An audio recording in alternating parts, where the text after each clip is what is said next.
Okay, we are back with Pokemon Firered. I have decided to load this game up because when I was playing Mario World yesterday, or not yesterday, the day before yesterday, I unlocked the item finder, which means all of the hidden items are unlocked for this game. Also, we have Fly, so why the heck not, right? And I pressed the wrong button like I always do. Oh, we're on the SSN. What else did we get? I think we got some badges. And like a bunch of random stuff, I guess. So far, nothing fantastic. But I know the item finder is in here somewhere. Card key, 6th floor. Okay, that's good.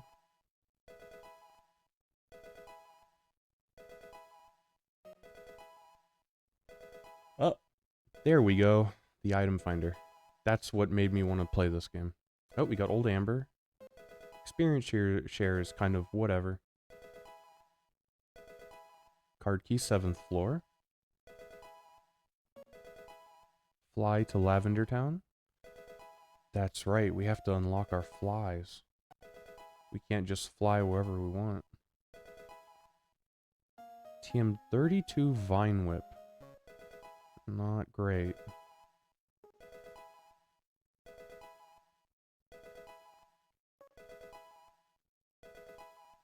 Oof. Razor Wind is bad. That's not great. Swords Dance could be very good. Alright, let's take a look.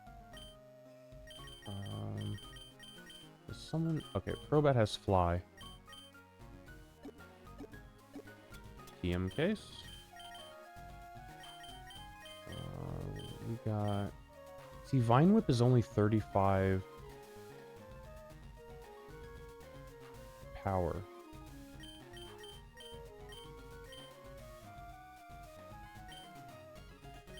I guess Crobat can learn Vine Whip. Or, Swords Dance. I guess my team isn't really set up for physical power, huh? Only the Crobat, really. Do I have space on my Crobat for a Swords Dance? I could let it go. I could let Confuse Ray go. Because if I'm setting up Swords Dance, I'm not going to be using Confuse Ray. These are all physical. Stab, stab, and just decent damage. And dark. You know what? I'm gonna do it. I'm gonna teach Crobat Swords Dance.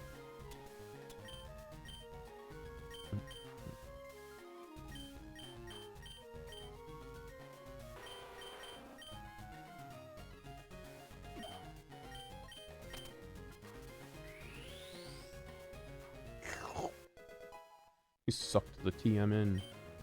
Okay. Now let's go find some, Oh, that's right, there's hidden items in the ship I can get.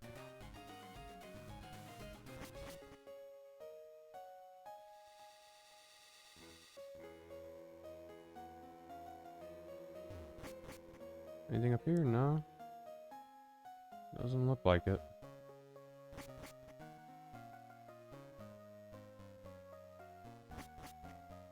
Nah, there's nothing here. Okay, so I think the only place left to go is the kitchen.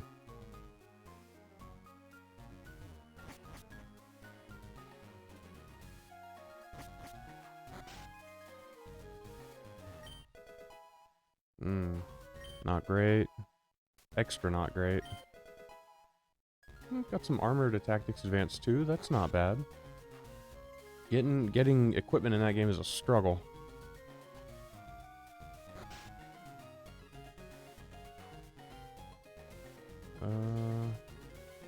What is that? I'm looking at the map, but there's a thing over here. Oh, I can't get it because I don't have Surf. Oh, I see.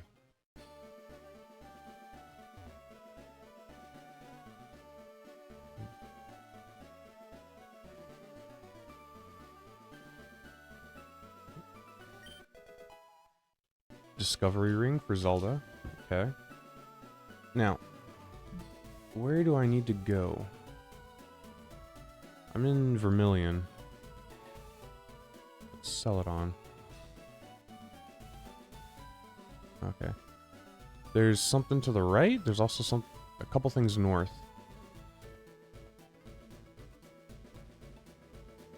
Huh. I guess I'll go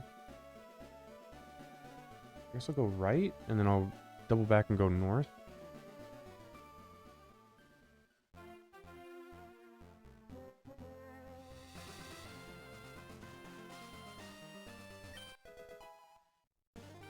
Coins to Mario World, not great.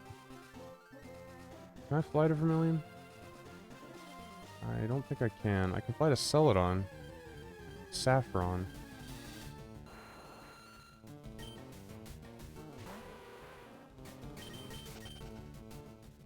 And it looks like Viridian. Pewter palette.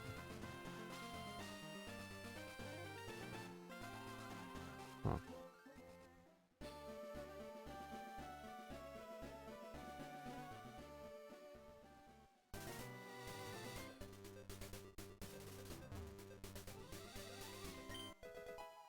Iron.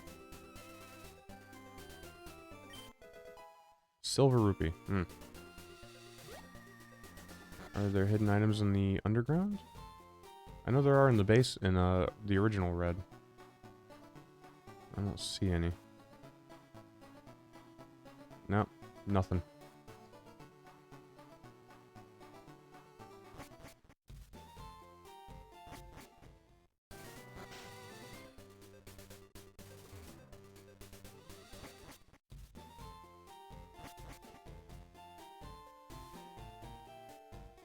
It says there's some stuff I can get in Silphco.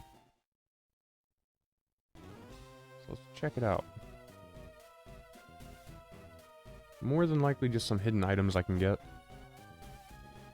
Oh, there's one right there. It says I can get one down there. But it doesn't look like a hidden item. Oh, it is. Blue Holy Ring to Seasons.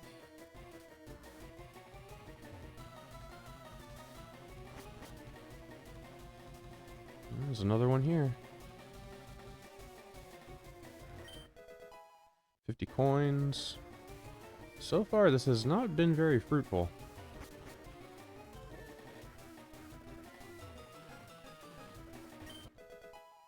Five coins. Oh, there's two in here. 200 rupees to DX, that's cool.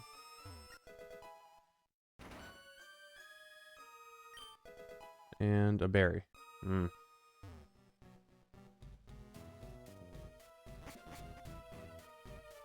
Oh, so many in here. Oh, this is 6th floor, so I have the key now. Okay, Aegis Seal to 6, that's not bad. Oh, secret key to red, that's great. And a shop level to tactics, also very good. Nice.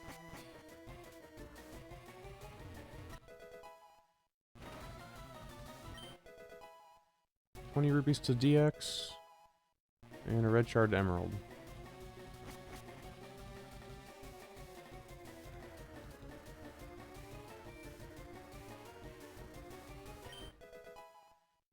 Five Deku Nuts.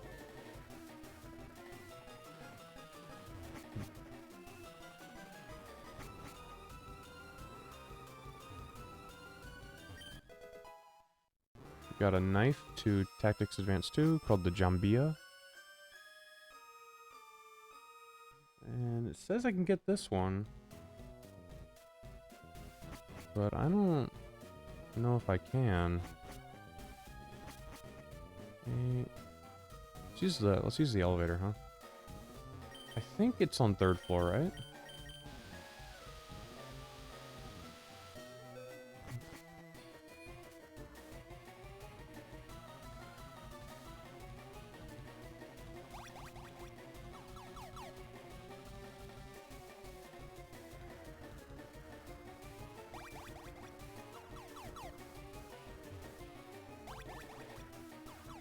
Oh, there we go.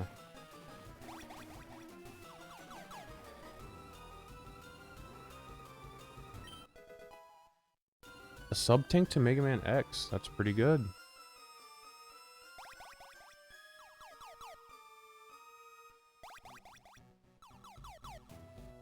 So far, it's been a mixed bag.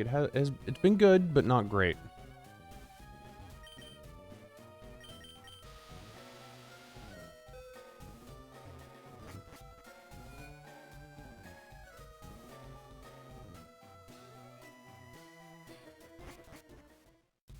Okay, that is completely red.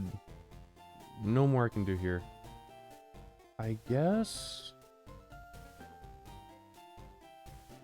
we can fly to Lavender. Yeah, we can fly to Lavender. We can also fly to Celadon. Let's go to Lavender.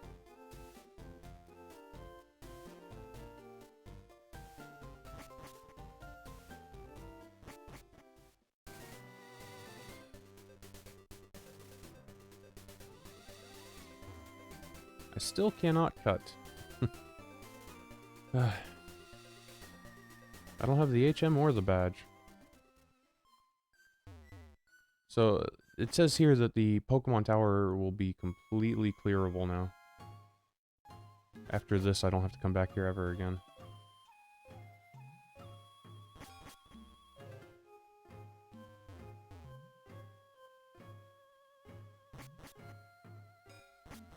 Oops.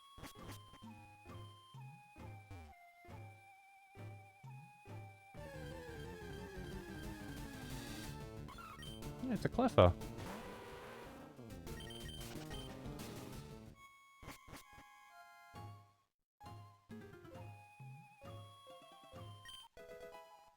There's a Cherry Berry. Was that it? Overworld. No, it says there's a seventh floor hidden item too. And then there's hidden items north and south. Okay.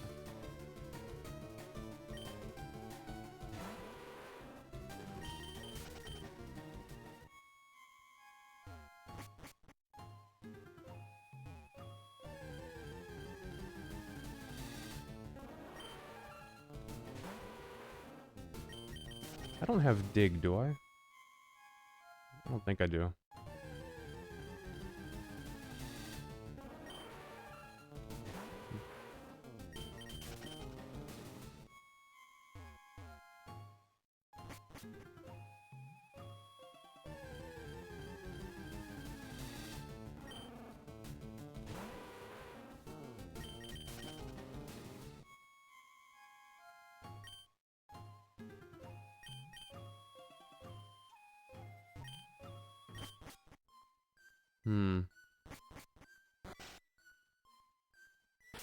Okay. He should move so that I can get this hidden item, but it doesn't seem like he's doing that.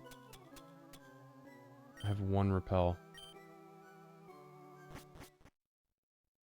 I'm gonna go back up this flippin' tower, and he had better not be there when I get there.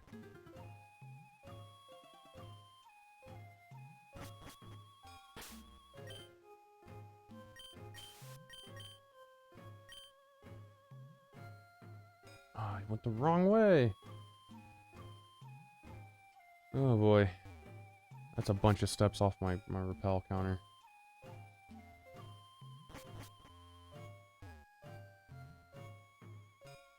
It wore off. Dang it. It's okay, I'm almost at the end. Man, Ride-On would be so cool.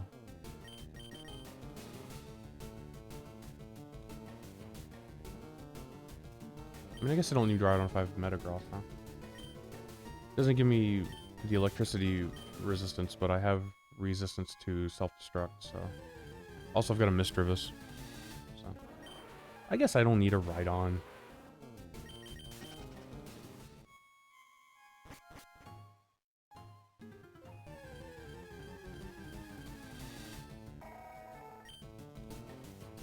It's a Deoxys. I don't have a Master Ball, do I? do not. I barely have any balls.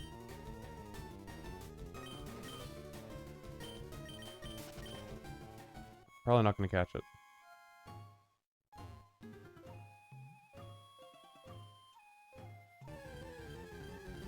Man, I cannot get this item because he will not move.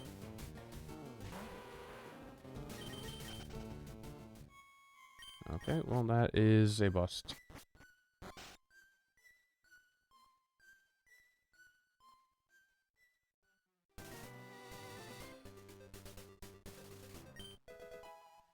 Conch horn. Okay, I think that's one of the temple items, right? You beat a temple and get that item. Wow, so I guess I'm like one step closer to beating DX. Because once you get all the temple items, the instruments, all you got to do is like go to the windfish.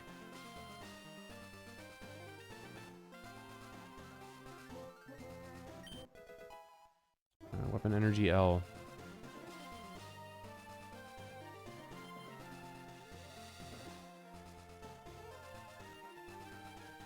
Okay, it says there should be a hidden item here too, but it's not doing it. Hidden item under Snorlax.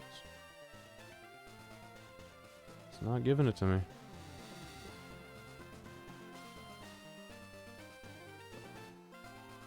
Alright, so do I need to go south now?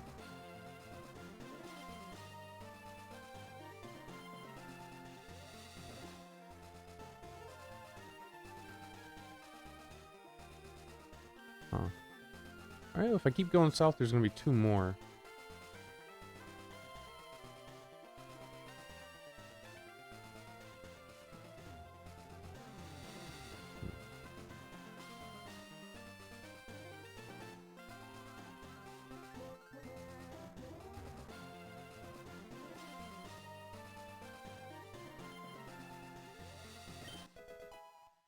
Zelda one's bomb, huh?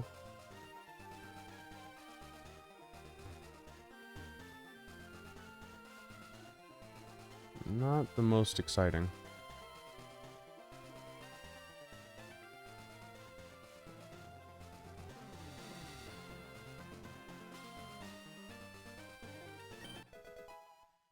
Vigilante to Tactics Advanced. I think that's a big sword.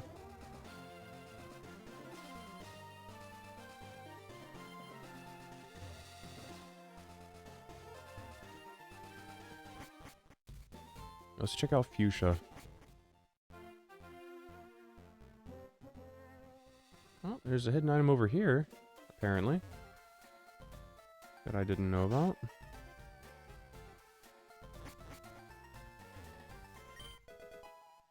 Power Star to Mario. There's also apparently new items I can get in the Safari Zone, which is exciting.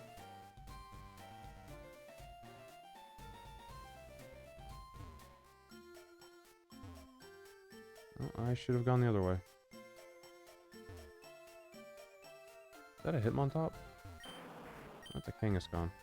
Oh yeah, of course. I thought the blue thing on his head was like Hitmontop's pelvis.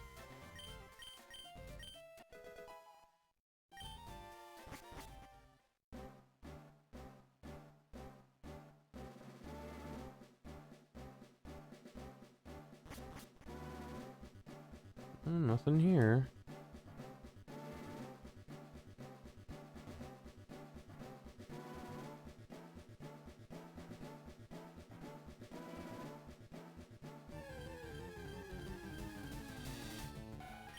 Hey, it's a Jinx.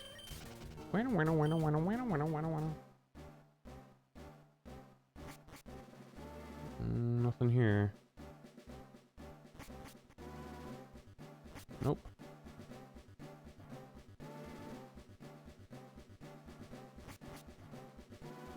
Oh, there is something here, but I can't get to it from here. Okay.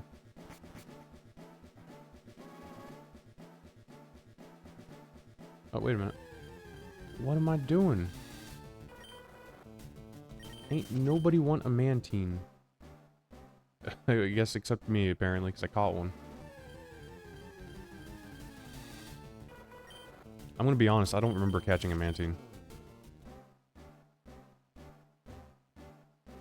Not even a little.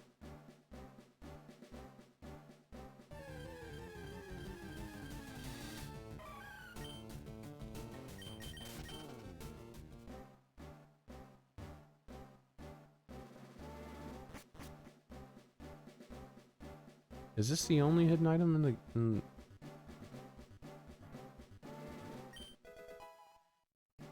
I mean, it's a good one. That's an Esper. But is that it? All that? I just for one item? Yeah, that was it. Huh. Wow. Wow. Alright, nothing there. Apparently there's another hidden item under this Snorlax too, but I just can't get it. And there's 4 items in the rocket hideout. Alright, there's a couple I need to get over there. So let's fly to Celadon now.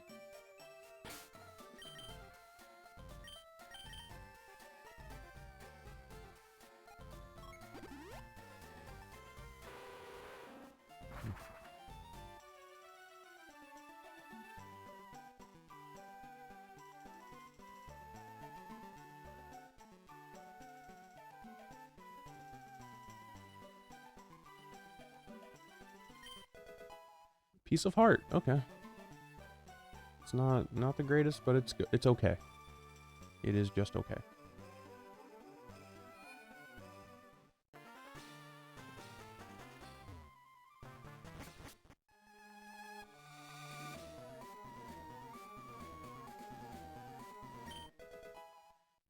A berry.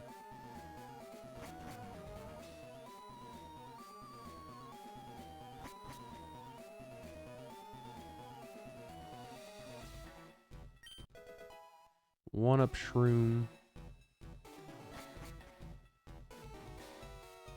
I mean, I guess we could go to this one, right? This one's shorter, I think.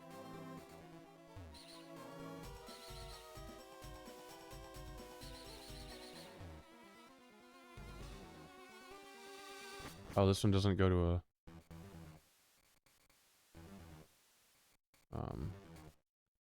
an elevator. Oh, there's that. No. Oh, left, damn it.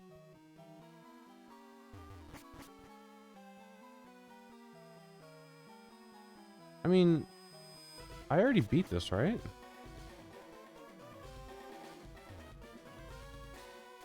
Yeah, I can just go through here.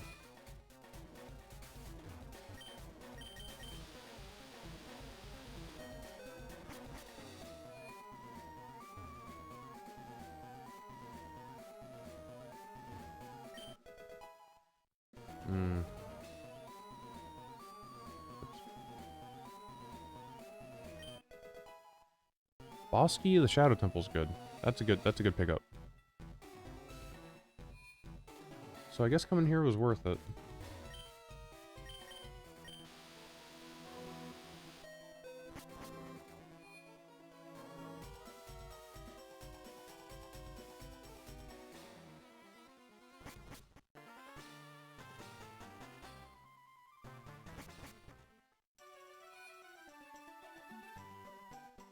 Okay, now Celadon's good. Need to go left. There was something here. Although I probably can't get it.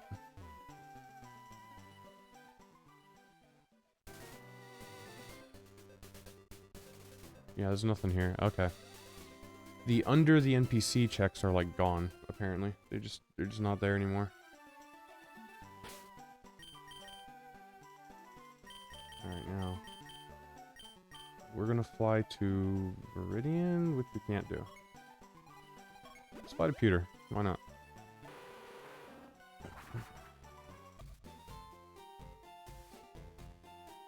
So I know there's something south.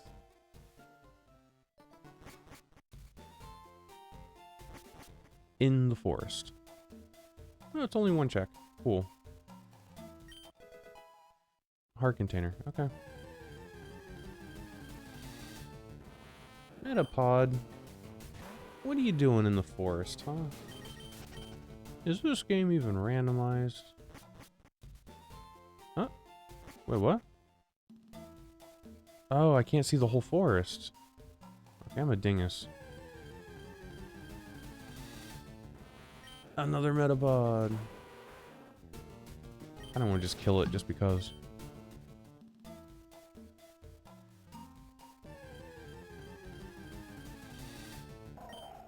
Celio.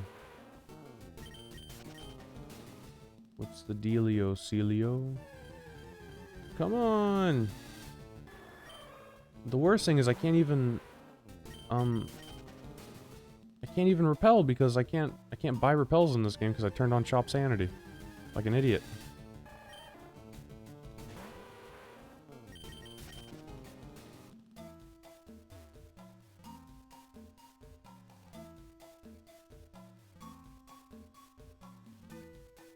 Yep, there it is. That's the hidden item right there. Shovel rope? I guess that's important. I suppose. Anything here in Viridian? I don't see anything. I don't see anything. Okay, well. Guess we're going back to...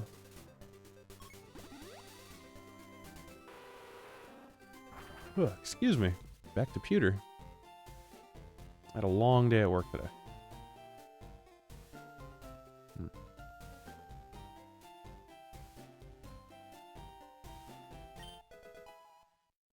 Small key for Zelda 1. Oh, whoop-de freaking do.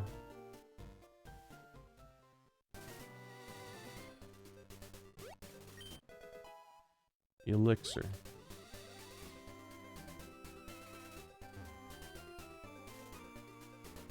I might need to load up FF6 at some point. Because I think I'm getting pretty close to having the character and Esper requirements.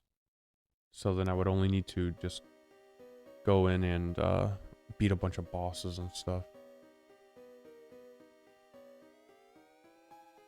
Yeah, we do have to go down one ladder at least. I think it's the second ladder.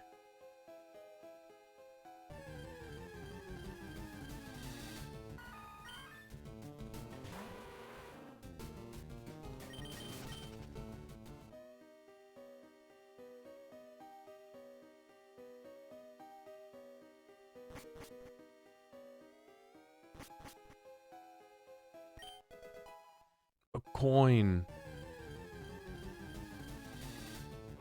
I've never been happier for a coin.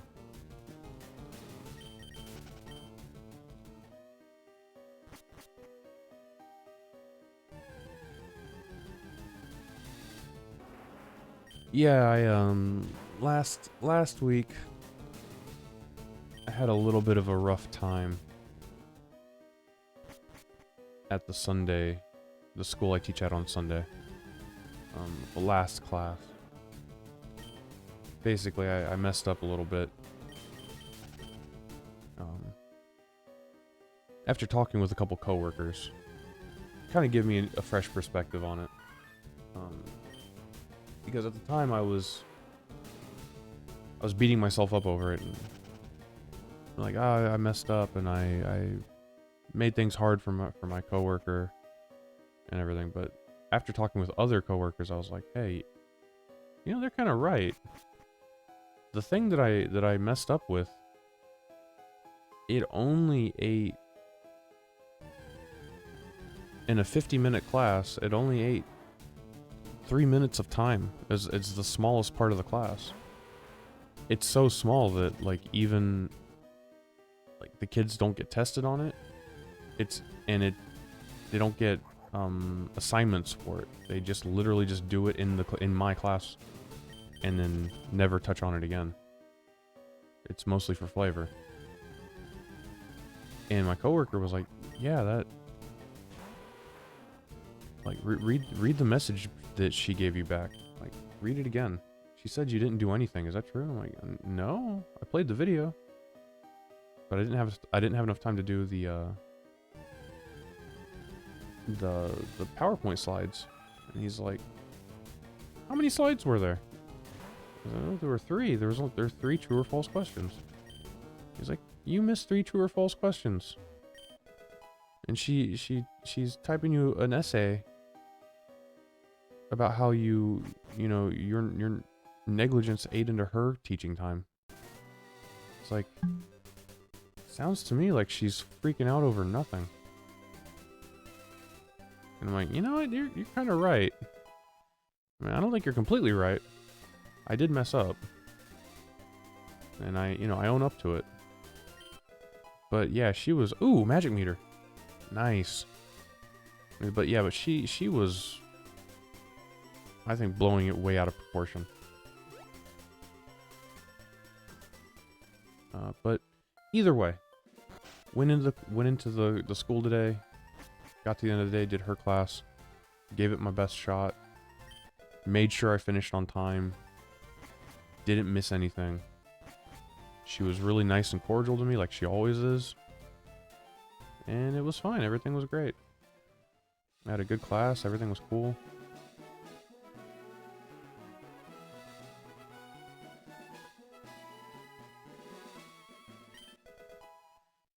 Valkyrie.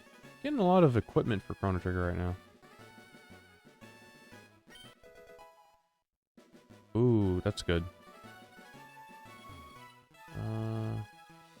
That's over here. Dungeon map to Moonlit Grotto. There's a lot of hidden items around here. And a magical shield is Zelda 1. Oh, okay, that's interesting. That's not like the best thing ever, but it's cool.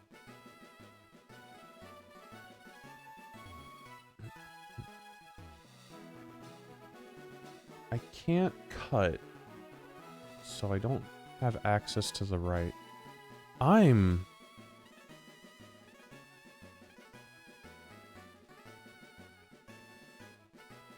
Am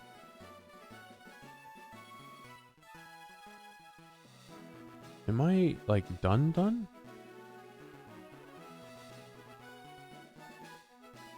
That's nothing, and that's nothing. So it says there's a hidden item on Route 7, west of Saffron. And then it says there's 2 hidden items on Route 23. Hidden item after Victory Road. Stone Maze hidden item. Okay, well, I'll check these out real fast.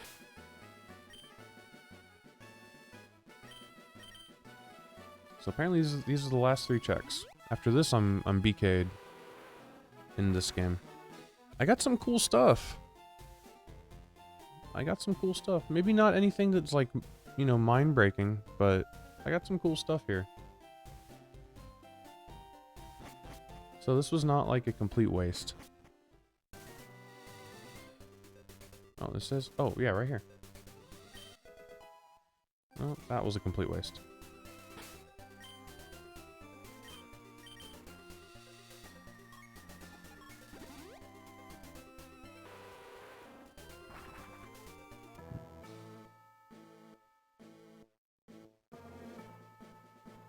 Oh, they're both right here. That's interesting.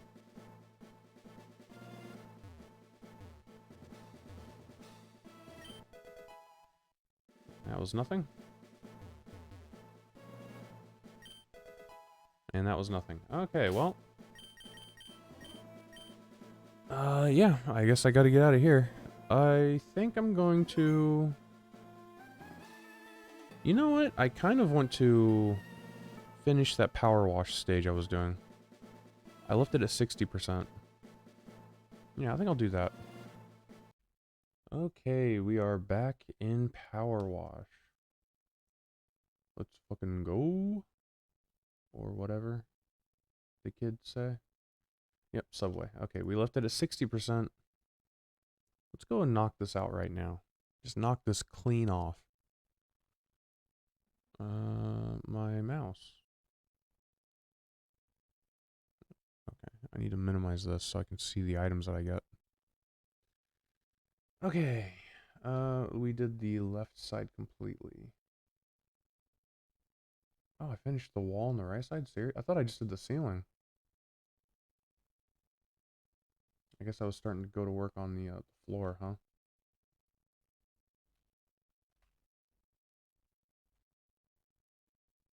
Uh-oh. That's not good. There's no sound. That's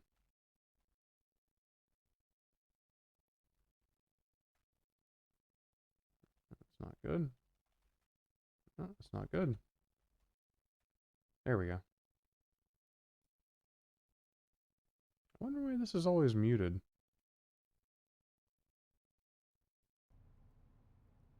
For whatever reason, every time I open Power Wash Simulator, it's muted. I have to unmute it from my system. It's like in my volume mixer, it's muted. The game itself has audio.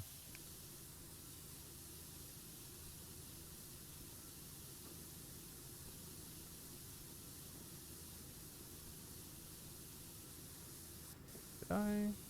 Oh, maybe I was just doing the railing.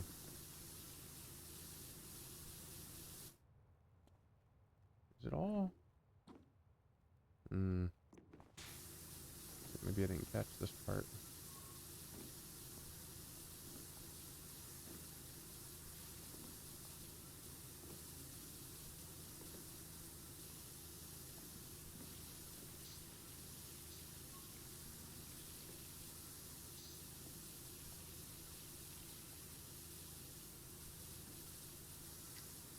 Maybe like sideways is better.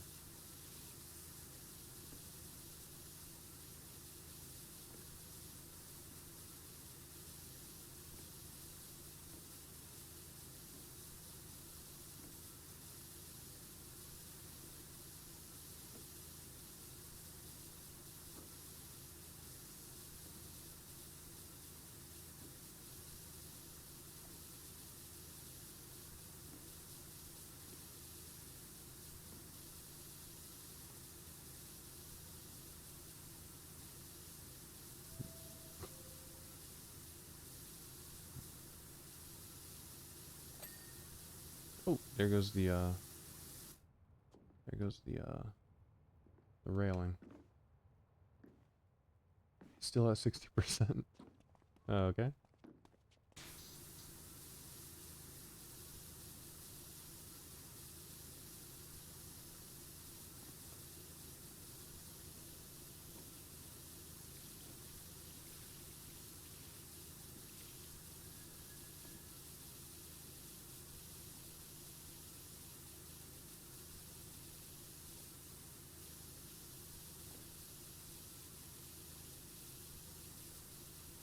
You know, I was thinking,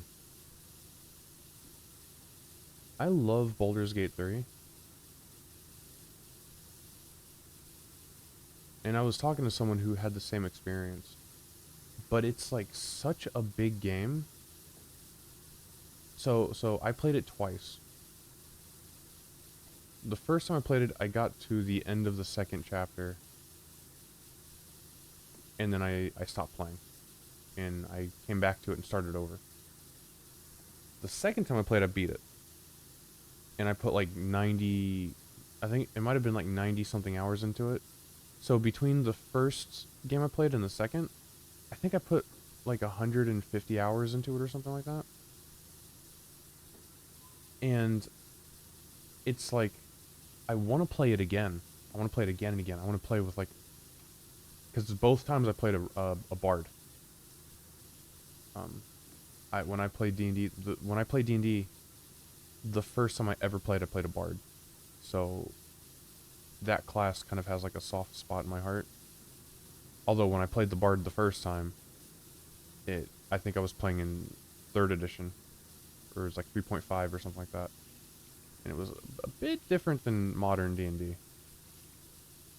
And it wasn't like bards did not have a whole lot of magic. So it was not super great, but it does still hold a place in my heart. So now whenever I get a chance to do a D&D themed thing. I'll usually pick Bard on my first go. So, um, I keep looking at it because I have it on PS5. But I think it's like censored on PS5, which kind of pisses. I don't. I don't like much care about like the reasoning behind the censoring or what exactly gets censored. I couldn't care less if it was nudity or tobacco or maybe some violence, blood, something like that.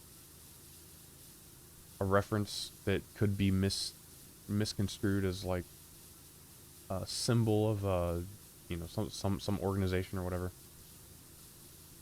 I don't care as long as the censoring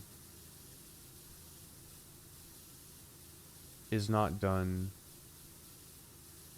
with an intent to dictate what someone else can and cannot consume. If that makes sense. So okay, so here's an example. The creator putting something in a video game. And then later finding out that something they put in there looks an awful lot like Nazi Germany symbolism or something like that. And then being like, oh shit, I didn't realize that this was a thing. I'm going to take it out of my game. That's different than a bunch of Karens screaming on the internet about violence or pornography, quote unquote, in a video game, and basically policing people, telling them, hey, you're not allowed to watch this, to see this or whatever, or experience this the way that the original creator had intended it, because I disagree with the whatever, or it goes against my values or whatever, my religious beliefs or something. That's messed up.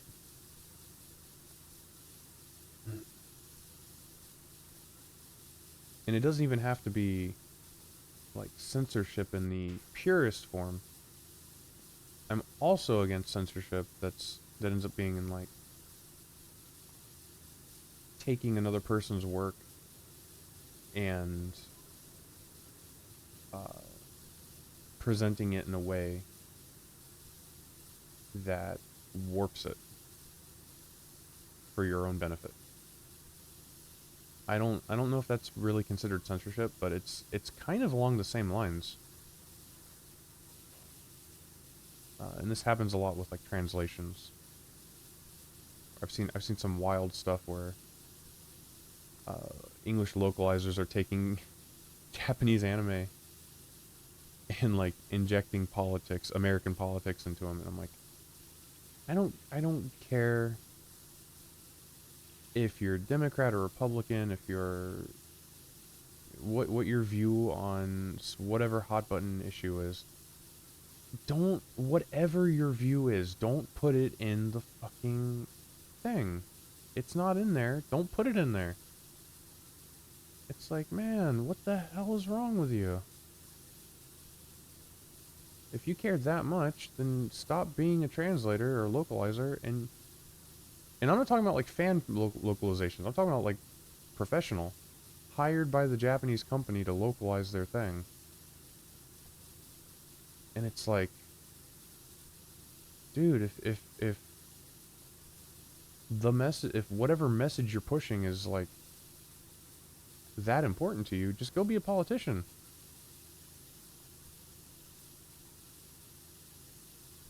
Don't run your shit all up in anime and video games and shit. Like, or if you want to, make your own damn video game. Put as much political messaging in it as you want. And watch as it doesn't sell to anybody, because nobody wants that shit in their video games. Or their anime.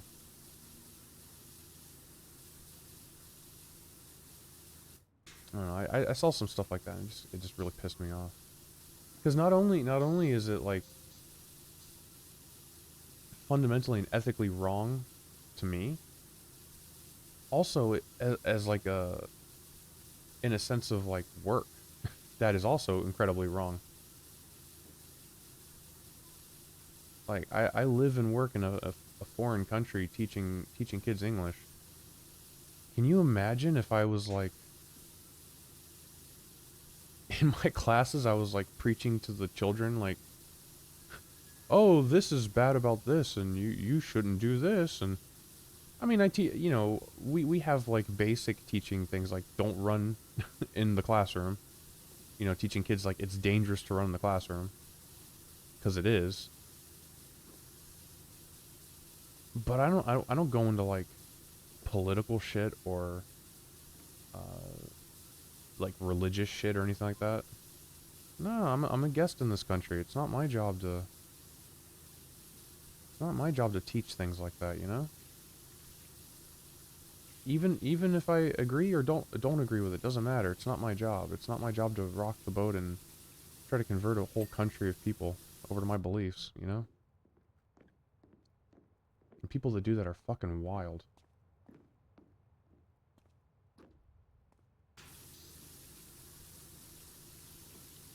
Okay, this little like oil slick here, this is making me angry. What is this? Get off my subway! Floor or whatever.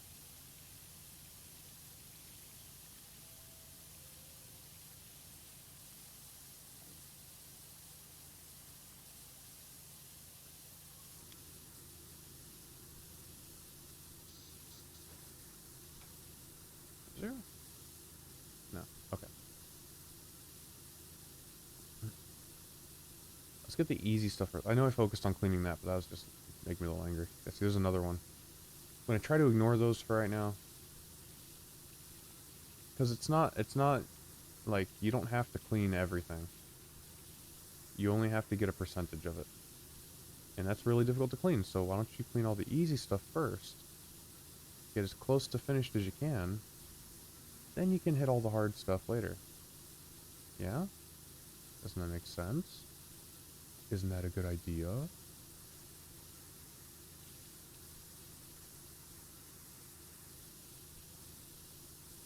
Been watching a lot of Smosh lately. And I don't know why. I mean, I like Smosh. I always feel a little bad watching it, though. Because, you know, there's that meme with, like, Smosh at 100% and it has, like, the whole cast, and then Smosh at 99% it's Shane. And I always feel bad thinking about that because I'm like, they're not technically wrong. That is technically true, kind of. But it makes me feel bad. It's like, man, because some of them are like legitimately funny. Even like most of the time. But Shane is something else. He really does kind of steal the show a lot of times.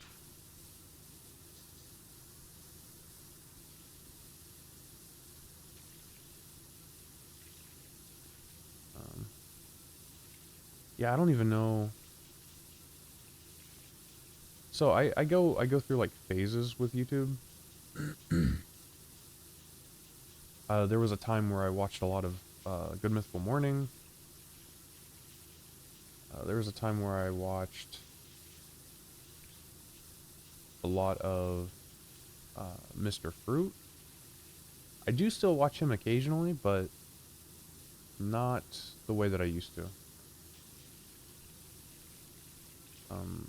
I used to watch his channel, like, I used to watch every video that he posted. Now I tend to stay away from stuff that I don't... Like, if he plays a game that I don't like, I tend to skip over it. And I don't know why. No specific reason. He's still funny. I still like listening to him talk, and I still appreciate him making videos. It's just I have to be selective with my time, and... I mean, but there's a lot of stuff like that. Like, I don't watch Good Mythical Morning anymore either. It's not because I don't think Rhett and Leek are funny anymore. I just don't want to watch them anymore.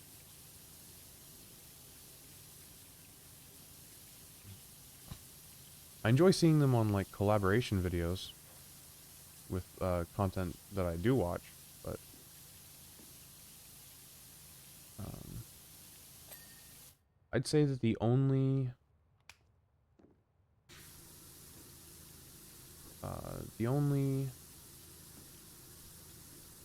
channels that are like evergreen for me on YouTube are probably Game Grumps and Critical Role are probably the two.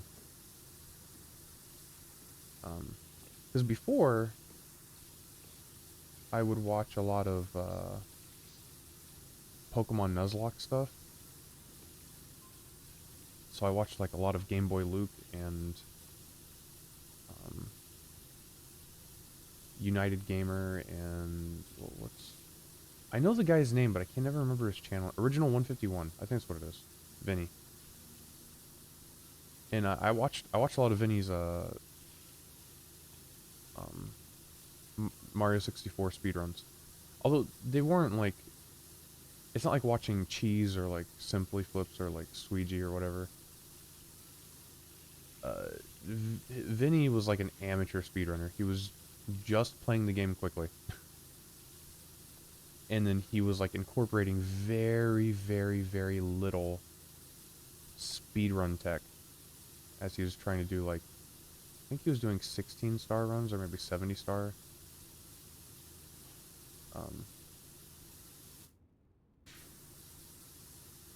But then eventually he started getting to the point where he was doing like a lot of speedrun stuff. So it was cool to watch him grow like that.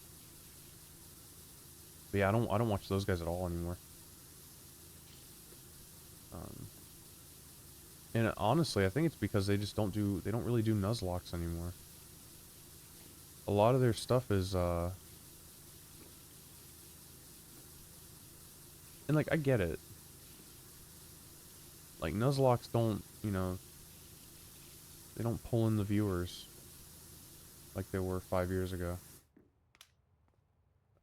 So a lot of them they do videos that are like, we pick we pick our teams based on their cry in game, and then we battle, or we pick our teams based on only on their weight. We can only see how much they weigh, and then we battle. And I get it, they make 20-30 minute videos. They pick the Pokemon in some weird way, and then they fight, and then it's over. And I guess that's what people want to see, but that's not what I want to see. So I don't.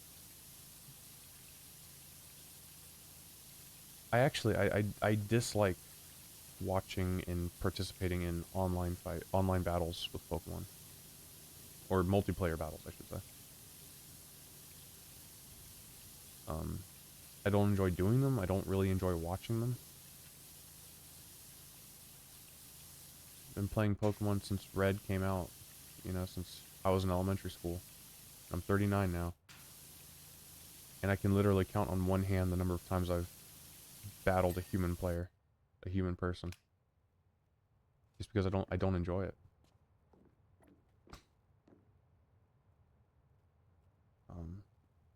And I don't enjoy watching. And that's the other thing. When they do Nuzlocks, when they actually do Nuzlocks now, they always do cage locks. Every single Nuzlocke they do is a cage lock. And it just turns me off of the content. I just... Like, I watch them catch and train and go through the Nuzlocke, and that's cool. But there's always like there's always a sub thing. An underlying sub motivation, I guess? Consideration, maybe? Where it's no longer about finishing the game without losing Pokemon and, overcoming the challenge. Now suddenly they're like, okay, well the game is secondary. We have to catch Pokemon that have good movesets for 2v2 multi-battles against the person I'm playing against. And man, it just fucking kills the vibe for me. Because suddenly the game is just like a footnote. It's like an environmental hazard. Really, what they're doing is they're catching Pokemon and training them up to do multiplayer battles. That's like the real goal. And then they just have to navigate the game and try not to lose their Pokemon on the side, so they can actually win their multi battles. And it just kills the entire vibe for me.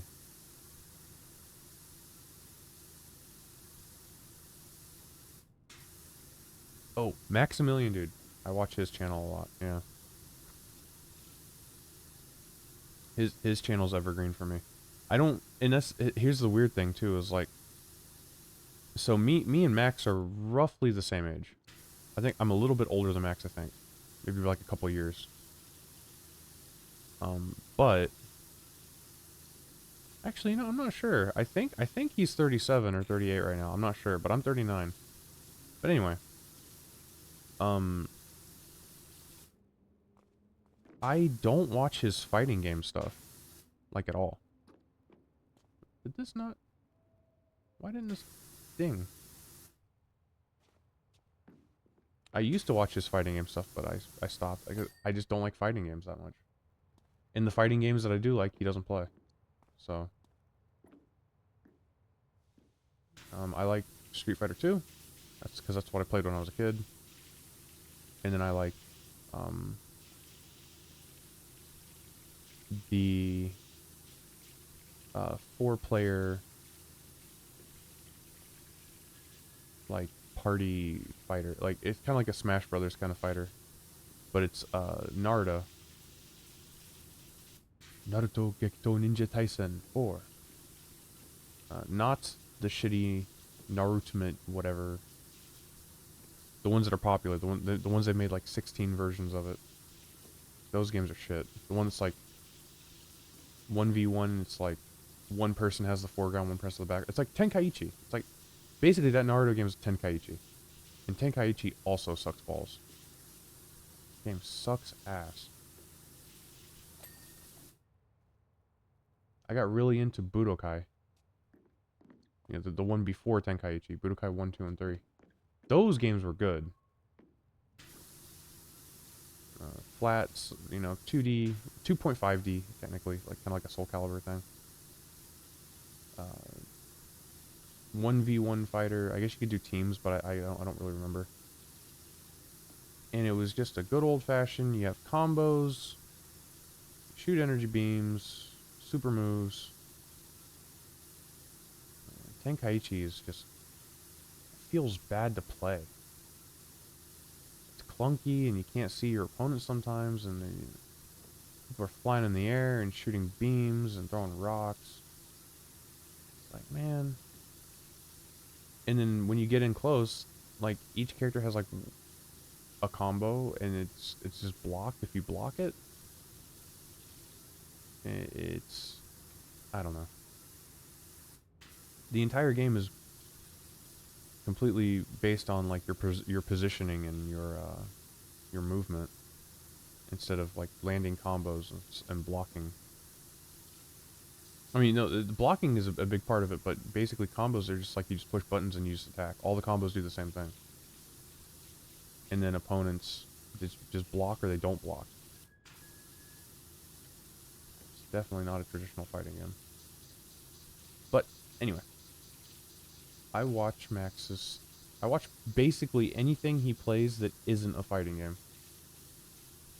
Because me and him have very, very, very similar tastes in a couple, like, specific areas.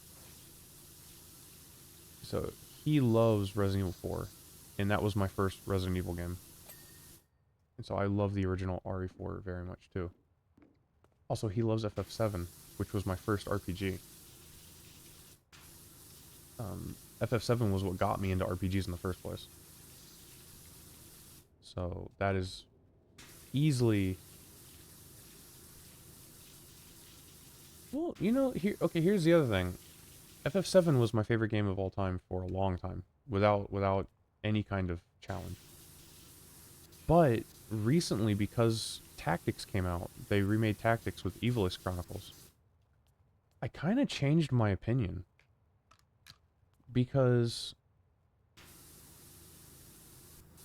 like, I don't count Remake and Rebirth. Because they're essentially completely different games.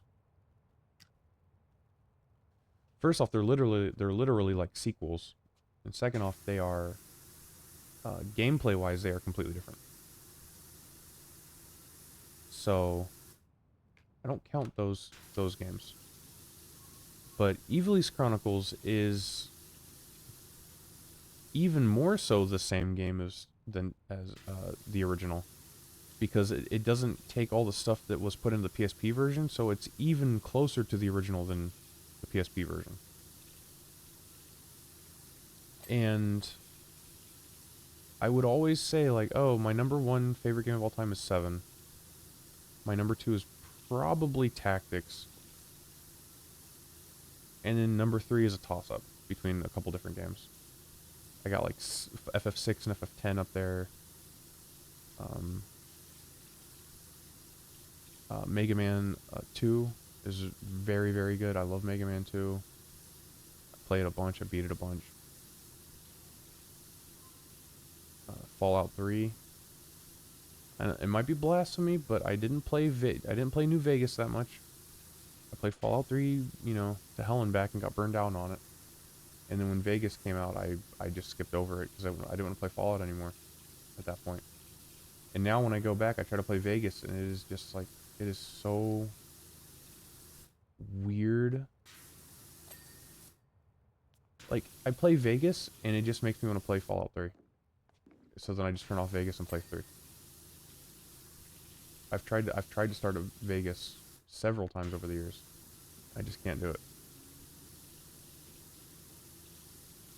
Every single time I play Vegas, I just want to play 3.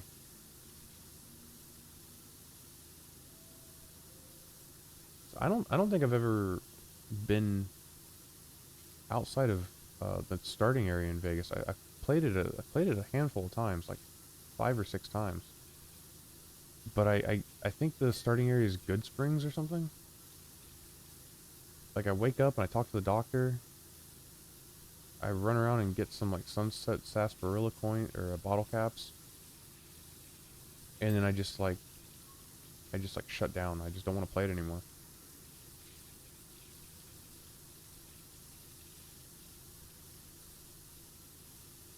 But yeah, recently,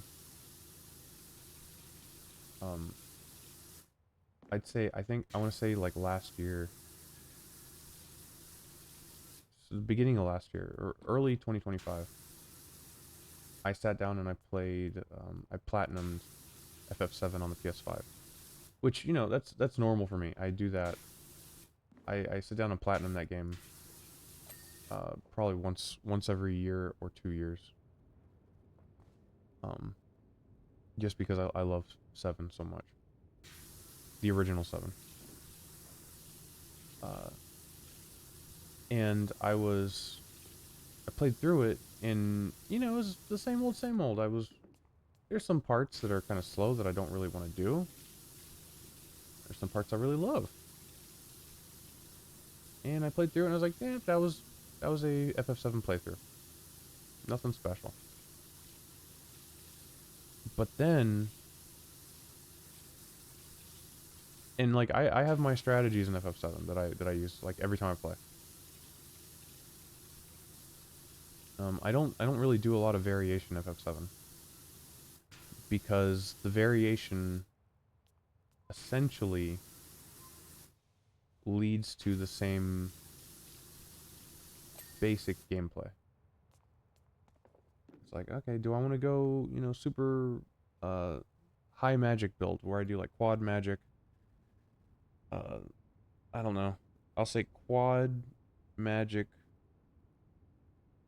Fire 3. Mega All, MP Turbo, HP MP Absorb, all on like one spell on Fire 3. And I just nuke things with Fire 3. Do I want to go like enemy skills where each character has an enemy skill and that's the only thing I use? Okay, well, sure. Do I want to go super physical build where I use no magic and I just attack and I have things like death blow and counter mime and I do like heavy yellow materia builds. Like, okay, cool. They all amount to the same thing. Me messing up enemies by just like activating the same skills over and over and over again. And that's part of being overpowered in any game. That makes sense. But then Evilus Chronicles came out.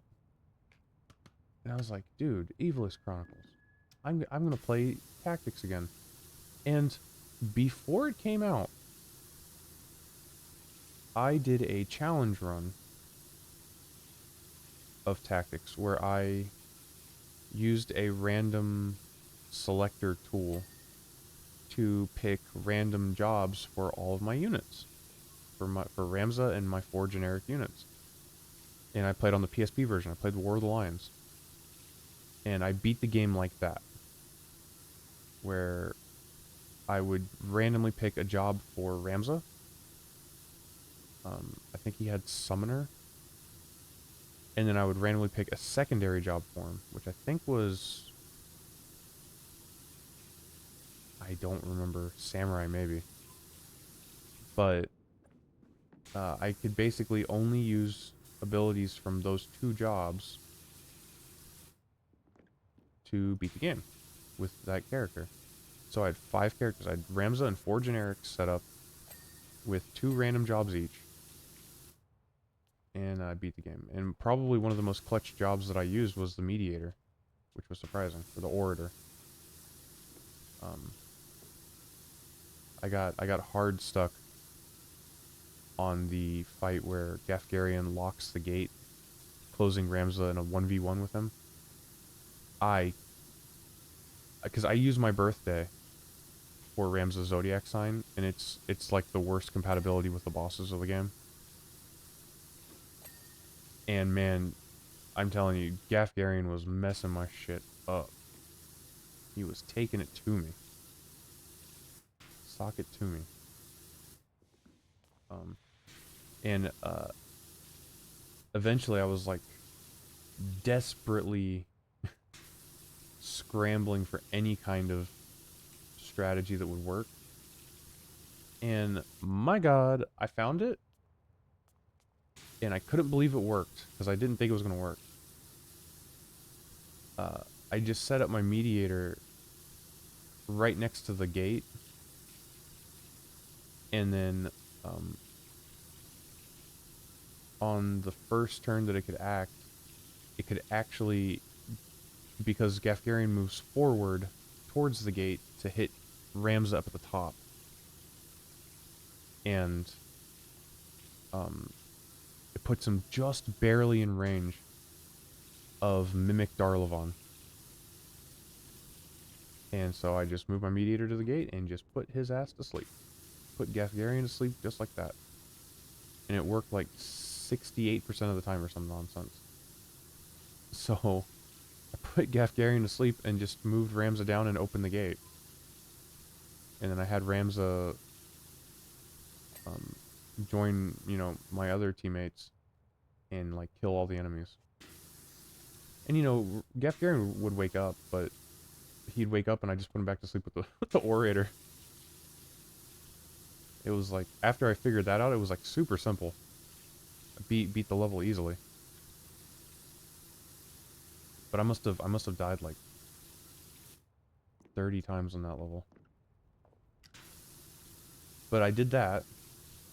And then Evilus Chronicles came out, and I was like, I'm gonna do a run that has no restrictions. I'm gonna beat the game with like all the cheese I possibly can. And I did that. And at the end of the run, I was like, damn, I want to play this game again. I flippin' love Tactics. Even within the span of like 2 months, I beat the game fully twice. And I still want to play it again. It is so good for replay value. Like 7 is too. 7's really good for replay value too, but ultimately, if you're casting summons or casting beefed up magic, or using yellow materia, or uh, tossing items, like, the gameplay is essentially the same. You just have your busted attack, and you just bust enemies with your busted attack. Uh, Tactics, though, man. There's a huge difference between running a team full of dancers and mimes to a group of chemists with, like, weird sub abilities that work well with their guns, like aim and weapon and the knight's battle skills, or whatever they call it now, arts of war, or having a team full of ninjas that turn invisible when they get hit. You know, you could you could have Orator Ramza with a party full of monsters, and each of those things plays so significantly different from each other. It is bananas. It is so fun.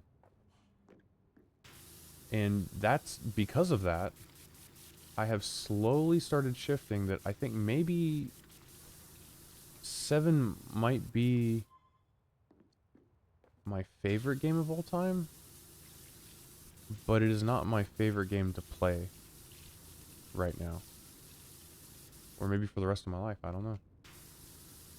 It definitely had the most influence on me. But it is not a better game than Final Fantasy Tactics right now, for me. I do not enjoy playing 7 as much as I do Tactics.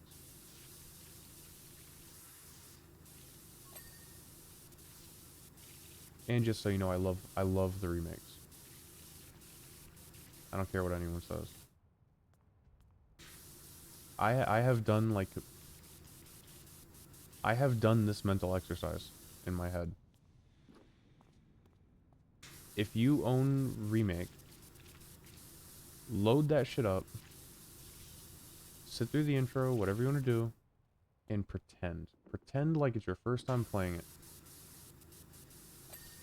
Pretend like Square Enix just released the Final Fantasy VII Remake.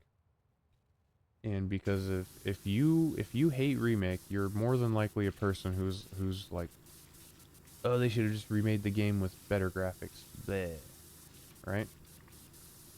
So sit down, boot up Remake if you have it. Pretend like it's your first time seeing it, playing it.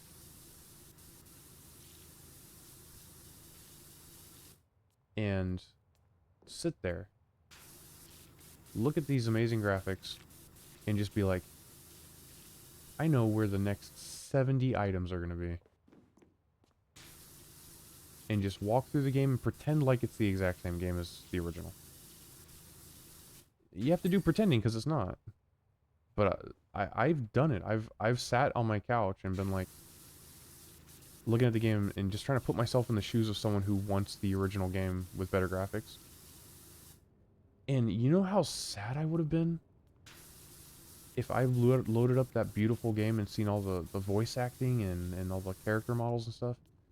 And I go and I check those 2 down guards and they each have a potion.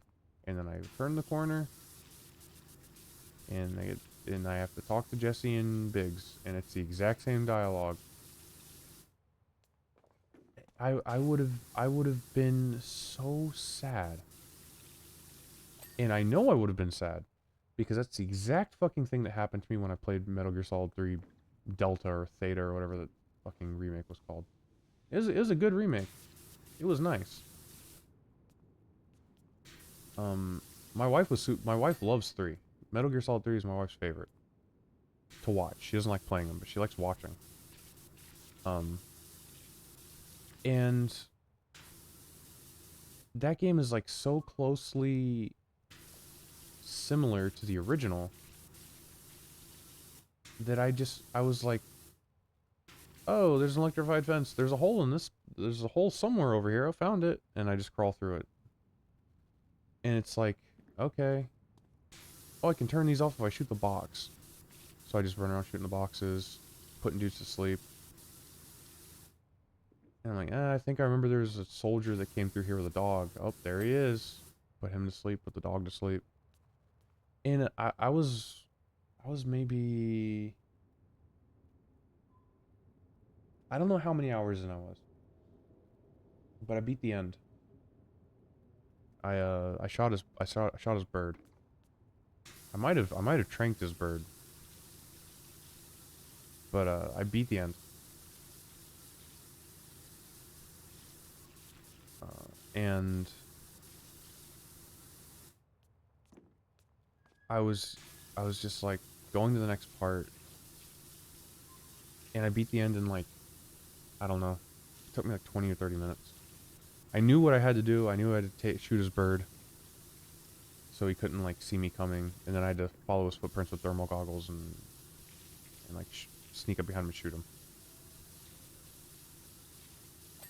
And my wife was watching. She didn't seem to be paying that much attention, but I guess she was, because I turned off the game and she's like, "Oh, you're not playing anymore?" And I'm like, "Nah." And over the next week, she's like, "Are you gonna play Metal Gear Solid 3?" I'm like, I don't think so. I know everything that's coming up. There's nothing surprising. I know what's gonna happen next. And I'm playing the game and I'm just bored. Because I've beaten the game tens of 20s of 30s of times when I was in high school. Like, I played that game to death. And the remake came out and I was playing it, and there's just nothing new. I found myself supremely bored playing the new Metal Gear Solid 3. I didn't even finish it. I beat the end. That was like, I think the first week it came out, I was playing it. I beat the end and I put it down. I haven't picked it up since. It's just rotting in my digital library. And every time I sit down to go to play it, I just get like, I get that feeling in my stomach of like, I think I would rather throw up than play that game right now. It's a little harsh, but it's the truth. So yeah, if I had spent all that money on 7, and it was the exact same game that it was before, I probably would have hated it. Now, 7 absolutely is not Metal Gear Solid to me. 7 is leaps and bounds above Metal Gear Solid for me. I would have still beaten the game, but I would not have been that happy about it. Are you kidding? Maintenance store? Jesus. Okay. The walls are done, right? Yeah, I just gotta get this floor section. I guess we can save the floor for last.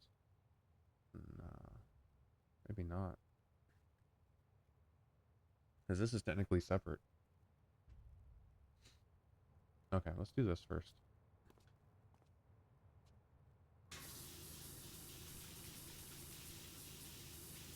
Um, and I know it might be a little hypocritical because I was praising Tactics so much, and it's literally just a copy of the original game. But it does have enhanced graphics. It does look better. It does have a upgraded UI. And there's some differences in it. You know, they added the difficulty modes, which, you know, honestly was a little lazy. Most of what they did was just give all the enemies an inherent damage buff, and all of the allies an inherent damage debuff. But they did change some other couple things. Like, there's some other enemies with different abilities. Some enemies are a little bit faster. And I don't know if that's also for, like, the other modes, but it's definitely on Tactician.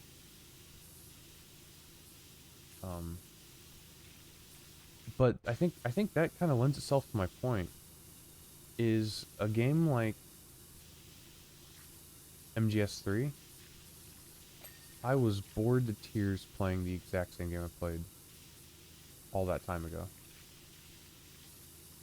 a game like 7, I can play 7. I would not have been happy with it. But man, I had so much freaking fun playing the exact same tactics game I played, just on a harder difficulty. And 7 might not be my favorite game of all time. It might not be. I just have to admit the truth. Like, I don't want to admit that, but it might be. It might just be the truth. What did I get? A Florpin sponge. Jiminy Christmas. Was that 2? Was that 2? I can't see what I unlocked before. I think I got 1 or 2. That might be my 3rd garbage item from this level. I don't know, man. The power wash checks are just not hitting. Maybe I should put it on this. It's kind of unbelievable how bad these checks are. Like, how much time I have to put in to get them.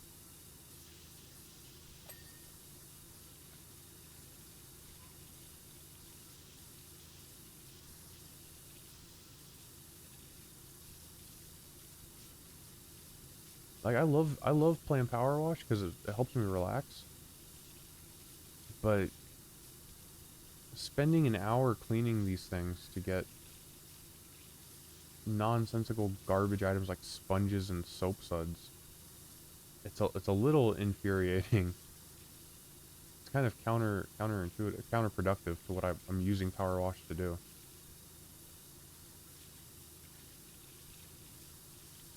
But anyway, what am I gonna play next?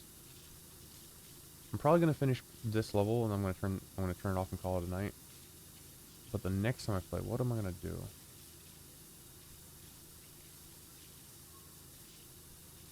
Because I checked Firered.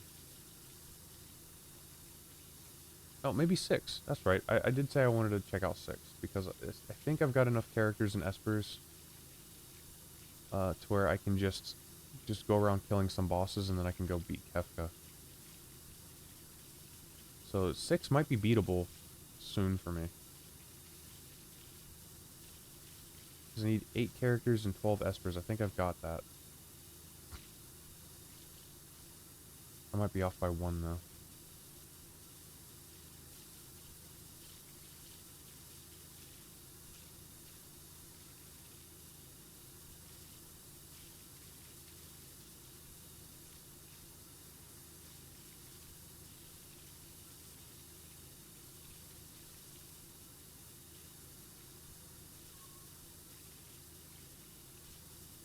And there's like so many games that I want to play.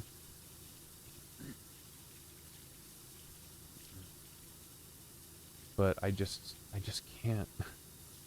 I gotta finish this freaking archipelago thing, man.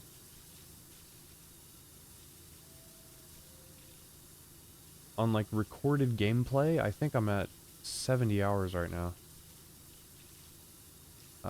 But that doesn't, like, I don't record me turning on the stuff, you know? It takes time. It takes time. Like, Power Wash might be the easiest one. I just open Power Wash and connect it via the start menu. But a game like Firered, like Pokemon Firered, like I just played, I gotta open OBS to capture the video. I gotta open up my microphone app. I gotta open the game itself. I have to open the Archipelago host server.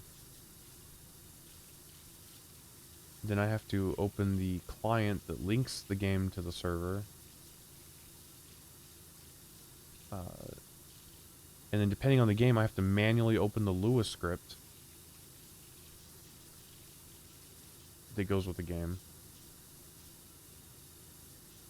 Then I have to open the pop tracker.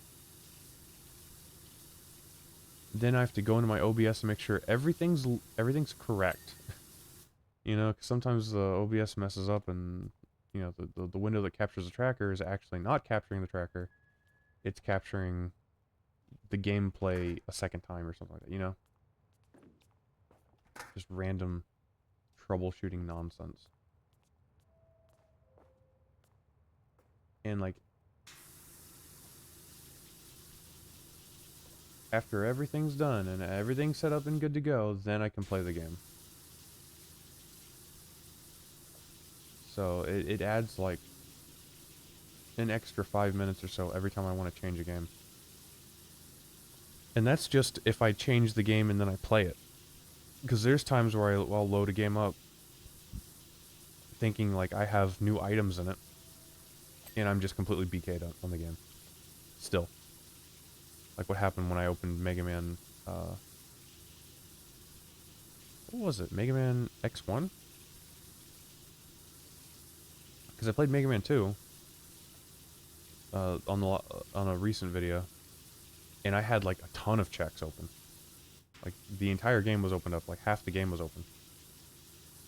So I did a bunch of checks on Mega Man 2. And I was like, you know what? I'm gonna check Mega Man X1 or something like it was one of the Mega Man games. I think I got some stuff in that game.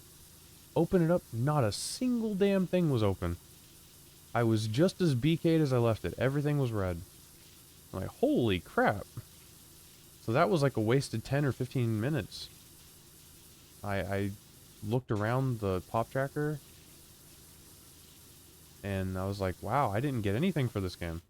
At least nothing that opened anything up. This was a complete waste of time. Turned it off and started a different game up. So it doesn't show all that, so I think I'm probably closer to about 80 hours, or maybe even 90.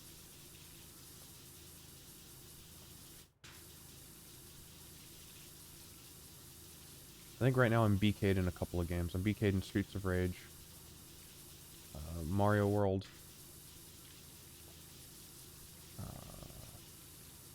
Pokemon Fire Red. I want to say Link to the Past, but I'm also BK'd in. I think I'm BK'd in Zelda 1.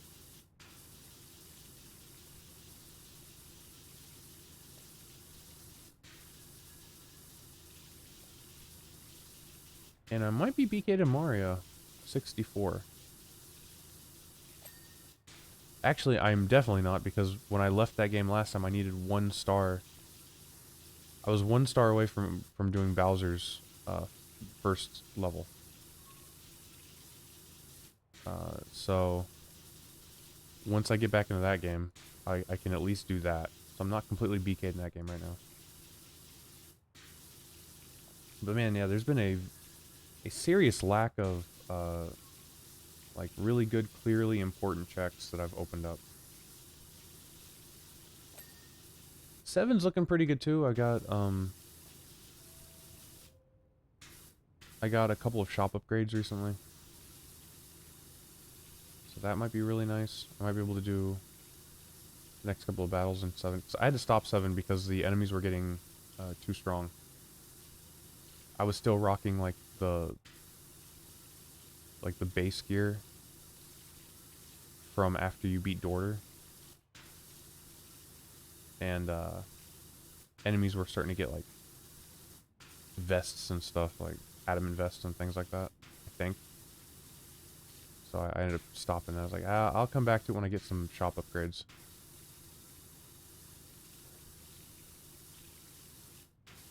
Which I did. I got like 2 or 3 of them, so it might be good to go in tactics for a little bit.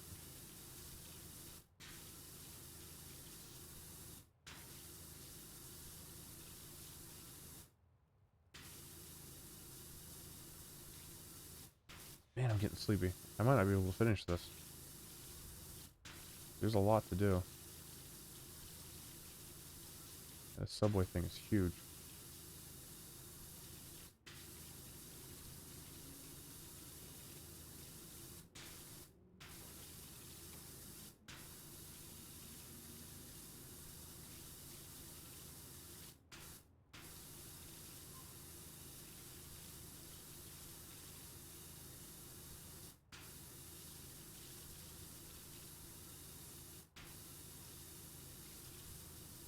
Man, my throat is fucking killing me, man. Teaching all day and then, you know, having to yell over kids. I almost said scream over kids. I don't scream. in the classroom. The kids are usually pretty fine. They're pretty good. But they do get kind of rowdy. So I do have to tell them to stop and, like, calm down every once in a while.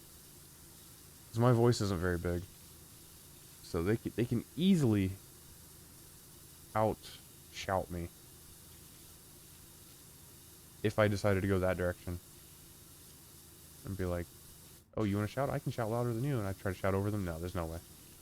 I've got a really weak voice, actually. It didn't ding. Where's my ding?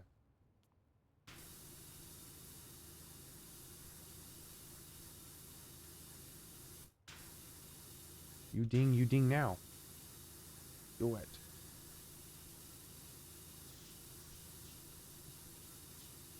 And then, yeah, I get off work and I,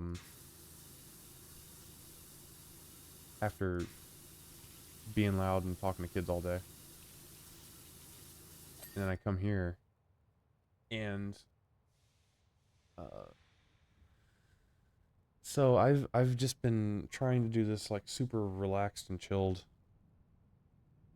I don't talk a whole lot on the videos, and when I do talk, I usually talk very, in a very relaxed way that's more natural for me. And, you know, I edit the videos and put them up, so I know I sound like shit. I know I'm not very pleasant to listen to. But, I don't know. I kind of, on the one hand, I'm happy just relaxing and just kind of putting these out there. I'm not trying to get famous or anything. But on the other hand, it does kind of bug me that I'm not putting in, like, my full effort. So, for this video at least, I've really been trying to slow down my speech, enunciate, kind of like I'm at work. Because when I'm at work, I fully project my voice, enunciate, speak clearly, you know, because I'm teaching non-native English-speaking kids how to speak English. So I'm kind of trying to do a little bit of that. I already know I sound better than before. I don't know if people want to watch me, but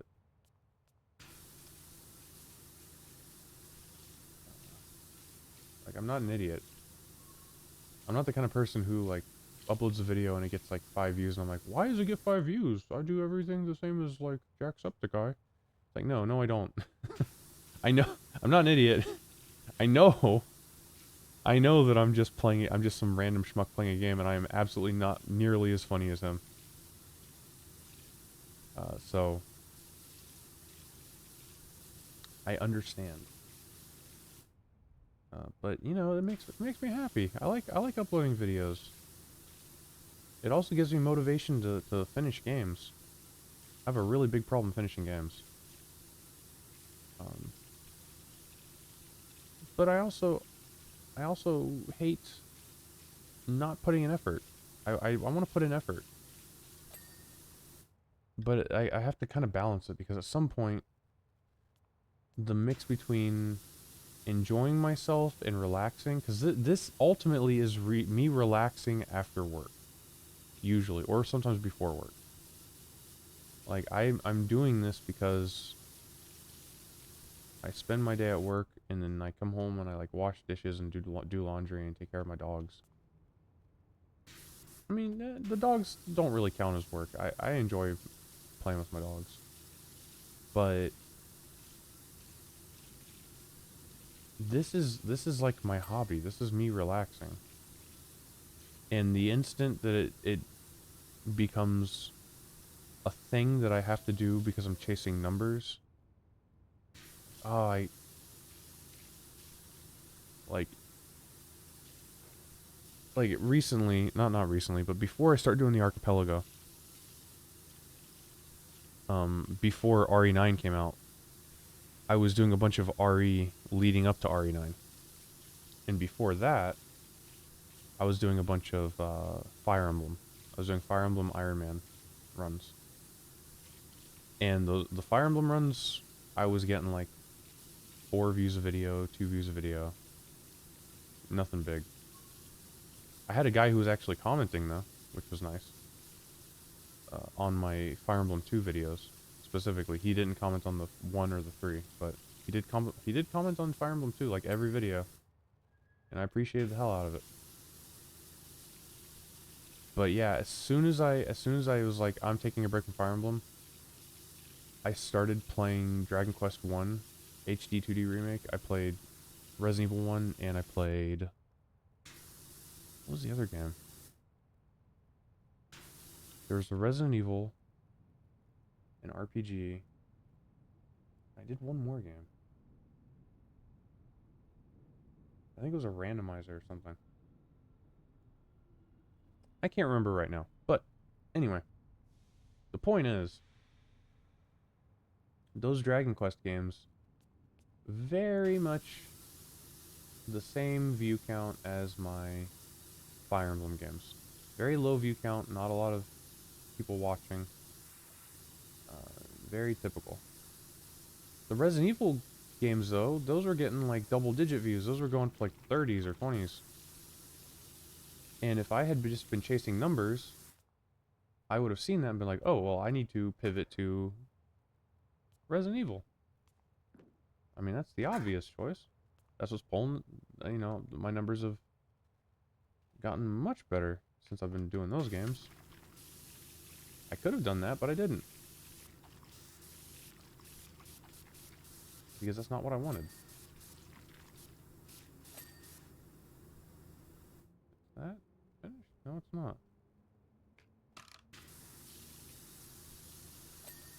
There we go. So,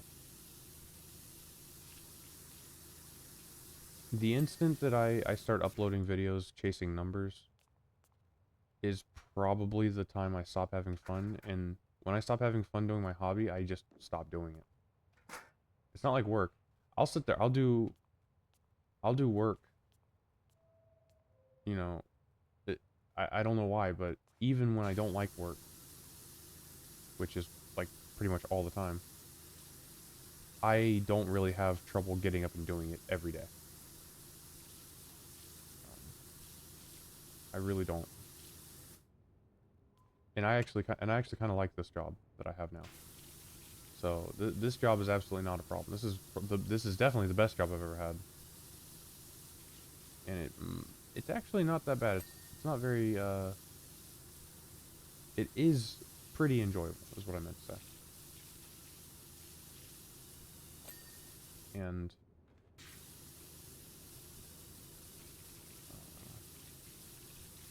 forgot what I was saying. Ah, that's right, chasing numbers. Yeah, it's just, I don't know. When it's the reason why I couldn't become an artist, because when I first got out of high school, that's what I wanted to do. I wanted to draw comic books and like do illustration and stuff like that. Maybe like concept art and things like that. I quickly found out, very, very quickly, I have a very big problem with drawing on command. I have no problem drawing what I'd like to draw when I like to draw it. But if I'm in a mood where I want to play Tactics or Power Wash Simulator or whatever, and I am not in the mood for drawing, I don't draw. I just will not do it. And I realized that, and I was like, there's no way I'm going to be able to do art for a living with that kind of attitude towards art. So I very much did not have the drive to become an artist. So I pivoted away from that quickly. Which I think is one of the best decisions I ever made. Because I could draw. When I was in practice, I was fairly good at drawing. Especially people. Not realistic, but like anime style. I was not nearly as good as, you know, those amazing people you see online. But I was like, I was the level under them, I want to say. And I just did not have that drive that pushes you past that level. I reached my pinnacle. And I got to a point where I was unable to muster the drive to go further.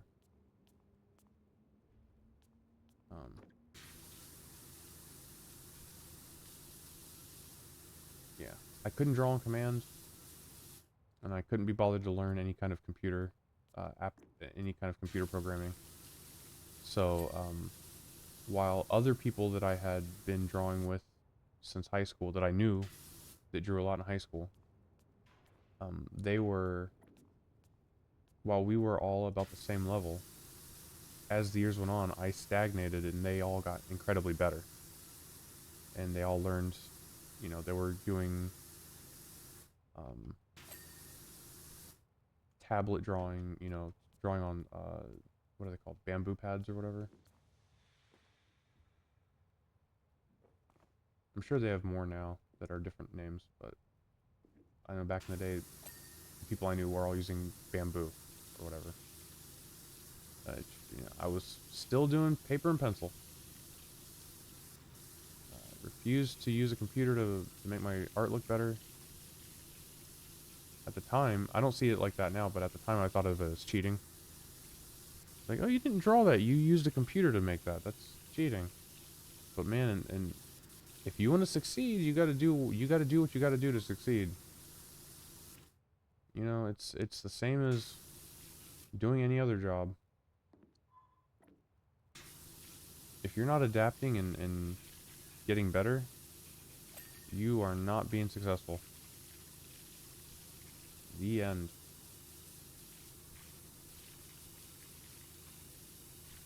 It's exactly what happens at my job too right now.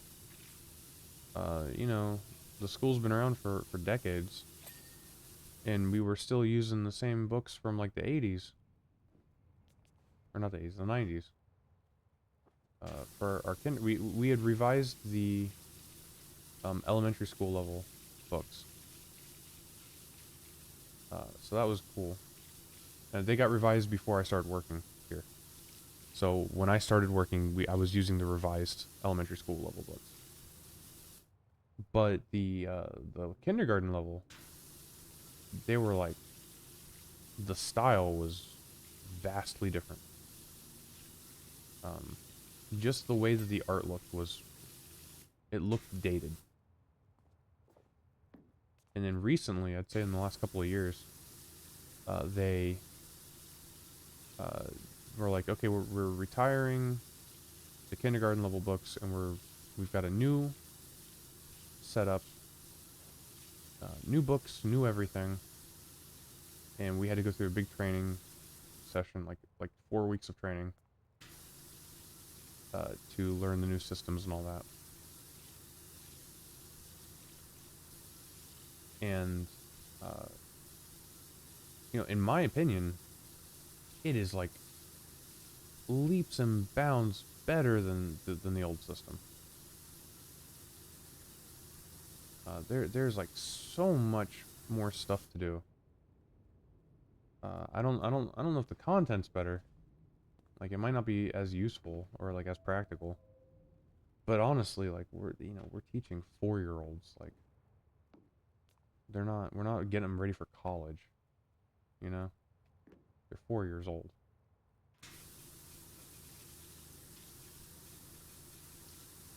It's the difference between the old system teaching the kids, like, I want to fly a kite. Or like, I'm flying a kite today. Or no, not even flying. That's too much. I can't remember the characters' names from the books. I think one of them was Clara. I don't remember. But you know, it's the difference between teaching kids, like, I'm hungry, I want an apple, versus I like apples, I don't like apples, or something. You know, there's just not a huge difference in the content, in the content, the English content. Now, the way we teach the English content, oh my god, when I first started working and I was doing those old ones, it was like nothing was there. We had the book, and then the kids had their book, and we had a poster.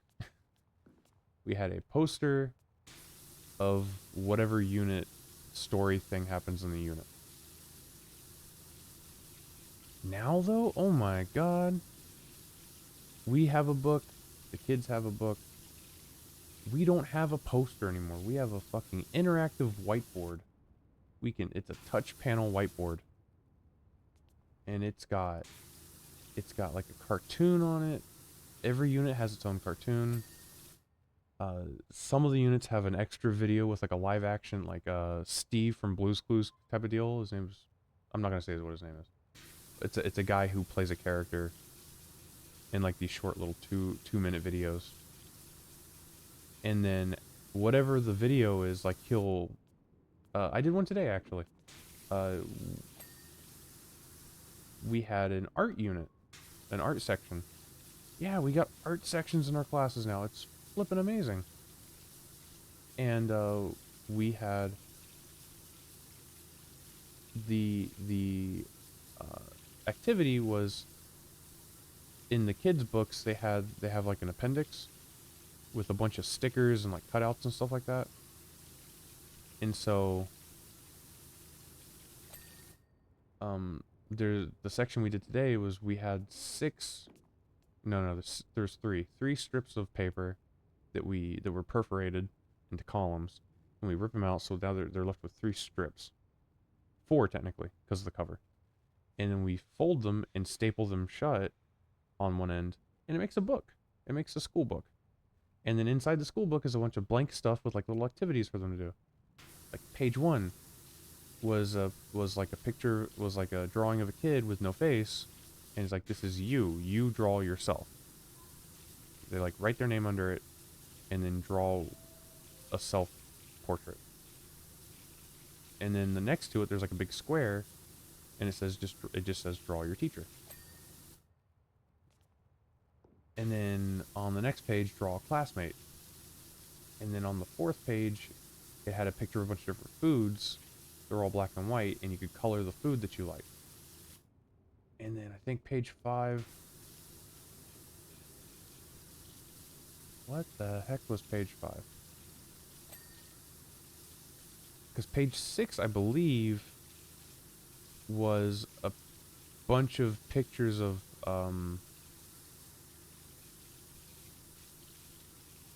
things to do. Like, there was like a microphone for singing.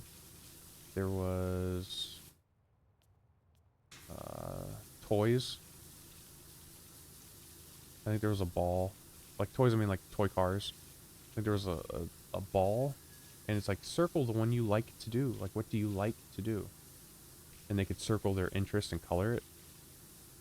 And then the 5th page was, I think it was just a bunch of animals they learned in the recent units of the book. And they had to trace the animals they liked. And man, it was amazing. The kids love doing that stuff. They love doing it. And I love doing it too. It's easy for me. It's so easy for me. I felt like it's like, hey everyone, okay, let's take out your books. And you know, because I can't read their names. They have English names, but on their books they write their native language names. I can't read them. And so the co-teacher, I don't want to call them co-teachers, the other teacher in my class, the native teacher, she hands the books out because she can read the names. And it's like, okay everyone, here's markers, here's the tables, move your chair over to the table, and you can draw this is a teacher, this is you, this is a friend. Man, it's like the last 15 minutes of class. I just walk around and ask the kids about what they're drawing, or like, what color is it? Who is it? Or if they color bread like purple, I'm like, why purple bread? Oh my gosh. You eat purple bread? And they laugh. Yeah, purple bread. It's like, yeah, okay, cool. I don't know why I decided to run this way. Yeah, we didn't have that. We didn't have that. We got, man, we got songs. Like, almost every unit has a song in it. Some of the songs repeat. You know, we'll do a song for like 3 or 4 units in a row. So the kids really get it. Because it goes with a dance, too. There's a song and a dance. And... what else is... There's like, flash games on there. Some of the units have flash games, which is crazy.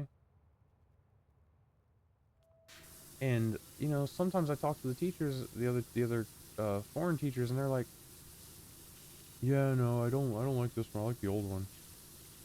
I'm like, did you actually teach the old one? Because I don't remember you being here that long ago. Like, do you really know what it was like? You walk in that room, you had 3 vocabulary words to teach those kids. 1 sentence. And if you were lucky, you got to teach them, like, 2 or 3 letters.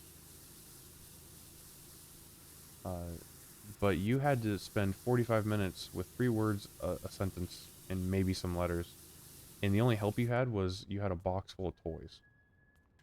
You had like a couple of balls, you had some markers, maybe like a couple of like silly hats. And you basically just had to like entertain the kids like a clown. Trying to get them to say the target vocabulary and grammar point as often as possible. And I did that. I did that for a couple of years. And I'm telling you, the new system we have is so much better. The kids' books fucking talk, dude. They have a magic pen that you touch the book with the pen and the pen fucking talks. It's craziness. They don't use that in my class, obviously. That's what they have me for. They don't need the pen to talk when they have a foreign person who speaks native English talking to them, you know. But yeah, it's nuts, dude. It's so much better.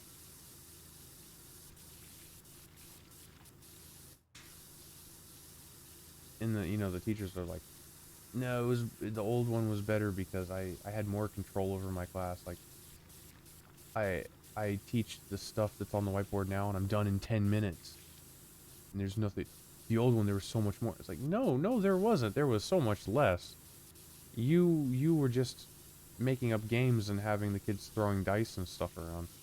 Which, you know, I did too. I did that too. That's how you had to teach those classes, because there was nothing to teach.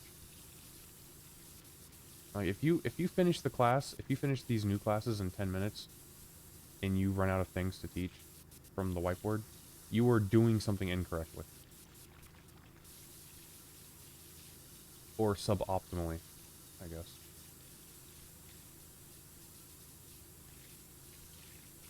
I mean, I guess if you just open the whiteboard and like blitz through all the stuff on it, yeah, you'll finish in 10 minutes. That's not the way you're supposed to. You're not supposed to go, okay, A, say this, B, say this, D, say this. Okay, you're done. Okay, next. And you're like, okay, well, I did everything. Now what do I do? No, you gotta like take it slow. Take it a little slow. Make sure the kids get it. You know, give them some examples. Connect to the previous units that you taught. You know?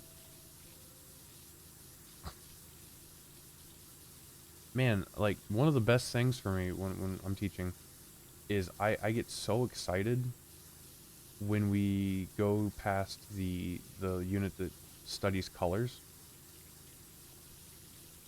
I mean, because these kids are like 4 or 5 years old. Because then every fucking thing I teach is like, okay, well, today we're learning bicycle. What color is the bicycle? Oh, it's green. Oh, cool. Like, oh yeah, it's a green bicycle. What about this bicycle? Oh, this one's black. This is a black bicycle. You know, it makes teaching so much easier, right? You know, how about that for profound? What the hell is the word I'm looking for?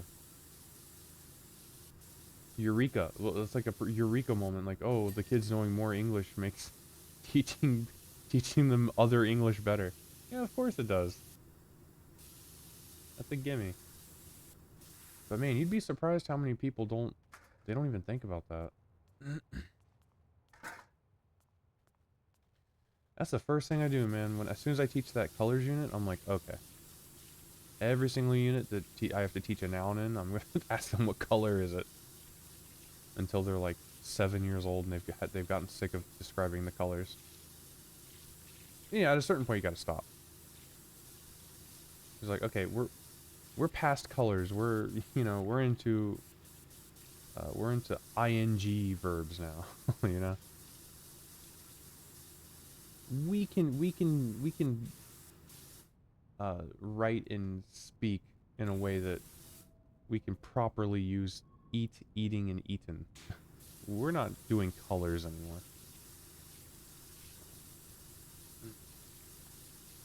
Yeah, until fucking fourth book when we teach them how to describe stuff in more than one color using and.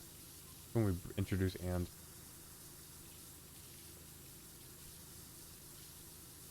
I was taught, yeah, and actually that brings up another good point. I was talking to another person, and they're like, "Oh, what's your favorite unit to teach in the book?" And I'm like, "The and unit.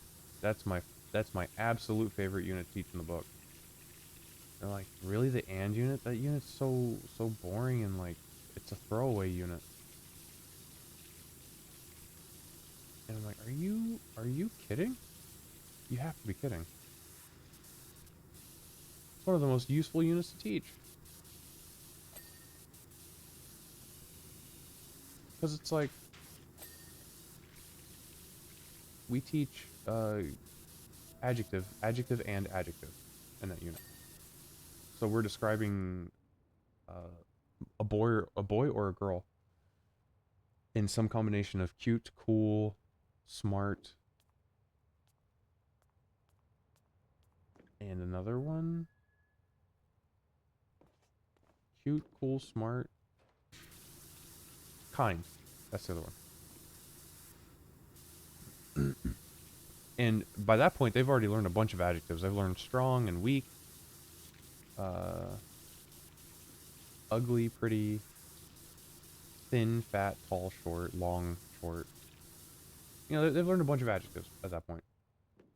And they learn more. And it's like, okay, well, guess what? Today we're learning weak and strong. So, you know, weak, strong, ugly, and pretty. So, you know what? Instead of just teaching he looks weak, he looks weak and ugly. Which, you know, sounds kind of bad, but, you know, it gets them to learn even more. They, you know, they flex their their English muscles. Really useful.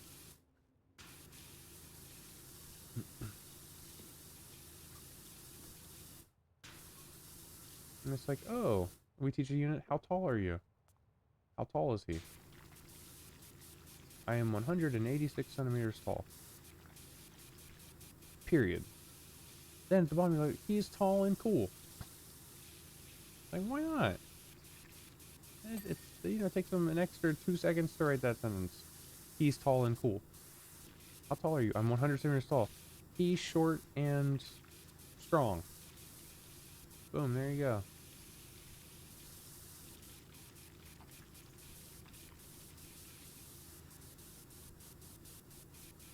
And it makes you look really good too. Like, it's a good thing to do. It's useful for the kids. And the native speaking teachers are like, wow, he's taking time out of his class to go over and do like a little review of a previous grammar point that we did to like really reinforce the kids get it. He's a good teacher. You know, it's also a little bit of self ego boosting. It's always a good thing. In moderation.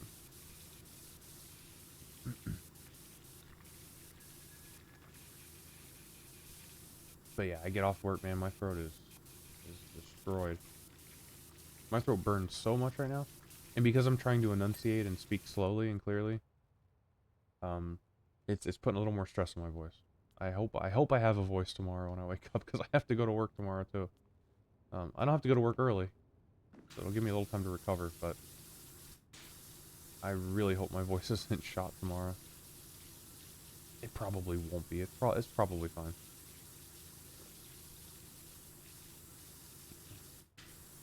The only time I really lose my voice is when I get sick.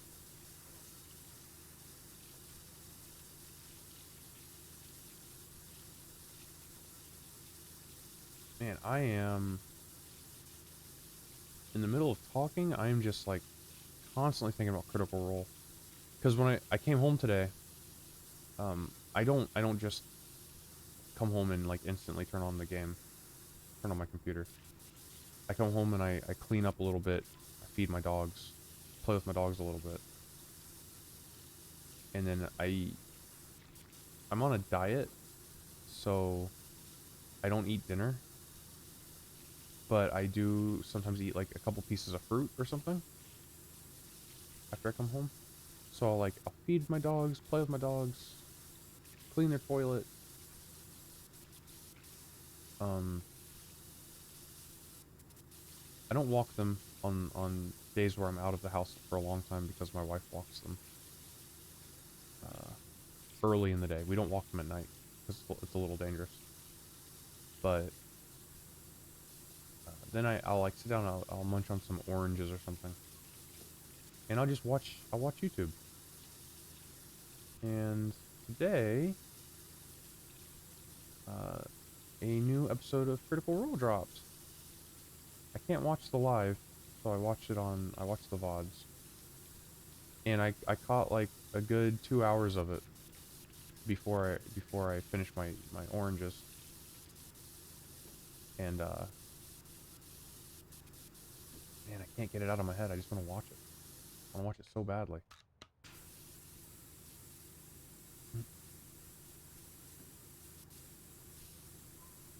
It's so hard to get this part of the flipping chair.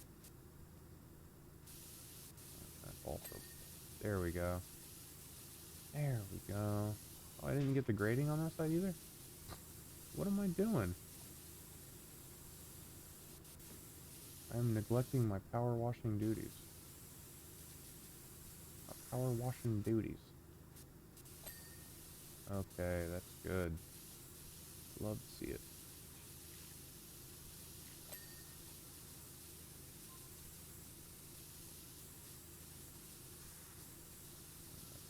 Too high. Yeah, I can't really get a fantastic angle on the bottoms of these cushions.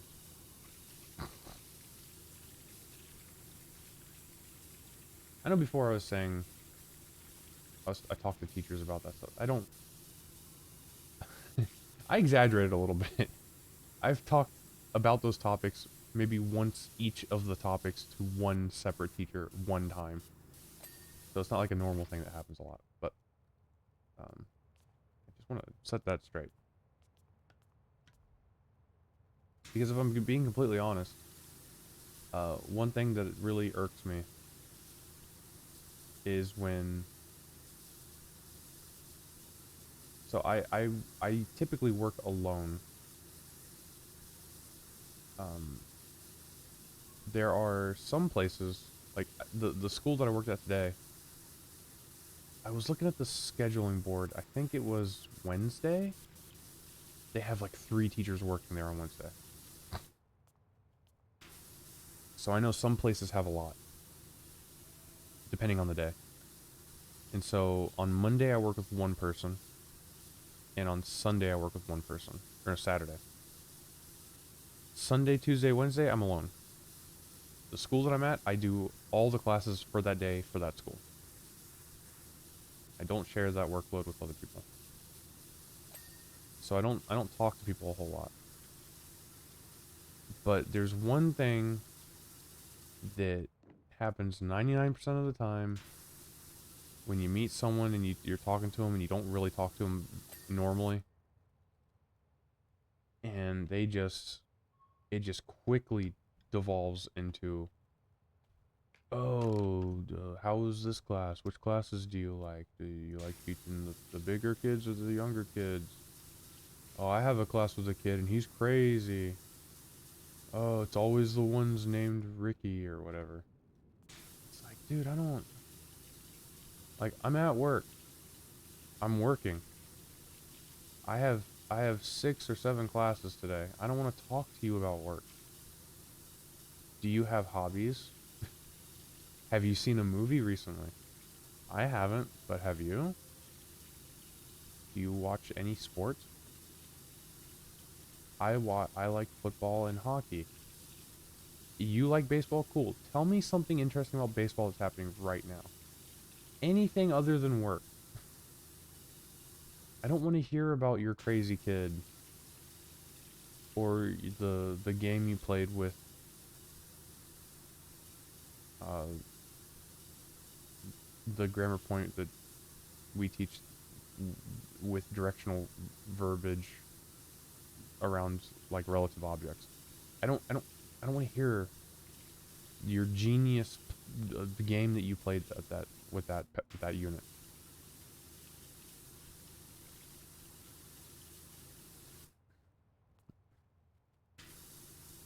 You know, I don't tell them that, but I certainly do think it. And I'm not like super mean. I do understand sometimes things happen at work and you kind of like gotta vent. You gotta like get it off your chest. Happens to me too. Happened to me recently. I vented on here about it. I had that bad class last Sunday. And I talked to coworkers about it. I was like, yeah, I had a rough Sunday. This happened, this happened. But it's not the same as like I have nothing to talk about, so I'm going to talk about like my least favorite kid in my class on Tuesday. That's different. That's like they're just going on and on about something because they don't have anything to talk about. And it's like, dude, we're both at work. We both got to do our classes. Just let's talk about anything else. What was the last meal you had? Was it good? Did you order it from a place? Can you give me the address of the place so I can maybe get it too?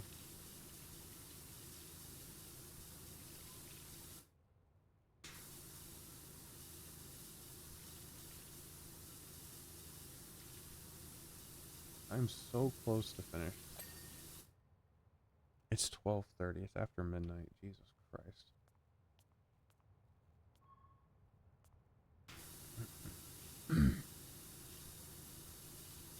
I think this part of the floor is pretty easy. I should be done soon.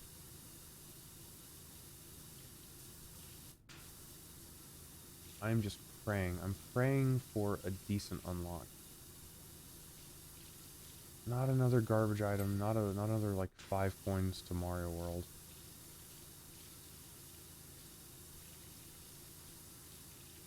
Or potion of Pokemon Red.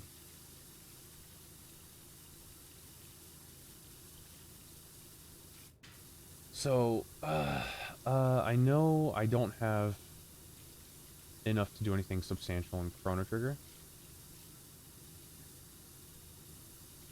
That game is heavily reliant on the key items you have. Like the charge pendant will open chests. The gate key I think opens up some portals.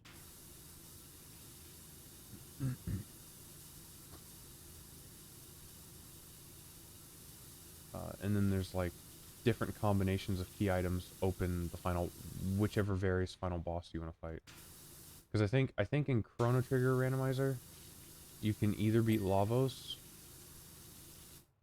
or you can beat whichever the final boss is for Zeal.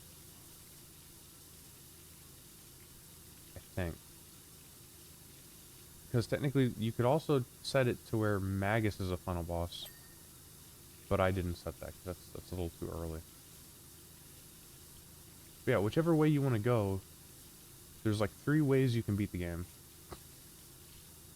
And they each need their own combination of key items. Which I don't think I have like any of the pieces for any. I think I got one recently. I got the ruby knife. Or whatever, the dream knife, or maybe it was a dream stone. I don't fucking know. I just know that I don't have enough to do it. How did I get turned around?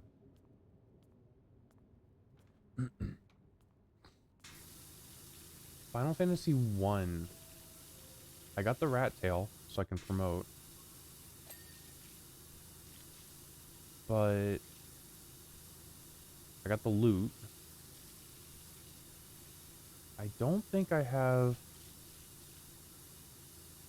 any of the necessary stuff to make real progress in that game.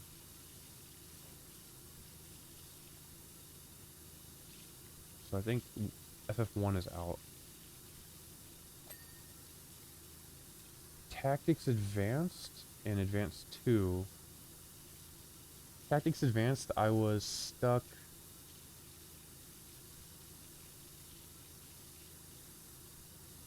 What was I stuck doing in Tactics Advanced? I think I was stuck because I didn't have any more missions to do. Maybe. And then Advanced 2, I was stuck because I didn't have any fucking gear. My characters were super, super weak compared to the enemies. And I didn't have any gear, so I wasn't able to learn any new abilities.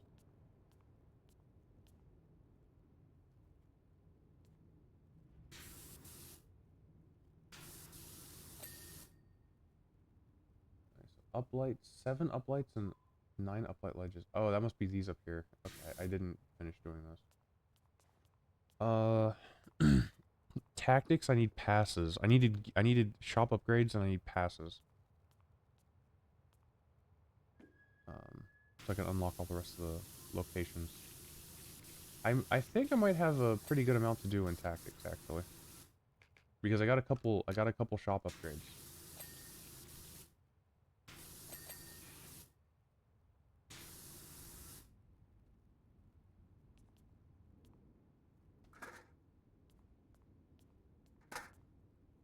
Is this clean?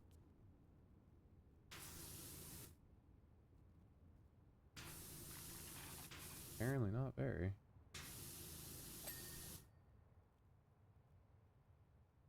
This uplight's done.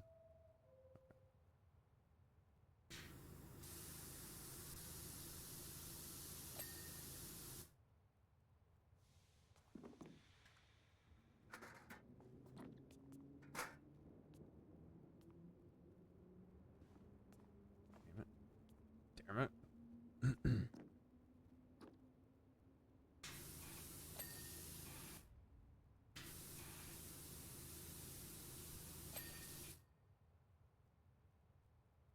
That one's done.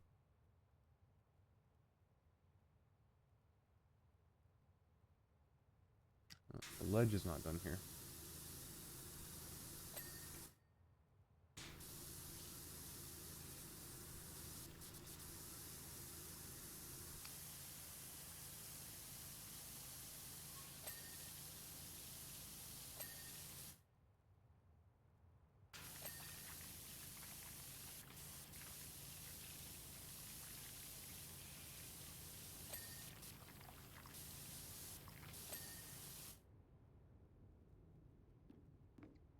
Got 2 of everything.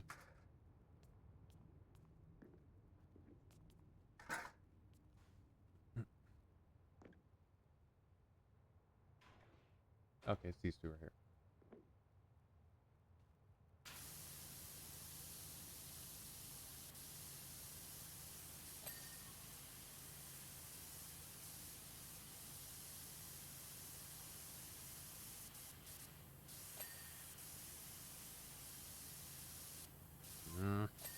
There we go.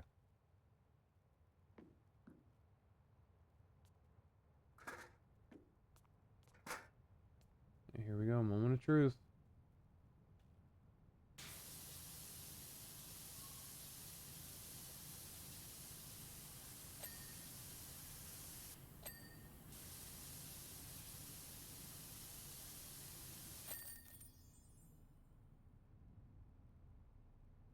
Huh, I got a mushroom to seasons. I know the mushroom in Link to the Past is fine, but I don't know about seasons. Anyway. Yeah, well, I got these three. No, actually, this is done, so I got these two. Ferris wheel and the Lost City Palace. Both super long. Yep, that's it. I think next time I play, I'm gonna come back in and look at FF6. It's probably my best bet. There's nothing. Have you gotta like... Oh, okay, there we go. Okay, there we go. We just had to... We had to enter into a different place. Gotcha, gotcha, gotcha. Yep, there's a big list of stuff we got. Alright, you look at that. Setzer, Sabin, Edgar, Locke. What's that guy's name? Umaro. Gogo. We got Gogo. Got Mog. I can't tell if we got Shadow or not. But yeah, we also got a bunch of Espers. Okay.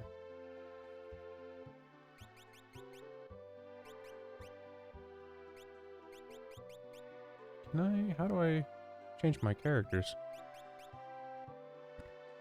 I mean, these are fine, but I kind of want to take Strago out.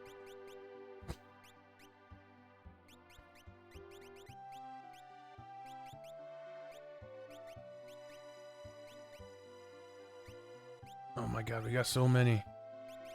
We got so many.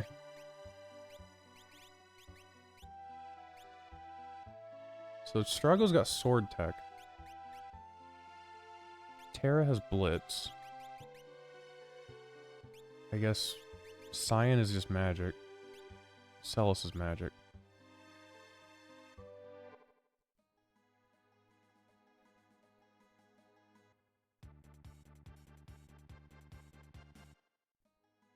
No, that's... Don't want to do that. There we go.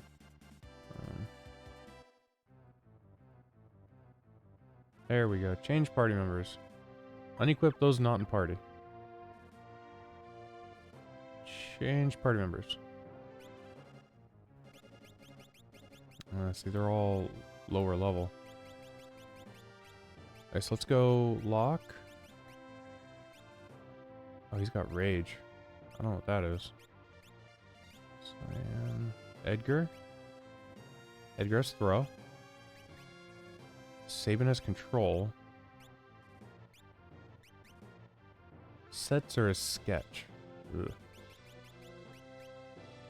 Yomara's normal. Gogo's normal. Mog is Possessed. I'm not exactly sure what that means. Oh, Mog's a natural magic user. That's what natural means.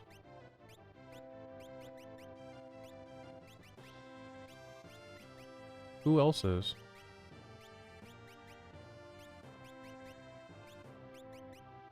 Setzer. Okay. So let's get Terra.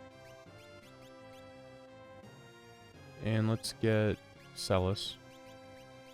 And let's get Setzer and Mog.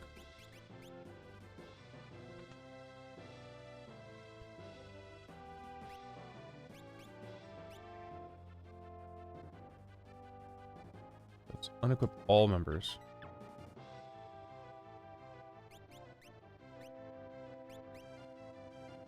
Alright, look at that.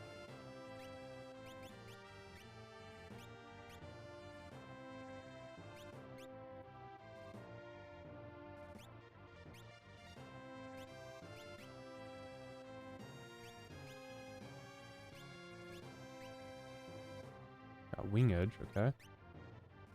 King Tap Minerva. Alright.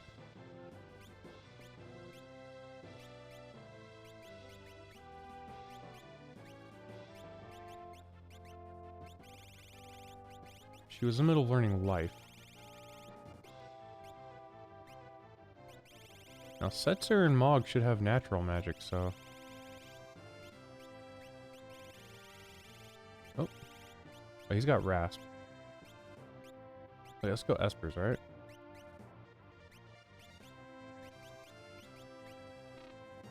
I'm thinking I can equip more than one, but I guess not.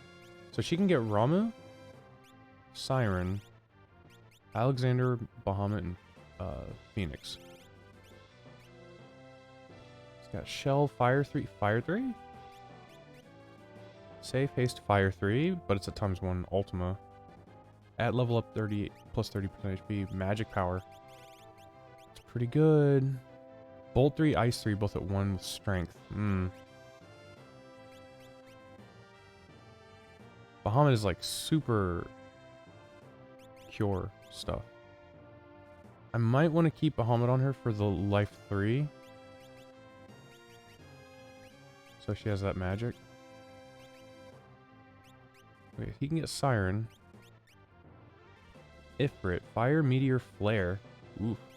Strength bonus. Golem has no level up bonus, but a bunch of healing stuff. Alexander and Phoenix. Huh. Ramu, Siren. Phantom, Ice, Ice 2, Bolt 2, no level up bonuses. Crusader. Ugh. This is bad. No, skills. Skills? Ifrit, Shiva. Stamina +1 on level.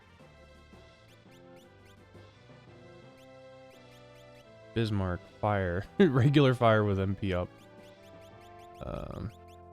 Crusader. I'm pretty much never using Crusader. I'm not gonna use that. Okay, let's look at this. We got. I kind of want to lean into magic boosting, but maybe strength boosting would be good for some of them. Strength +1. Strength 2. So does Alexander have good spells? I mean, he's got Bolt 3 and Ice 3. I think I'm gonna try to focus Setzer into strength. Magic. We got Ramu. We got. Okay, well.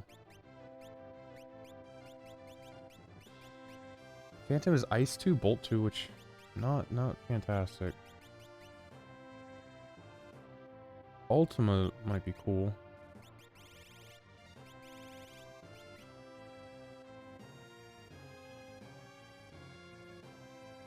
Huh.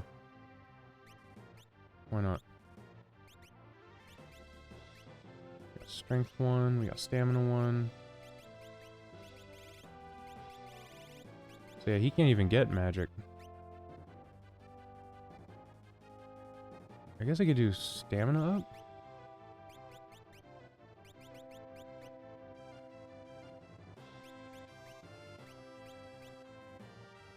Okay.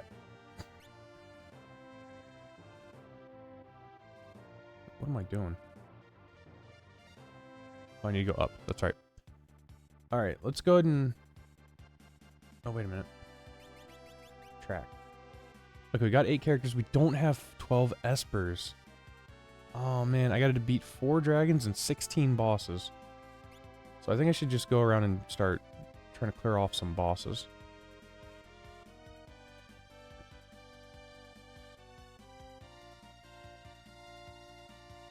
Wait, it says I've got green checks here. Yeah, it says I can do the auction house, but I don't think I can.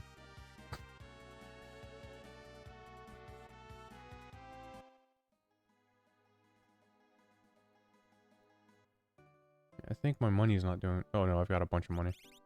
It says I can do the auction house. Let's see. Let's try the auction house.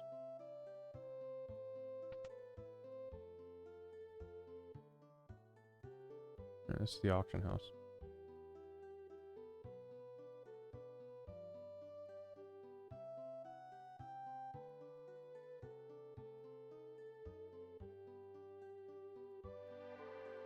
Hey, you're not from around here. You look... Oh, dorky. I'm like, what? I mean, let's see. Last time it wasn't anything good.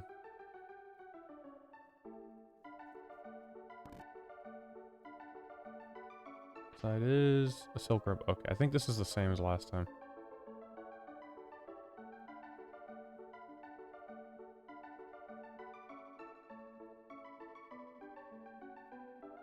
Nah, I don't want that shit.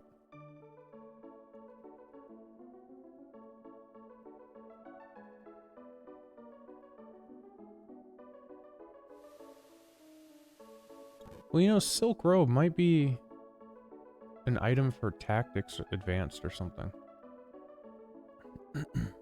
I'm just gonna I'm not gonna mess with that. Okay, so the auction house is done. I'm not doing that. I can do the opera house.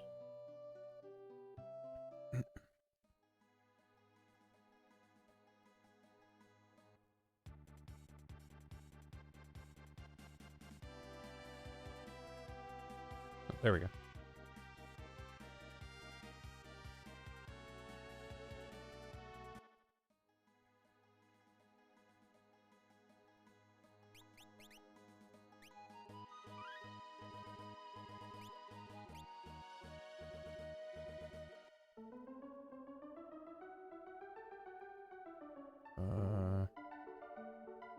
I don't remember how to do this.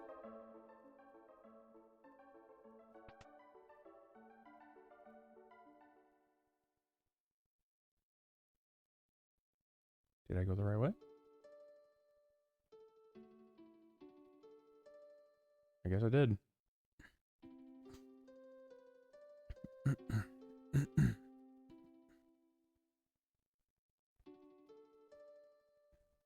Yeah, I'm short 1 Esper. And looking at this tracker, it looks like I've beaten 3 bosses?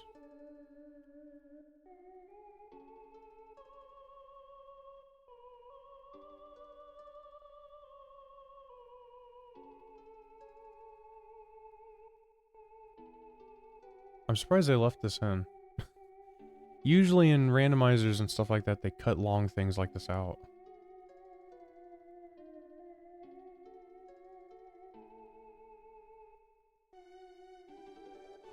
Oh, I guess I messed up.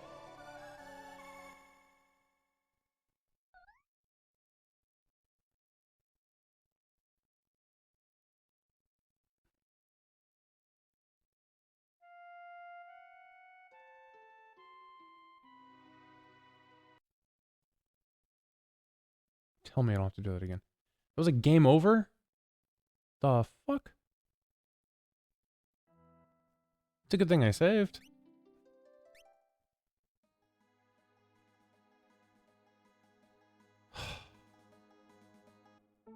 I have to pay attention. I don't know how to do it. Why is this in the randomizer? It shouldn't be here. Oh my god. Anyway. I don't know, like... I know people love this game and they're like, oh, this, you know, one of the best scenes in the game or something, I guess. It's kind of nice, but it's like... I don't know. I think maybe you had to have grown up with it. Oh, my hero? 'Cause I think that's what I picked last time.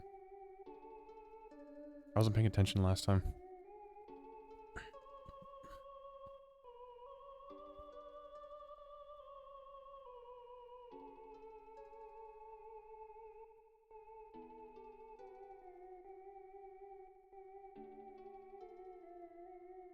You know, they did a pretty good job of getting the... Oh. I wish I... Fuck, that's the one I messed up on last time. God damn it. Okay, now I'm actually paying attention. I'm actually paying attention now. Jesus. Okay. So yeah, I mean, they did a pretty good job getting the bleeps and bloops to sound like a person singing. I'll give them that. But this kind of thing in games, it just doesn't really elicit like a big response from me. It never has.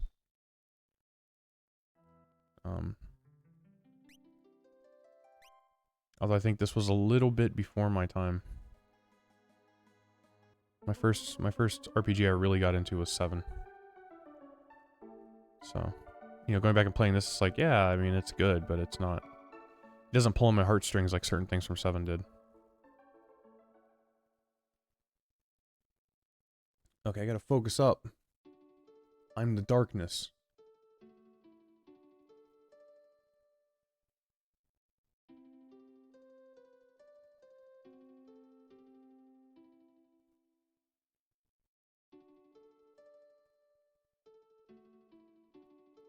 And actually, this song sounds a little bit like the song that plays when Aerith dies.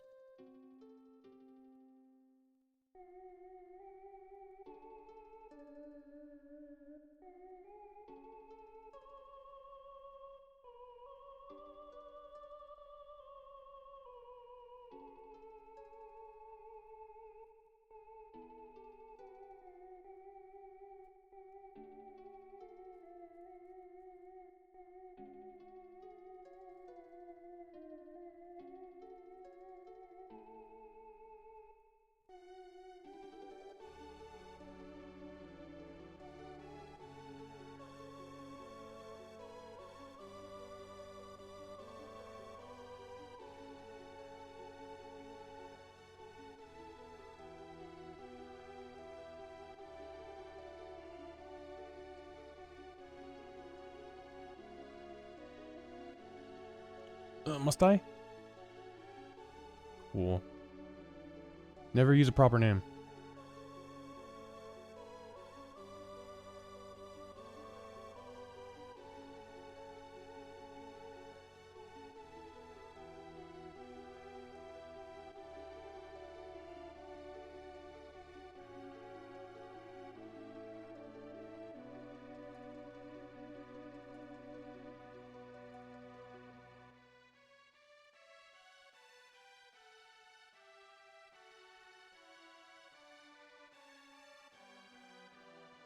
Oh. Okay.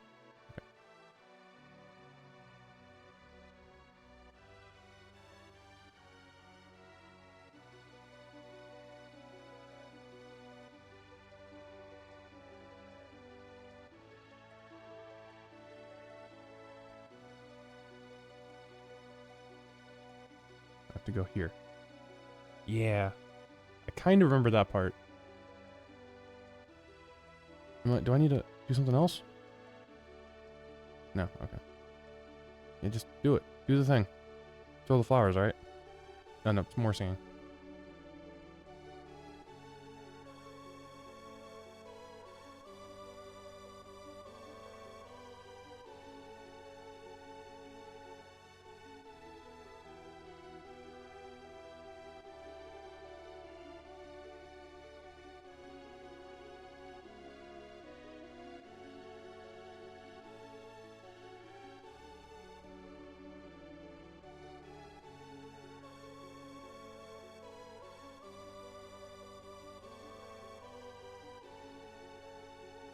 I mean, this is a really nice scene. It is really nice. The music's great, and like it's a little bit interactive.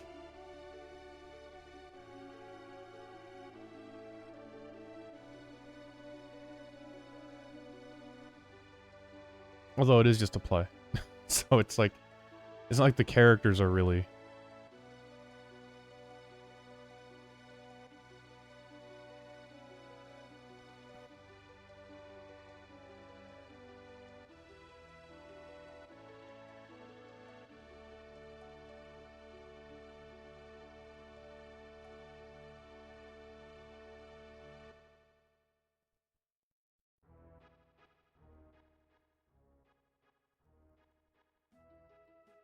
Was that not the check?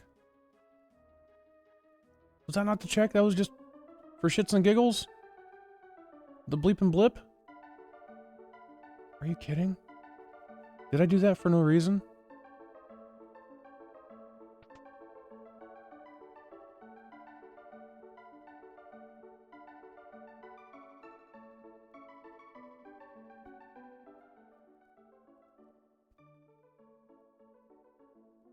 Okay.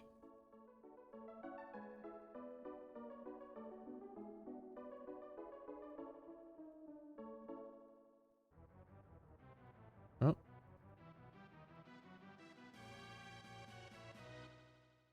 There's a time limit. I don't even remember where I'm supposed to go.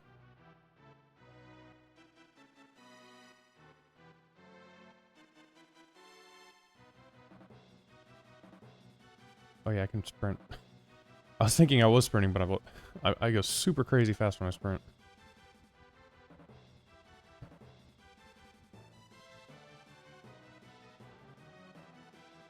Yeah, let me through. Oh shit.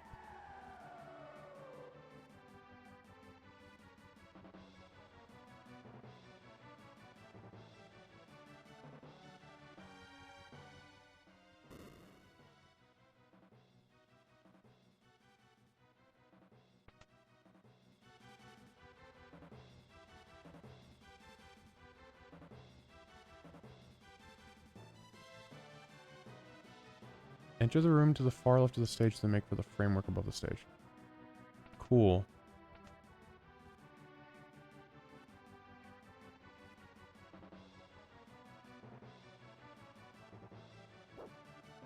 Okay, well, I flipped one switch.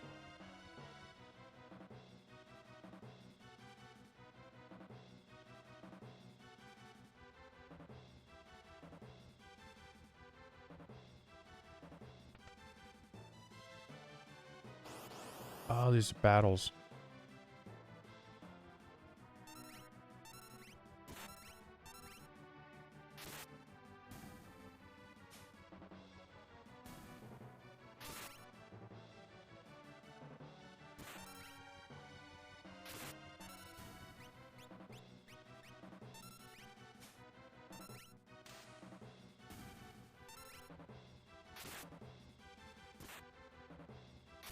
So I guess I have to kill the middle one first.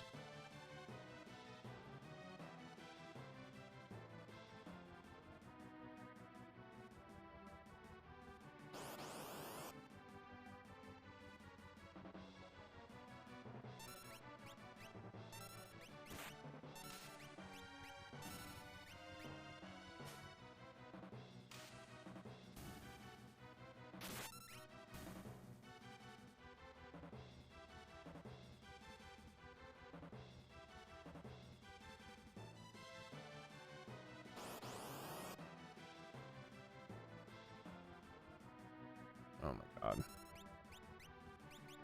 Can I like... There we go. Let's try that.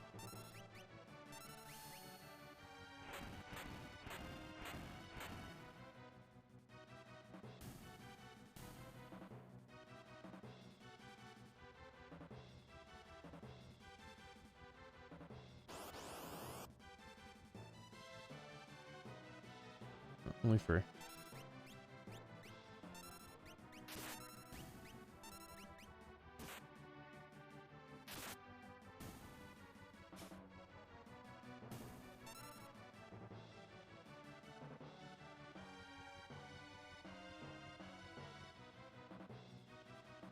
Go this way. Okay. There we go.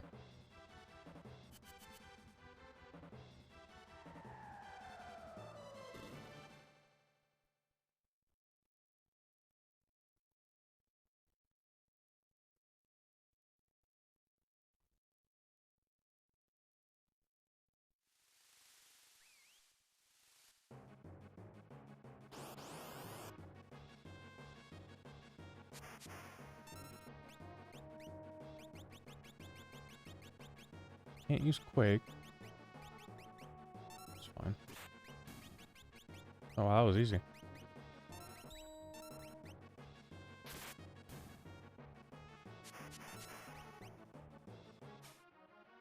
It's like just a bunch of piranha?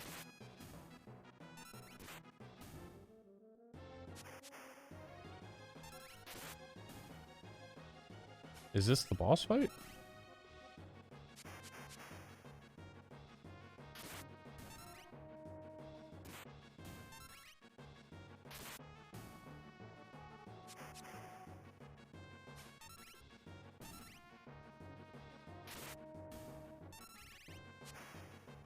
Oh. The big one.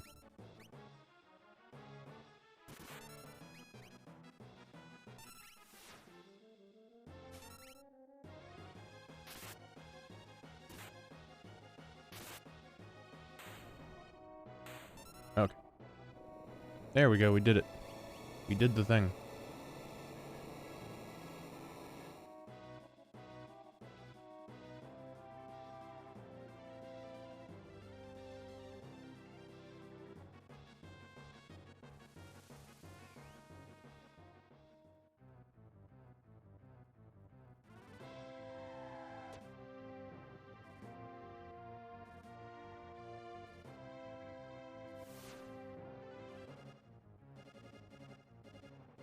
Oh, wow.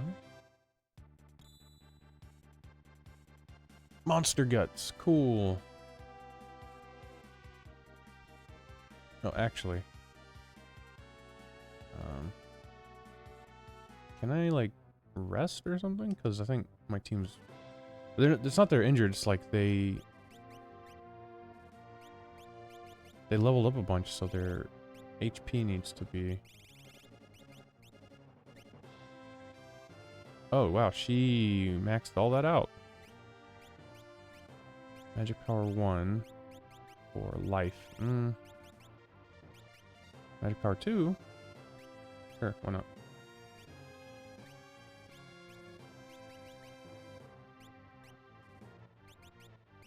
Let's see, Alexander. Not quite. Siren?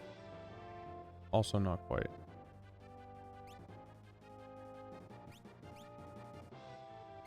But you know what? She can't. She doesn't have it.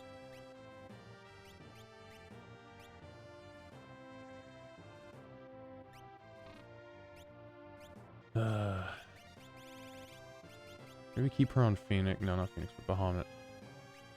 Yeah.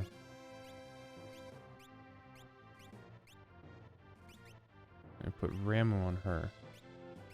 She's on Siren, but I don't want her to...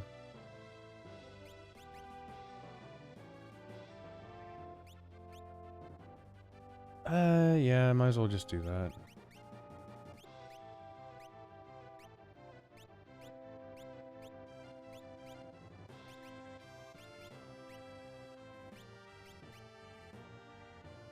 Pearl's not done yet. I do kind of want him to learn Pearl. I can move him over to Ifrit. And then for their magic, because Setzer and him should have natural magic, right? Doom, Rasp, Muddle, Haste, Poison.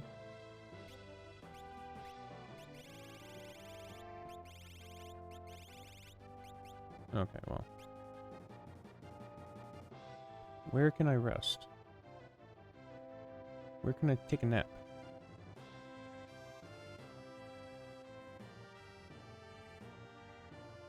Do I have to do it at an inn? I might have to do it at an inn.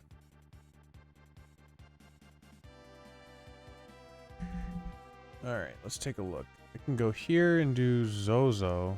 I don't think that's a good idea.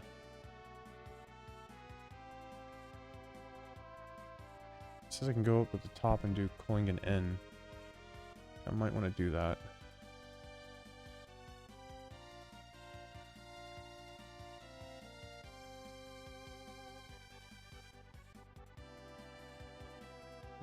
Where's Klingon?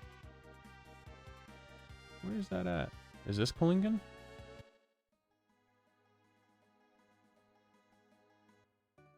That is Klingon. Okay. Oh, wait a minute. I need the treasure tracker. That's right. Yes, this has got a bunch of stuff, but it's really long. Okay. Oh, that's right. I need to... There we go. Let's save my game. I'm gonna use... I'm gonna use a tent. Because it says the check here is the inn.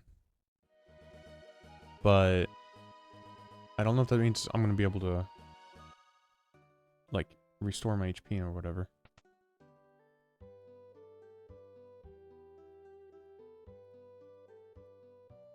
Use the inn.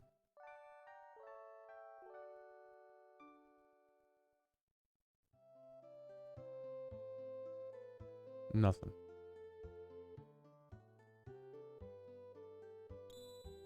Oh, there we go. Earth badge to Firered. Pretty cool. That's cool. So I gotta go to the old man's house and Rachel's house clock. Let's check out the shops. Bone Club and Soul Saver.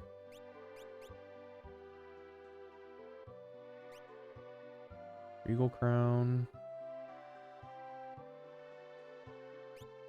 Crystal Helm. It says 2 of them can get better from that. Genji armor. I got 2 that can use Genji armor. But God, is it expensive. Dark Gear, Crystal Shield, Tiara, Dark Hood. So I haven't really been spending any of my money at all.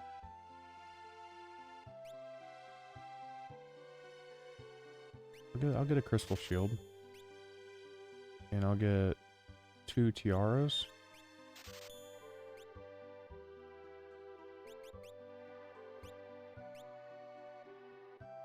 Three Crystal Helms. Maybe 1 Crystal Helm.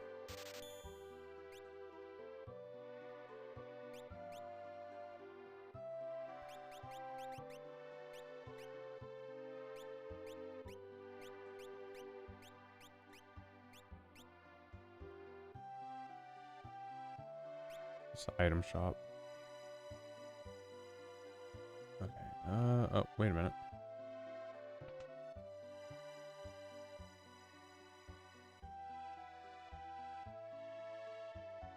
Damn you. Get out of my way.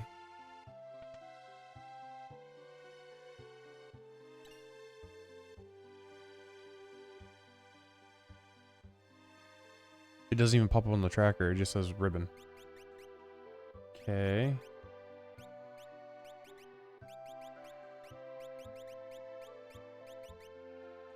Apparently no one can equip the ribbon. Unless, is it a relic? It is. Ribbon. Body cold.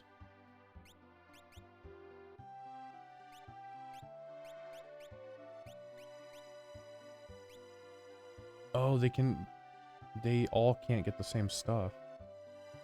So I got Zephyr Cape, Marble Shoes, beads, Star Pendant, Experience Egg, beads. Put on the Experience Egg and beads. No, not beads. Let's not put on beads.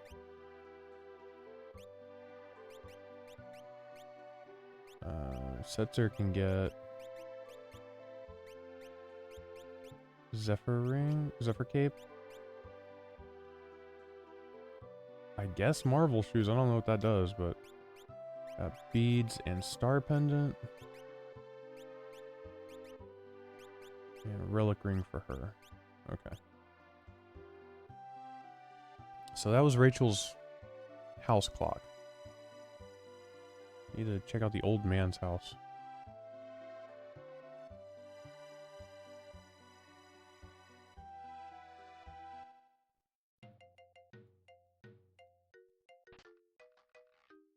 Oh, fairy ring.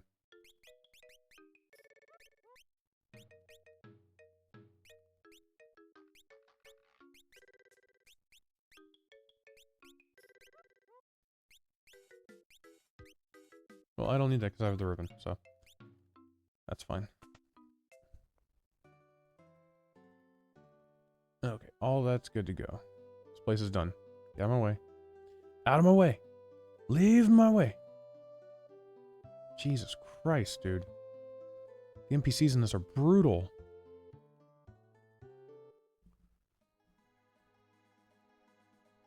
Alright, Dragon's Neck. Cabin Pot. Oh, there's no So this is just a treasure. There's no check here. Got into a fight.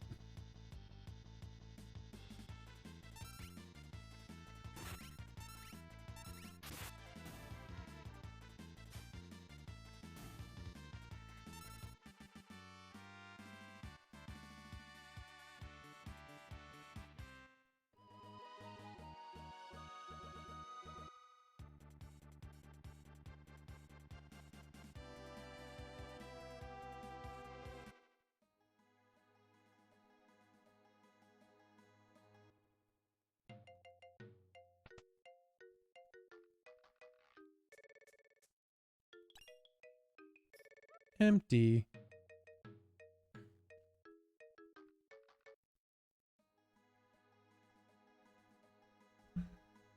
Okay. Next. Narsh.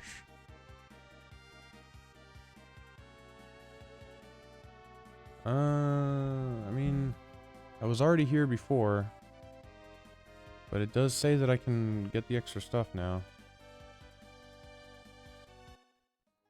West Mine's right. West Mine's left. Moogle Lair. Alright, let's do this. Let's see if I can do it. I should put on the Moogle Charm.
I don't know where I'm supposed to go. It says the West Mines. What does that mean? I mean, I know that usually in like the base game you get rescued by Moogles. I don't know where that is here though. I was assuming that I couldn't get to it because I didn't have Moogle, but now I've got, or I didn't have Mog, but I've got Mog now. I feel like I'm just like not going the right way. Or there's some kind of like thing that I'm not doing.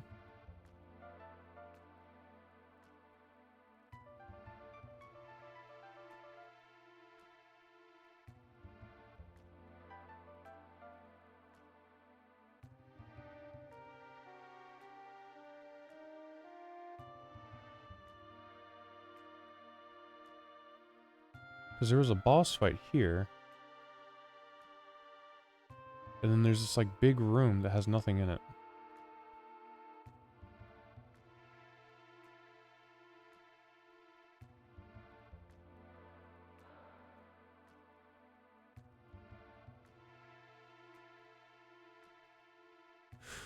I don't know.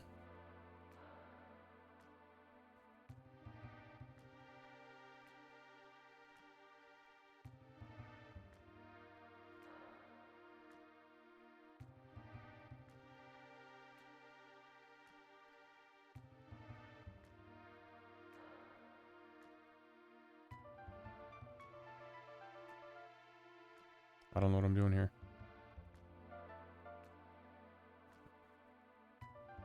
Oh. Oh. That's what it meant.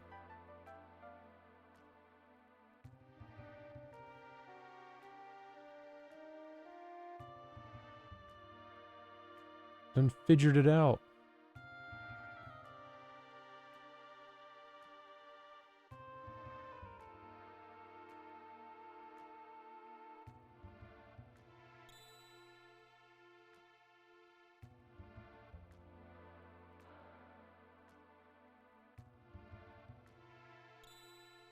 Can I see that again, please?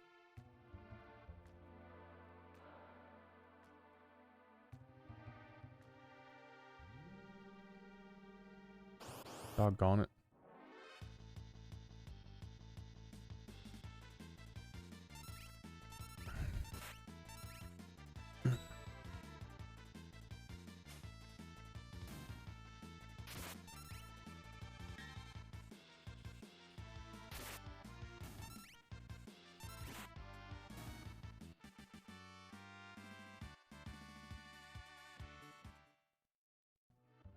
Can I get a repeat?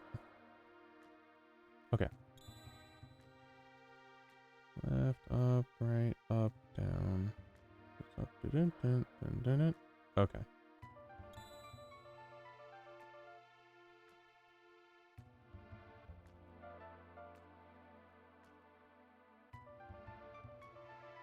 There we go. Is there something this way? Oh.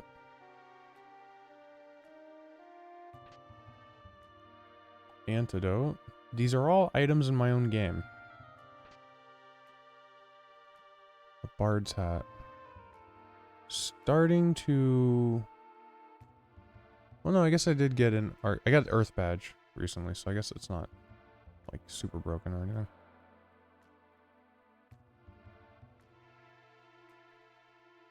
I need to go to the Moogle lair.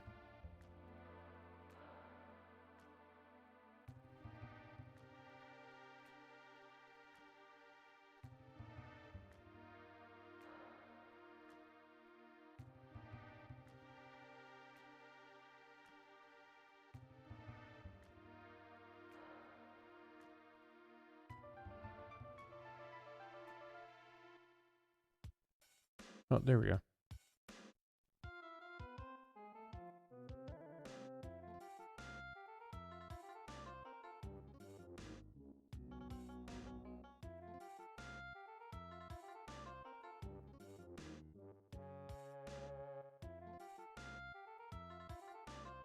Okay. Move. Okay, well, I was thinking maybe if I talk to the stationary Moogle. Oh, there we go. Earrings. Man.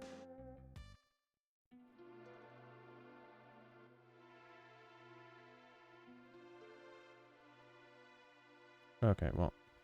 I figured it out. I got all the checks. Narsh is done.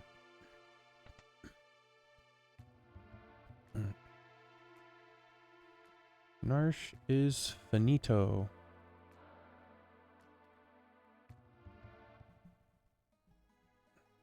Alright. What? I didn't get it? There's still stuff to do? I didn't do Lone Wolf or Moogle Defense? I don't know how to do those. F it. I'm not doing that.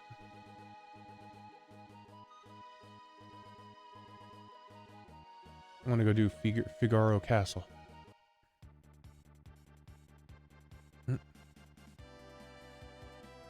Oh, uh-oh.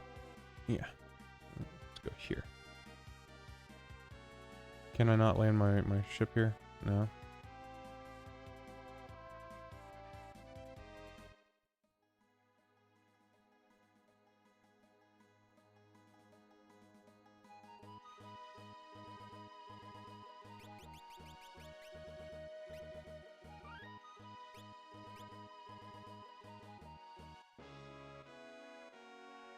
So we got east shop left, east shop right, upper wall, and west shop.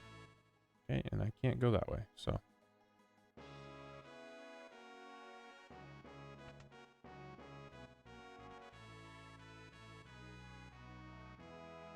Basement. Oh. Talk to me. Talk to me, you. Now he's... Talk to me. Hmm.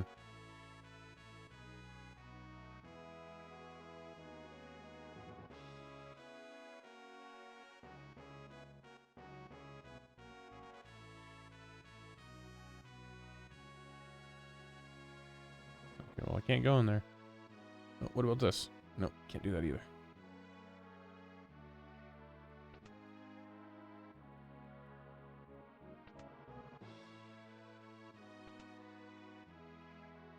Sure, why not? I'll take a rest. I would appreciate it if while I'm trying to sleep there weren't a bunch of women running around the room, but you know, I guess if that's how Figaro does it. Oh. How did I get over here?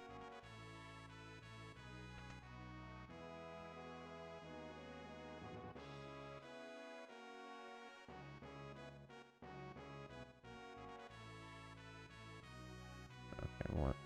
Wait a minute. Upper wall.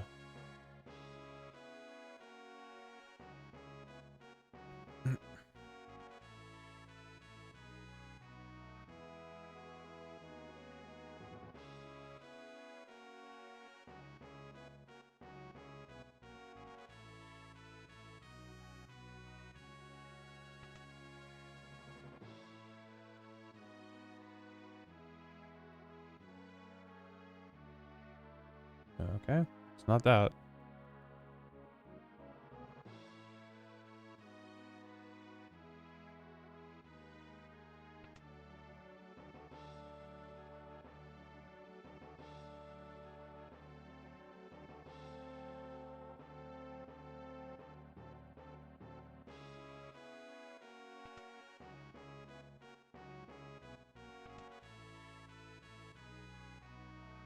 Okay, this is a shop.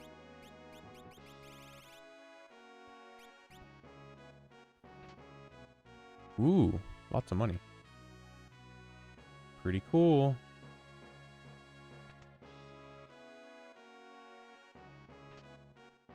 Phoenix down, ether.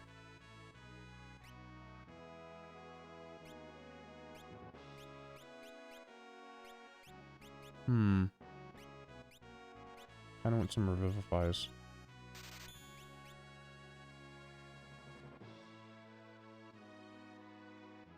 This is upper, oh, upper hall, not upper wall. Huh? Fog badge to Crystal.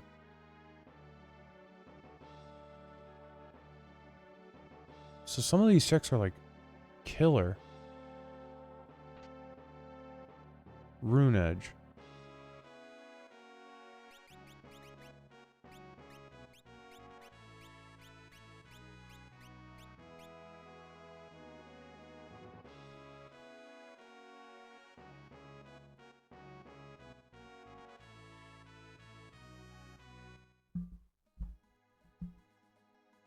All right.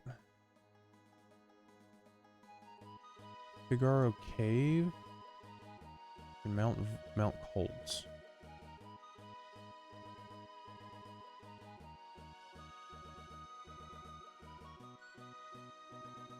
What is this? South Figaro. Okay, I couldn't find those chests, so I'm gonna ignore that.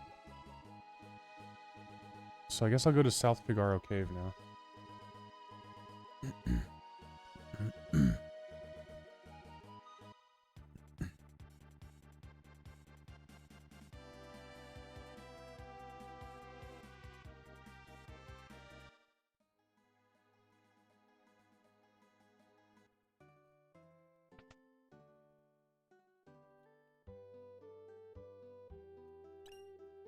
Okay, got a charm bangle. Not exactly sure what that does.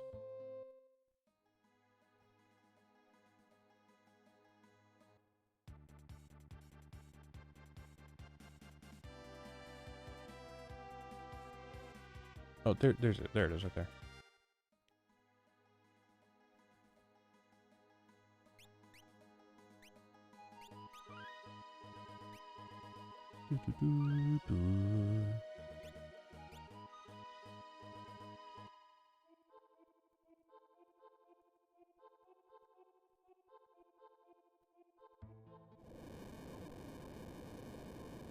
What is that noise, huh?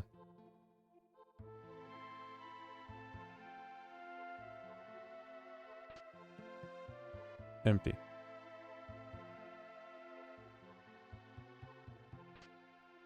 Stunner.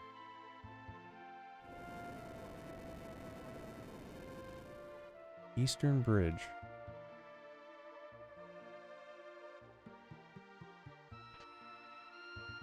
Cursed Shield.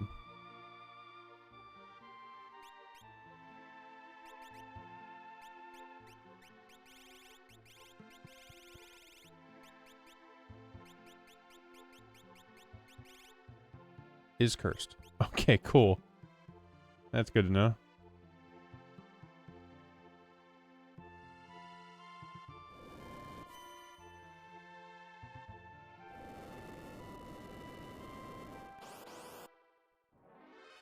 Alright, what do we got? Ultras.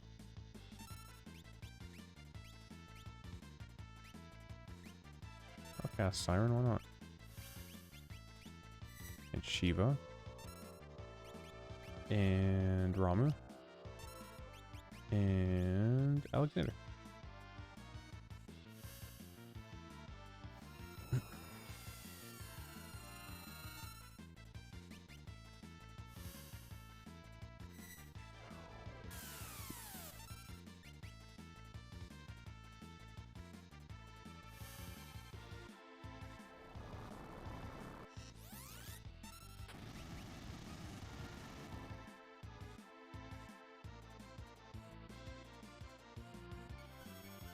He cast haste on himself.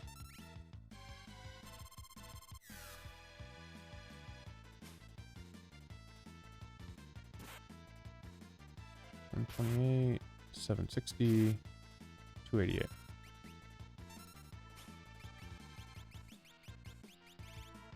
Let's go. Quake. Nope, not Quake. That looks awful. Do Shiva again.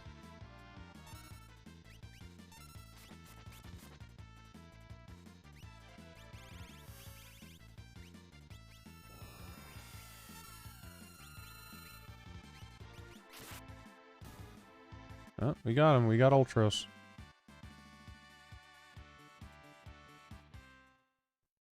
And 18 gold pieces. And an Archipelago item.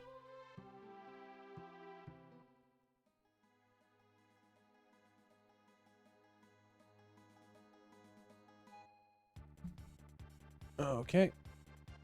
Let's check out Mount Colts.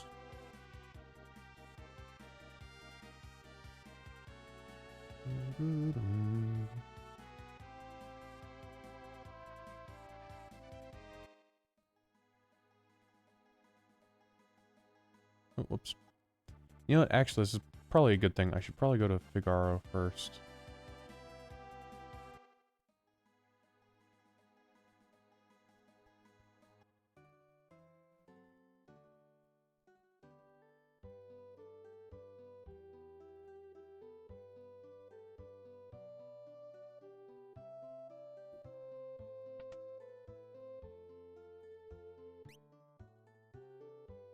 Pearl Rod. Actually an upgrade for Mog.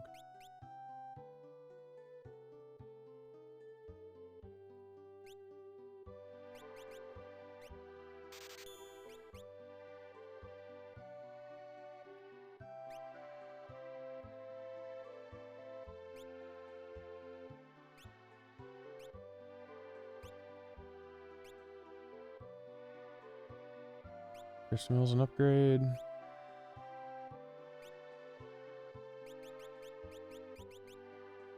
I can't afford 2 of them.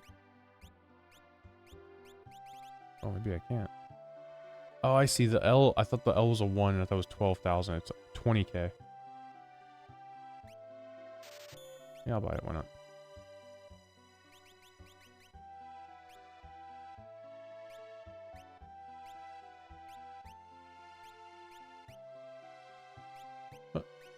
Stunner was... What are the Pearl Rod? Gosh, dang it. Okay, well. Can sell some stuff. Can I sell archipelago items? Okay, how much? 4 GP.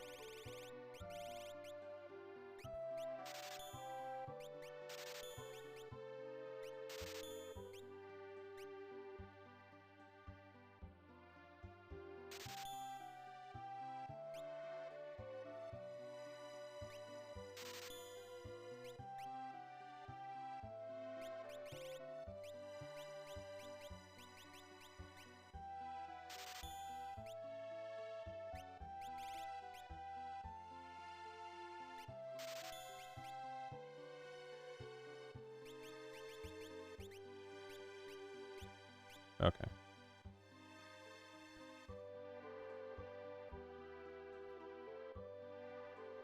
It's a cafe. Where's the inn?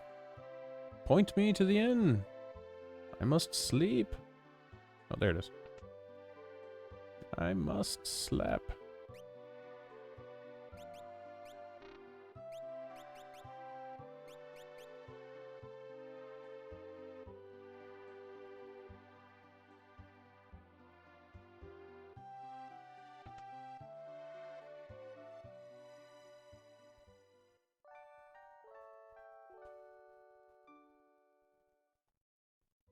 I should buy tents, actually.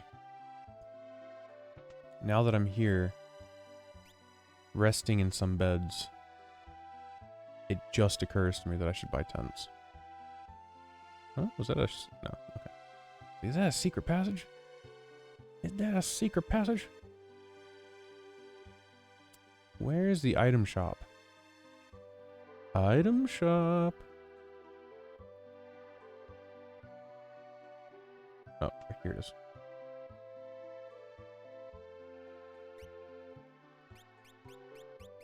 Oh, he doesn't have tents.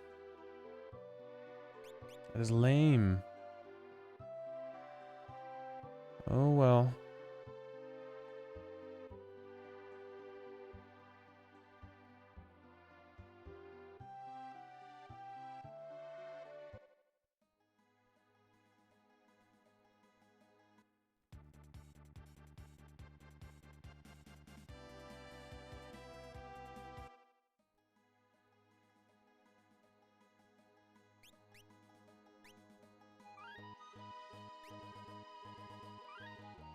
Okay.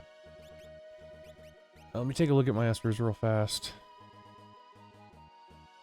I am nowhere near learning those things.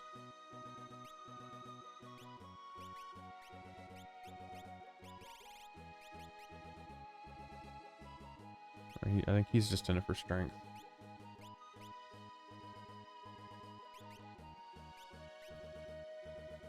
Almost got safe. Ultima's about halfway.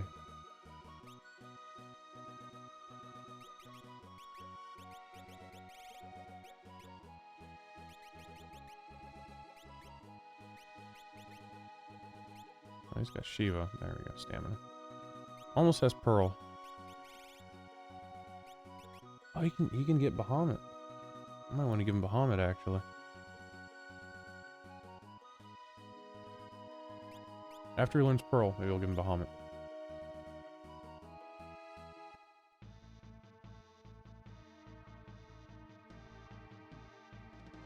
There's 4 items on this mountain. West face south, west face north, hidden cavern and exit. I only see 1 item right there.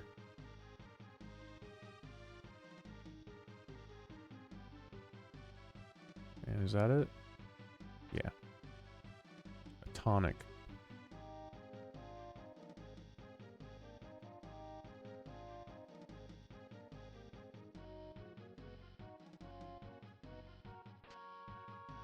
Oh, Cackstar, that's the hidden cavern.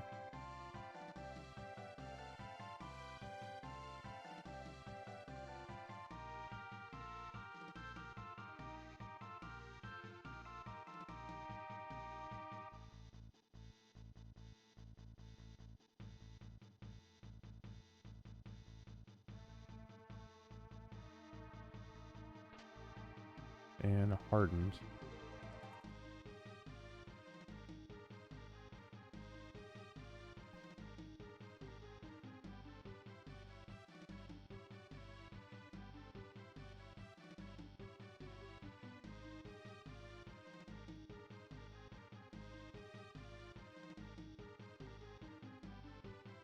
Yeah, might as well save it.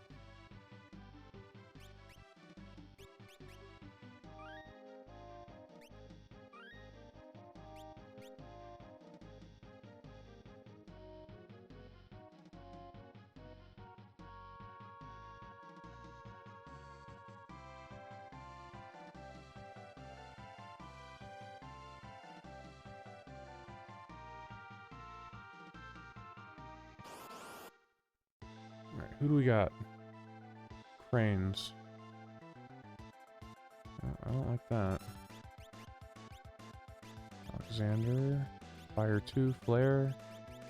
I guess I get Flare.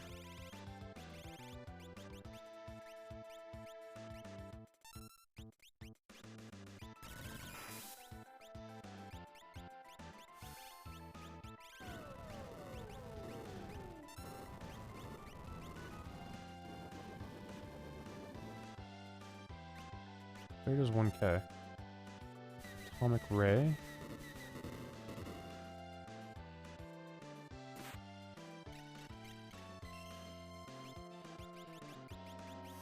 Let's see how Bolt does, because I feel like Bolt would do extra damage to them. It might also heal them. Okay, it healed the left side, but not the right side.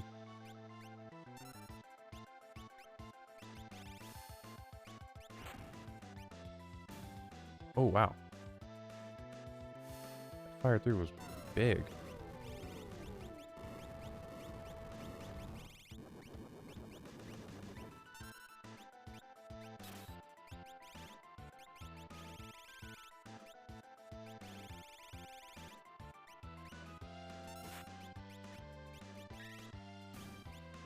Oh, there we go. Okay. Mogwyrm Pearl.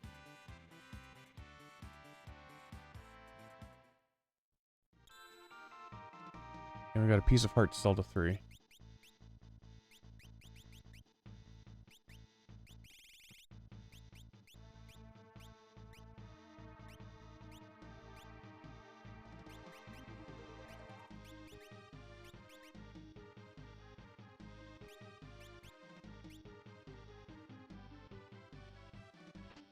And we got Tincture.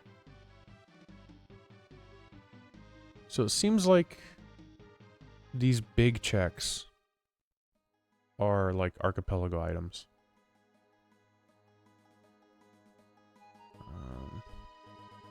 And I really don't want to do... I don't want to do Zozo.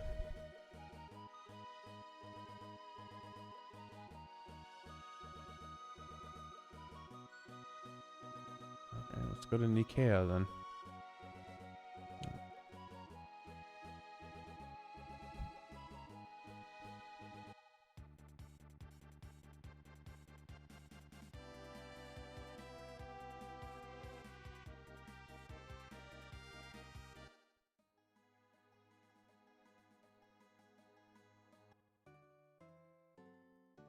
So it says the in clock is a check. Oh, there's a fucking NPC there. That was a wall.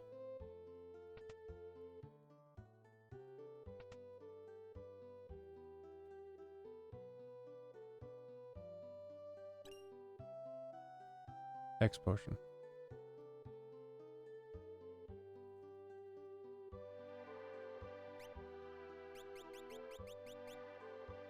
Where are all the tents? Are you... if you're not the fucking... Jesus Christ. Strato. It is expensive. Excalibur. Oh, it's not good. Okay. Well.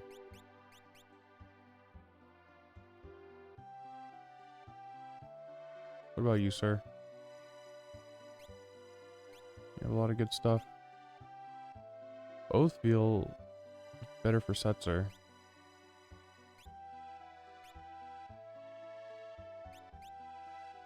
Yeah, not that great.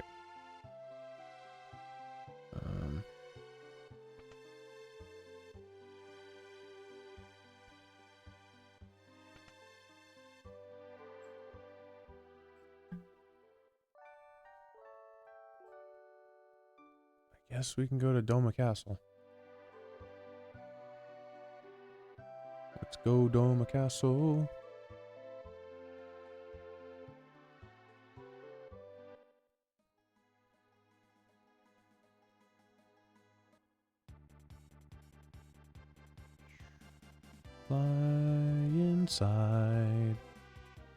Flying sideways.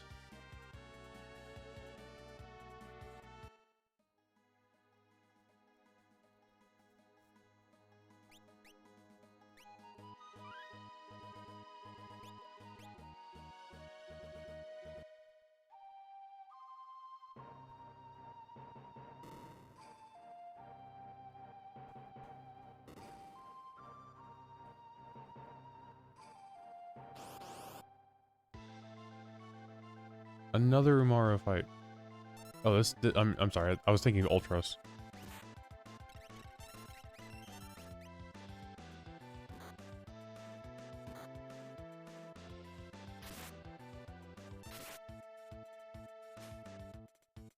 Yeah, I'm doing tons of damage to him.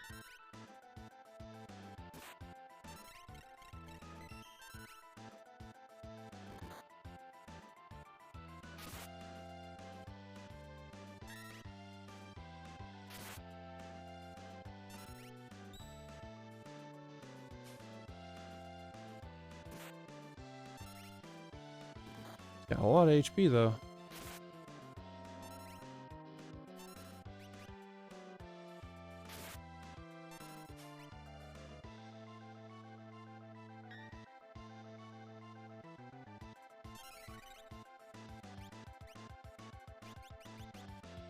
Do I have regen?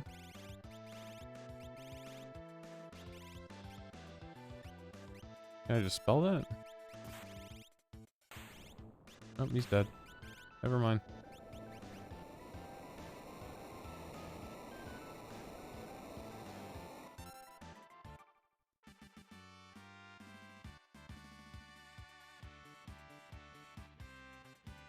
$60 gold.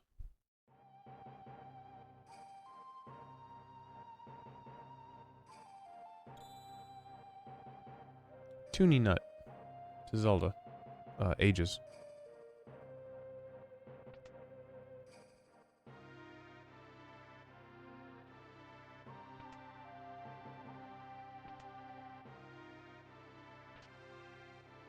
Pod bracelet? Oh wait, the clock also I guess is a check. There we go. Remedy.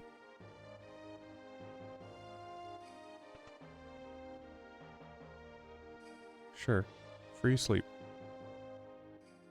Cyan's bedroom, lower hall pot, southeast tower left, southeast tower right. Oh, that's it.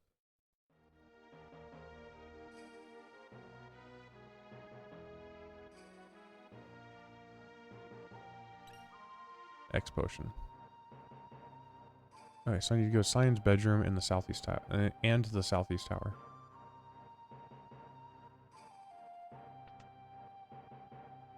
I would assume going straight would get me to a bedroom, but I guess not.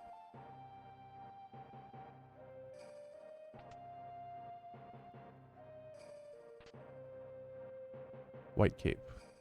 That was Cyan's bedroom.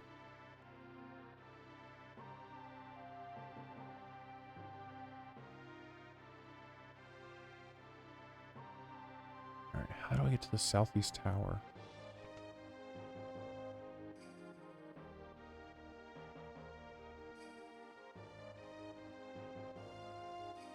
Huh. Maybe you have to go, like, inside and then upstairs and out? Like this?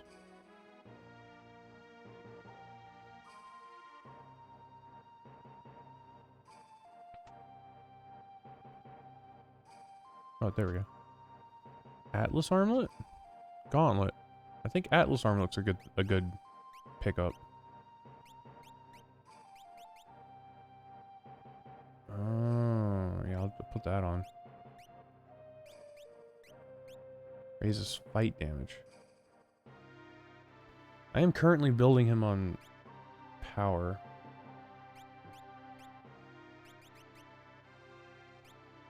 He also has a shield, so...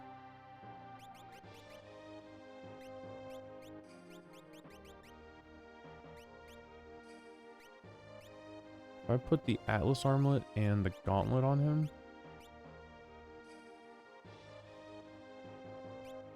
Can someone equip the Zephyr Cape? Because that thing's pretty cool.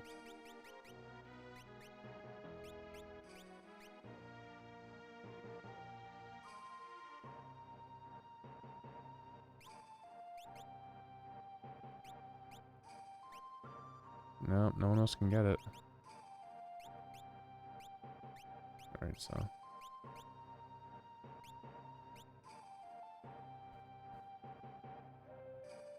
Alright, well, Doma Castle's done. Doma Castle's Doma done. I think I'm going the wrong way. I'm completely the wrong way.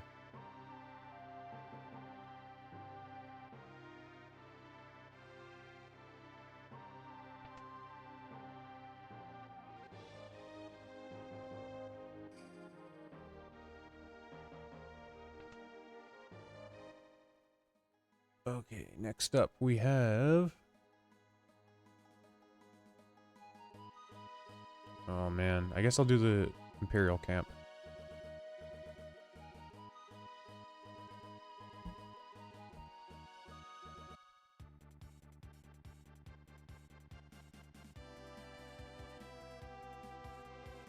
Is it the bridge? I can't remember. I cannot remember. I think it's like going on the bridge.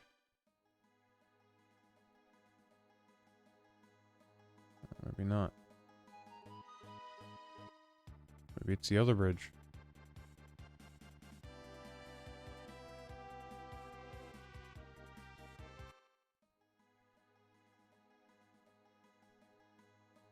Oh, yeah, I think that's it.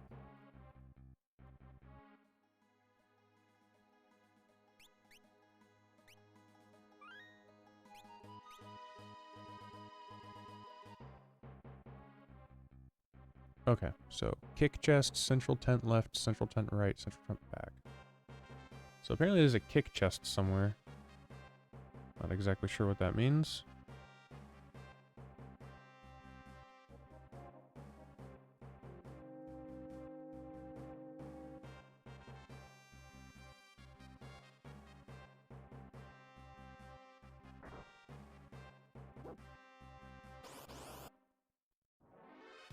Was I not supposed to kick it?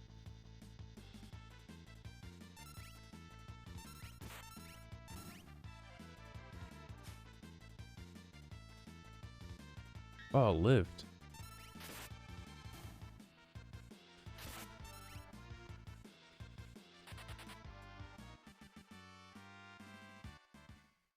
Oh, a lot of gold.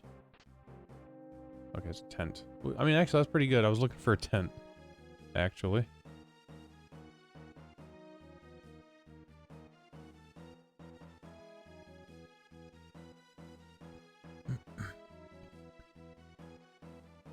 Follow him? Okay. Well, I'm going to check out other places. It says the central tent has 3...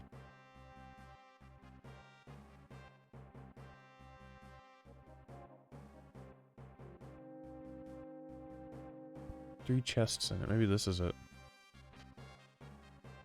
Wing edge. Monster in a box.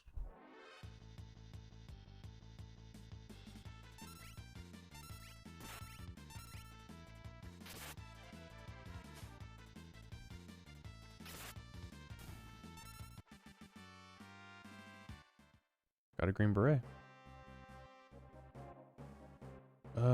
Central tent back. What does that mean? Maybe behind it? Oh, dang it. Oh, this. Okay. A crystal orb. What is that?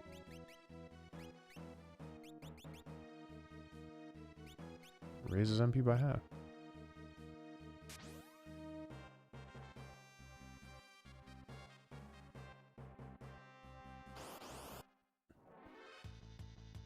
Templar and soldier. Oh, I got pearl. Could also just Bahamut.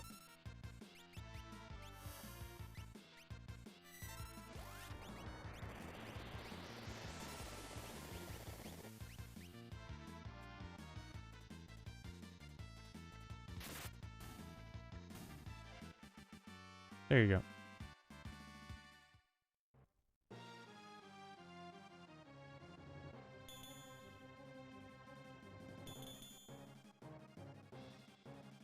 Oh, I've got plenty of MP. Okay, never mind. Oh, I gotta help this guy?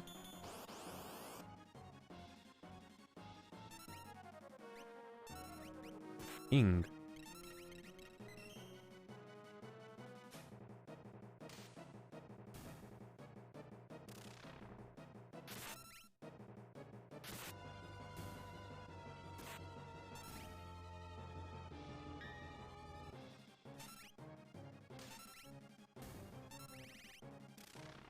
I guess it can't be insta-killed.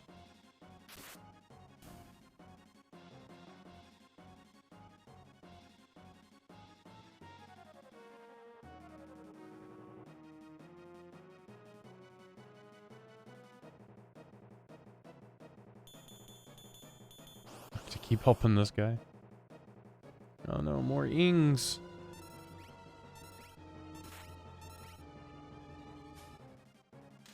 God, don't insta-kill.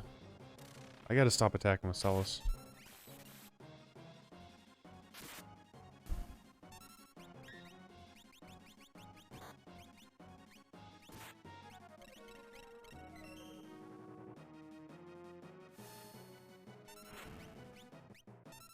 Oh, well, I've healed him.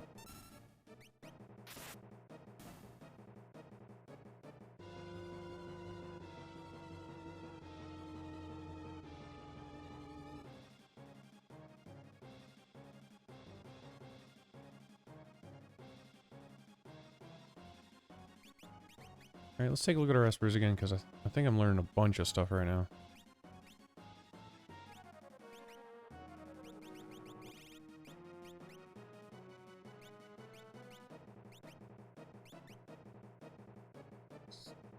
Still didn't learn Ultima.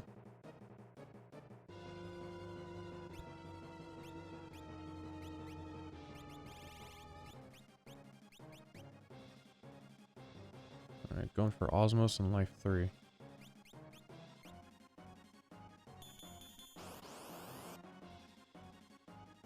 Critic and Pandora. I don't like the looks of this thing.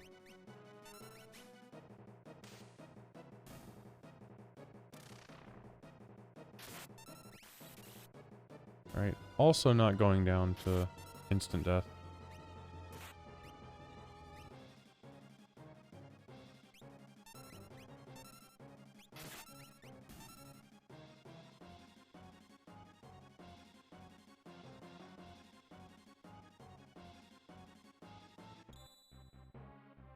Got a Yoshi egg for Mario World. Oh, that's right. I need to check to see how many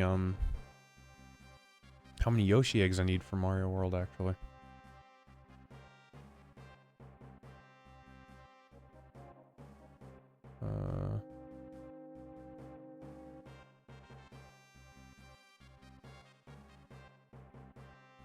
Can I not leave? I better be able to leave.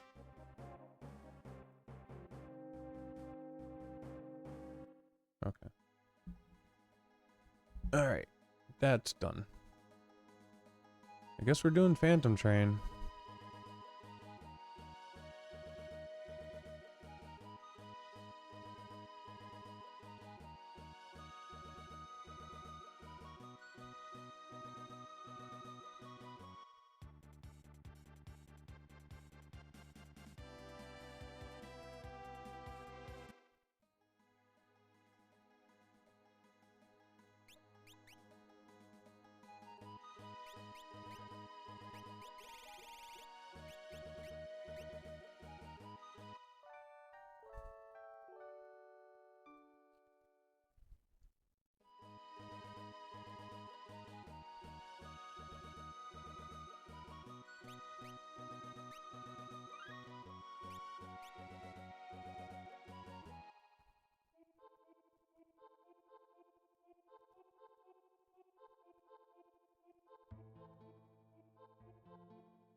Yeah, this is like seriously Temple of the Ancients. I mean, I know, I get it. This game came out first. I get that, but you know. Okay. Just going in that one.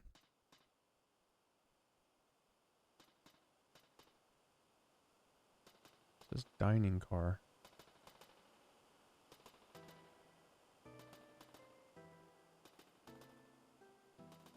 Is that a door?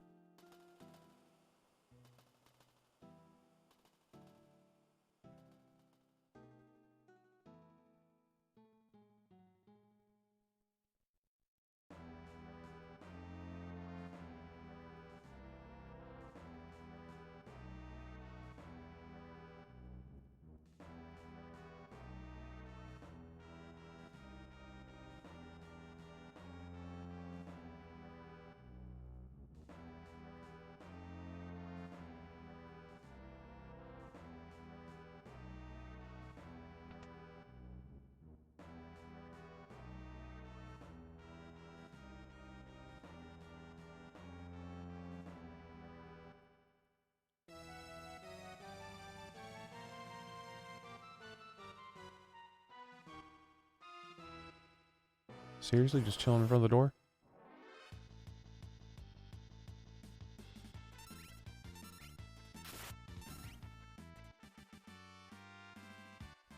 Nine magic points.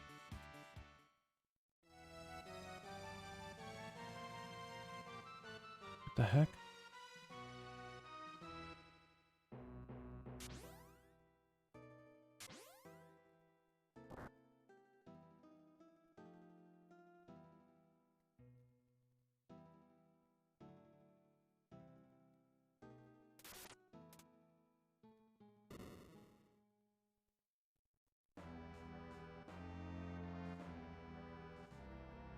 Can I go out this way? What? It's gone.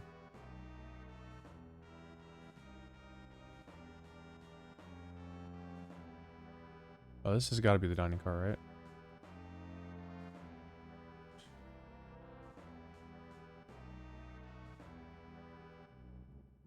right? Service, service, service, service.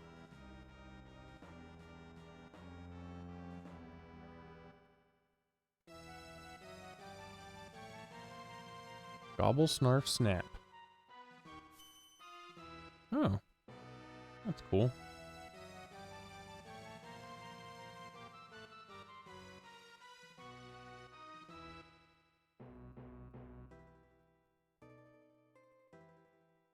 I'm gonna order, I just wanna...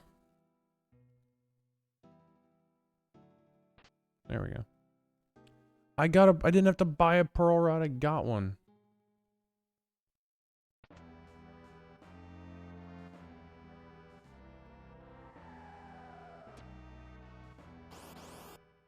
Who is this? Siegfried. Go, guys. Ha ha ha. Give up?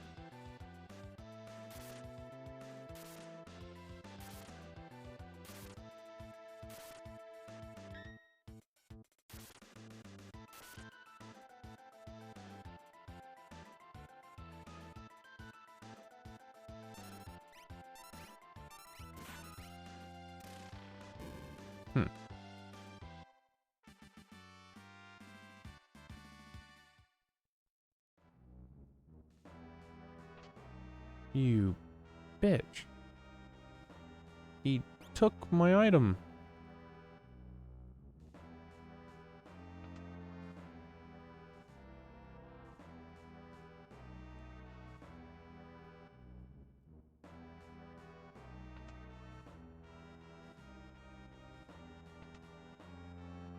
Oh, wait a minute. Monster in a box. My dick in a box. I got a preemptive strike. Let's go. Yeah, I thought so.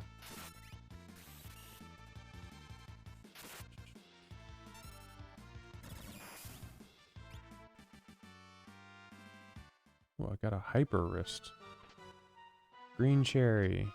Tonic. Elixir. Okay, so this train has been cleaned out. I just gotta beat it.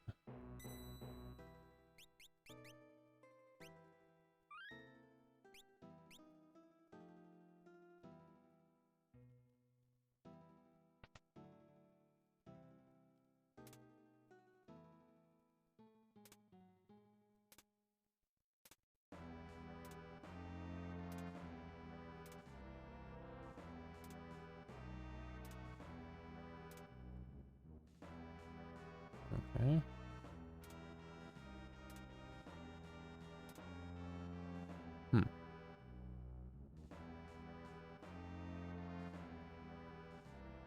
Oh, I see. So the first and third.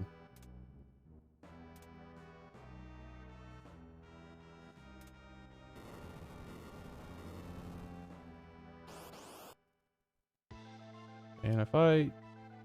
Not the train.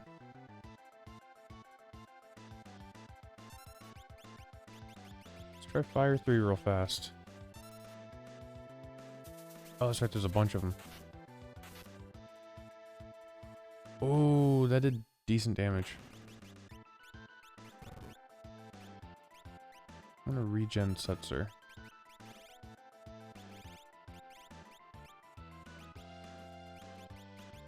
That's pretty bad.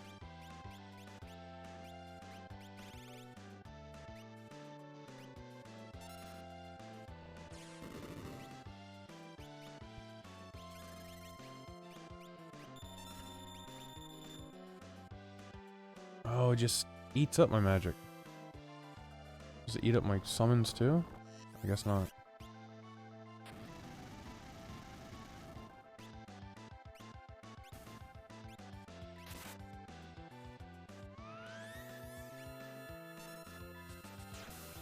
Oh, did I cast Pearl? Dang, that's cool.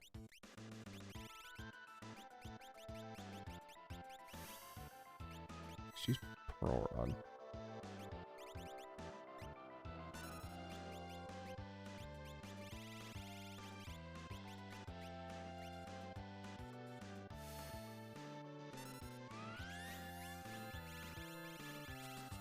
Oh, I use them up. Oh, I thought because like in other FF games when you use a rod, they just stick around. Okay, so using Pearl Rods in this is not the same. It expends them.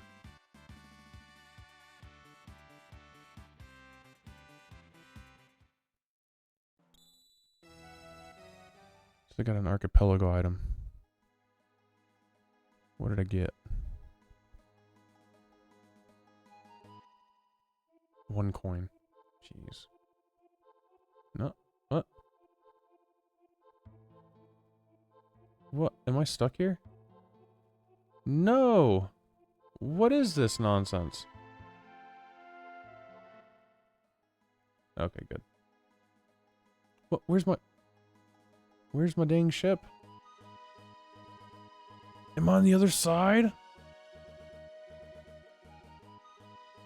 Can I go around? I can't go around. This is lunacy.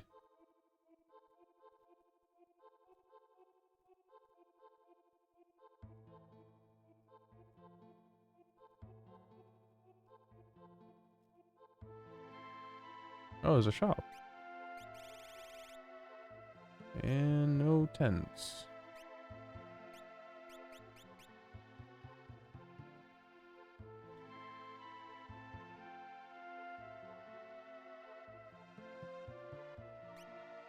It's the same guy.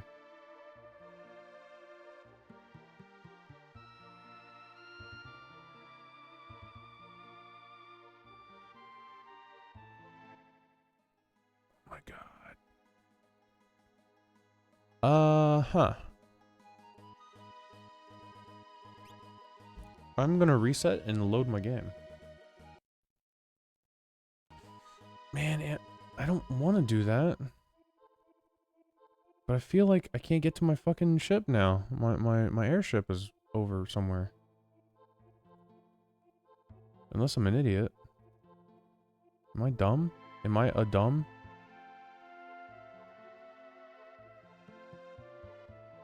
There's the Doom Train thing.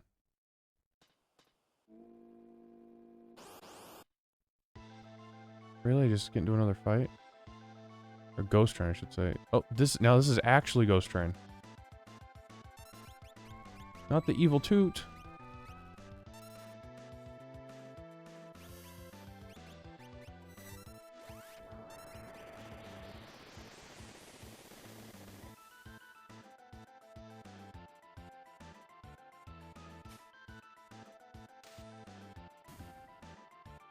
Yeah, there's no way that's gonna work.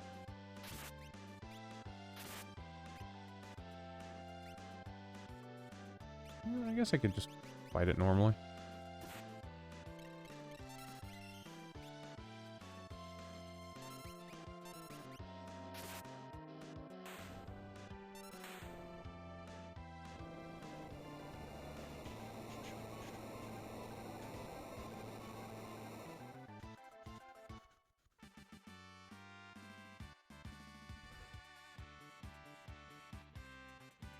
I got a tent.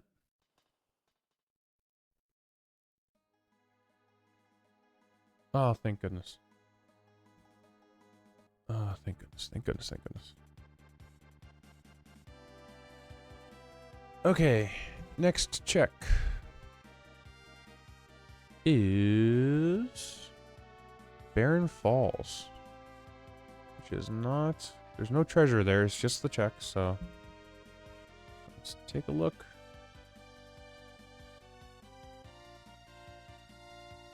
How do I check this? I think it's this.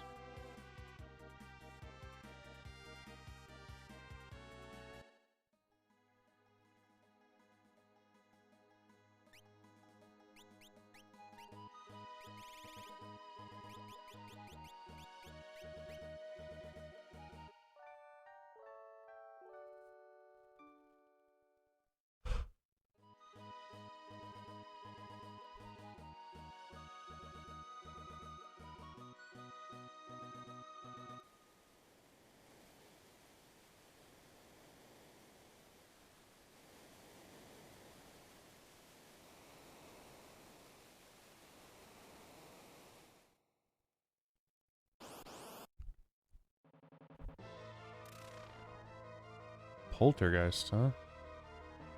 That looks dangerous.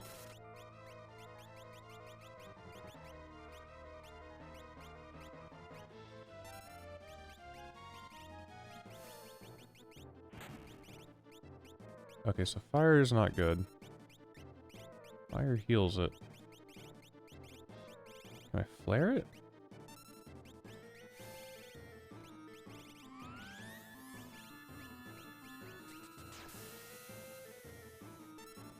Pearl is excellent. As per usual.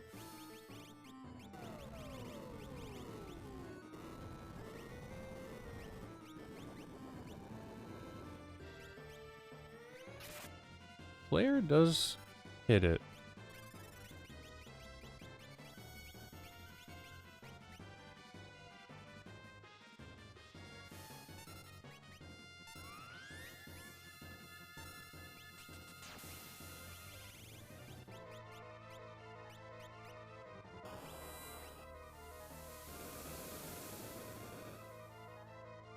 Did 0 damage.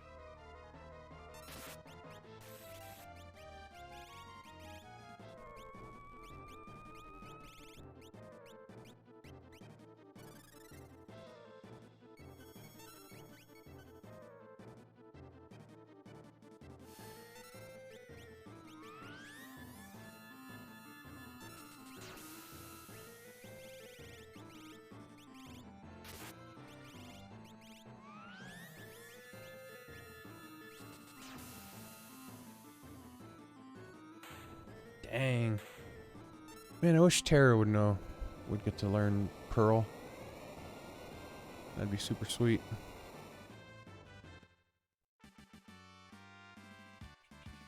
That's a lot of experience and magic points. Ult 3, Ice 3. Got Aura Lance.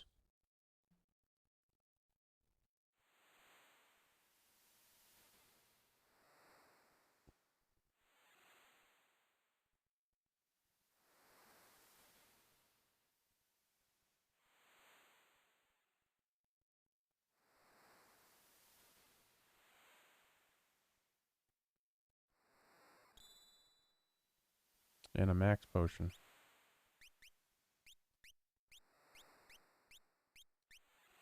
Ooh, Aura Lance for her. That's excellent. Finally get her off of that fucking assassination dagger thing or whatever that was. Okay, let's get treasure. No. World Squad. Okay, well. We got some treasures to get to. So let's go to Mobliz.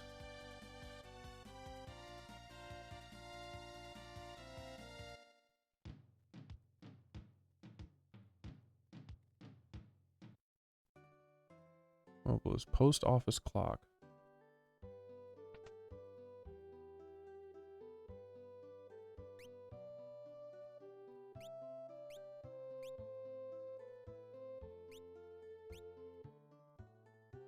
Sky render's better for Setzer. But I can't afford it.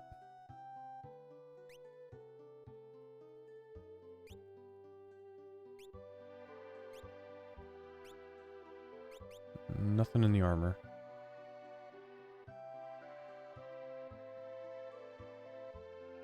There's the inn. There's the item shop.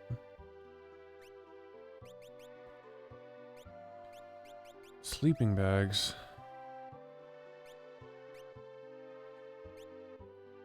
Sure, why not?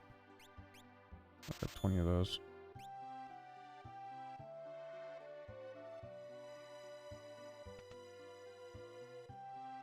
Oh, wait a minute, I need the post office.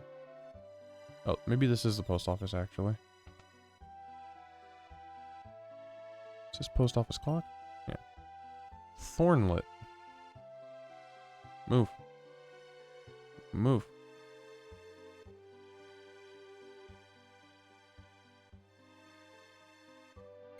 Let's check out relics real fast.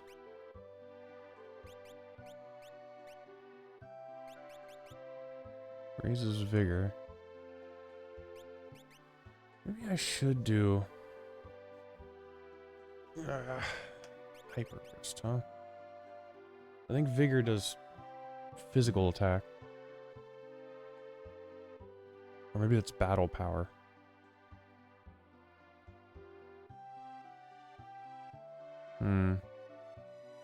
But the thing is, no one else can equip the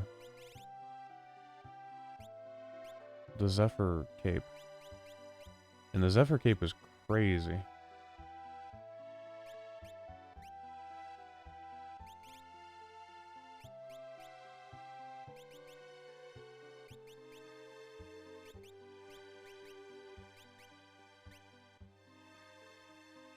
She hasn't gotten Shell yet, but I don't think I care about that.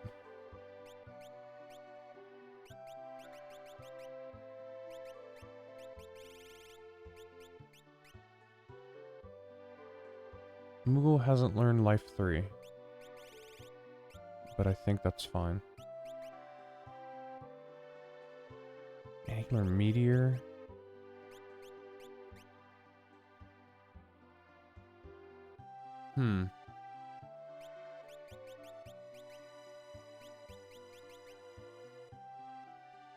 MP up. But his MP is already really good.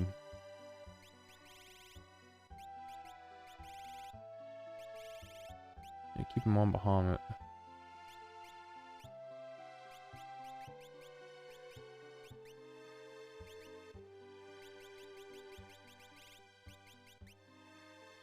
Yeah, he's maxed out with Alexander.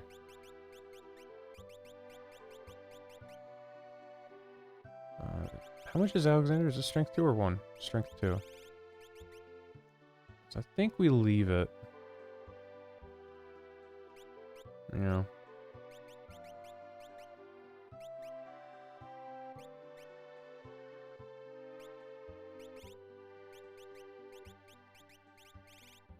Man, she literally can't get anything. She doesn't get any other boosts or anything from other flipping Espers. Let me just give her Golem. Like she'll be losing out on the HP, but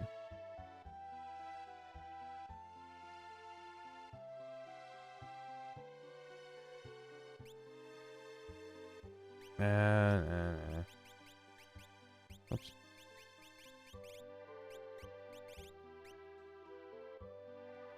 Yeah, leave her on Golem. Wait a minute. Didn't I want to move hers? I can give her round Phoenix, but that's not great. Give her Alexander. Bolt 3, Ice 3 might be fine. That might be a good option.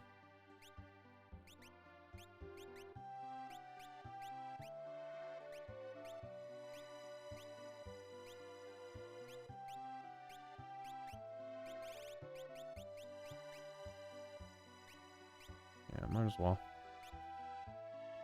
It's like I'm primarily using her as a physical attacker anyway, so maybe giving her a little bit of a strength boost would be a decent option. Got Esper Mountain, which is it's red right now. I can check the regular chests, but I can't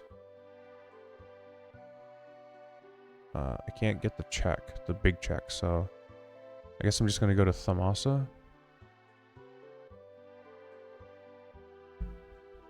Let's do Thamasa.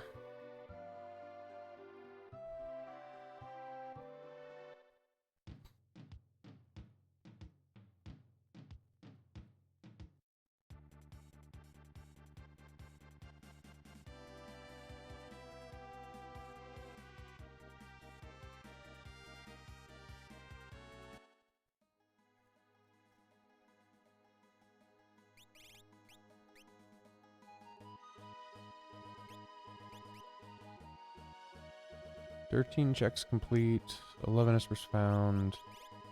I defeated 10 bosses, so I've almost gotten the bosses cleared. I only need to beat 6 more bosses.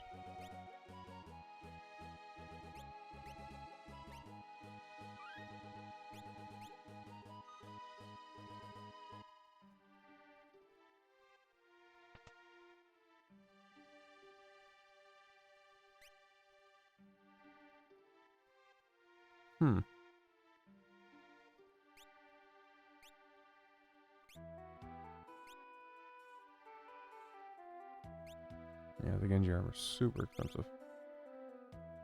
Says Diamond Helm was better for 2 of them.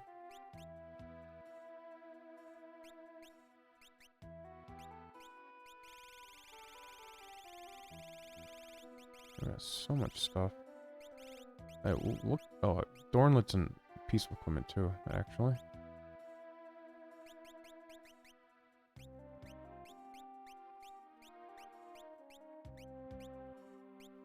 Let's go weapons first real fast. See what they got over here.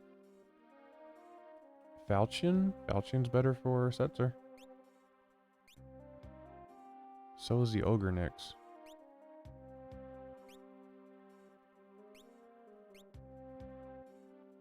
So is the Sky Render.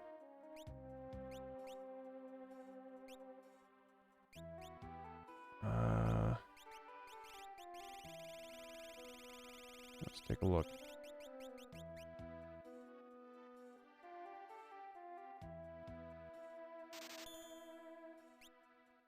It's Arena Ring.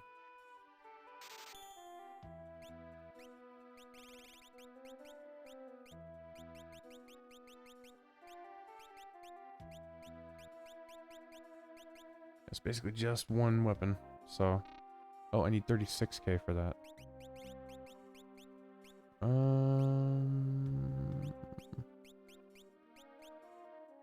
Charm Bangle, Marvel Shoes, Rage Ring. Probably sell that. I sell a Star Pendant.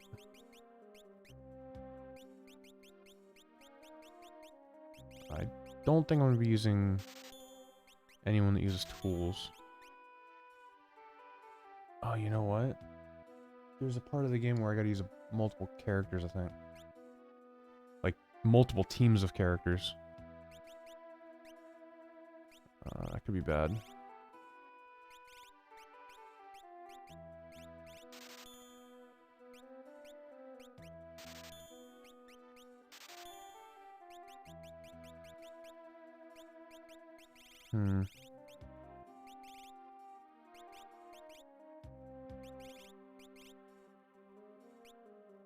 Yeah, let's get the Sky Render.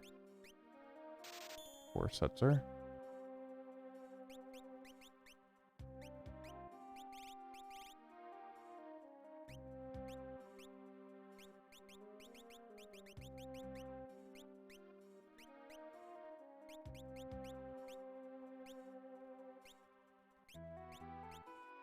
Okay. And then we're back here with the armors. We've got Diamond Helm. It's better for 2 of them. And of course Genji armor, but that's like crazy. Yeah, I can get enough money together to get diamond helmets.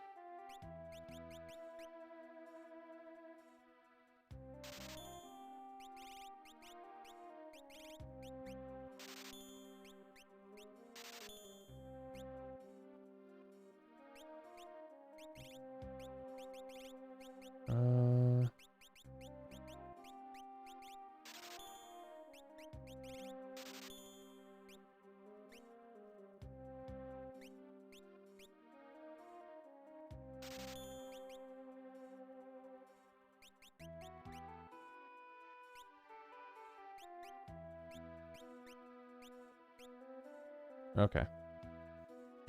Now, let's take a look. We got item shop barrel. Got a hero ring. Don't remember what that does.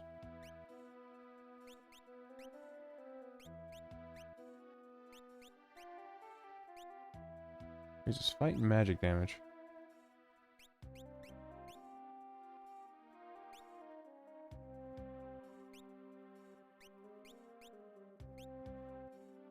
Alright, relic shop barrel.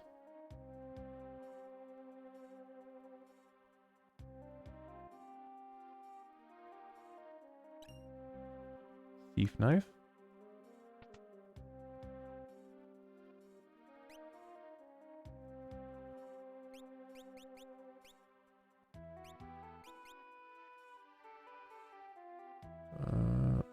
In barrel. That's the item shop.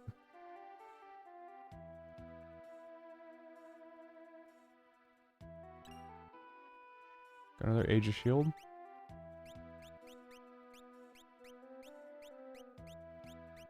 Okay, well, got plenty of Age of Shields apparently. Strago's House Barrel and Elder's House Barrel. There's a Silk Rub. This is the Elder's House. I'm guessing this is Strago's.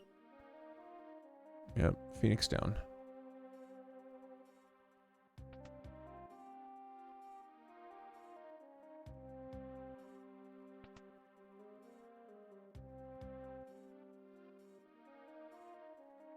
Strago's house near table, 2nd floor.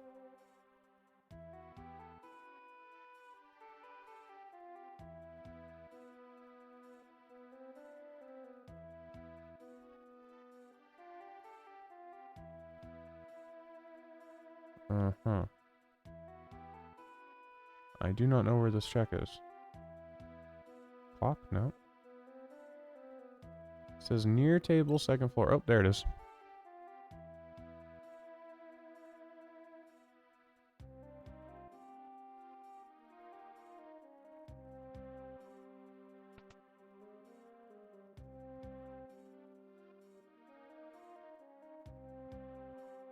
So there's something here that I need to do.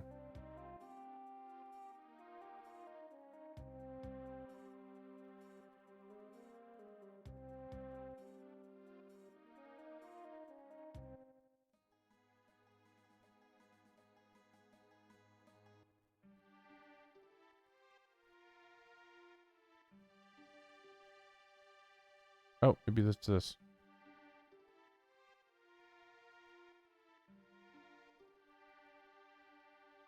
Alright, actually, I did kind of do a bunch of stuff, so I'm gonna save it again. Before I go into that house.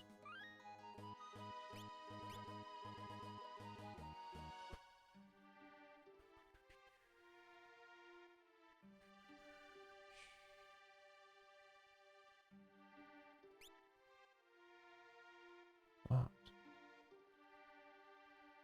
It hurts. Move!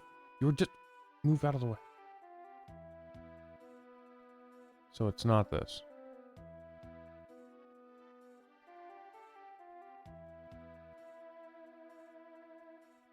Can I not do anything here? It says there's a check.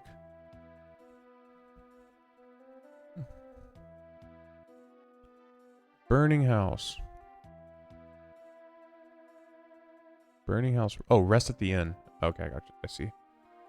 So I need to rest at the inn then. Okay, let's do it.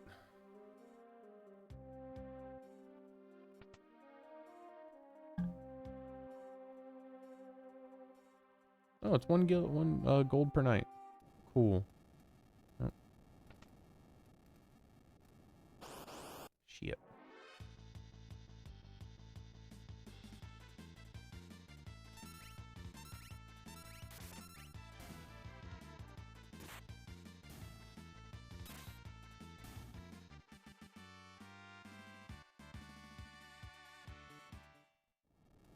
You know, can Terra equip she can get Siren.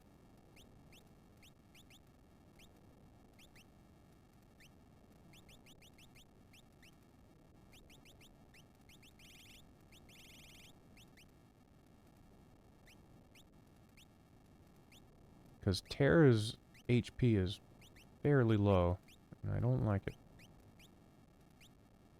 Can Setzer equip Siren? He can.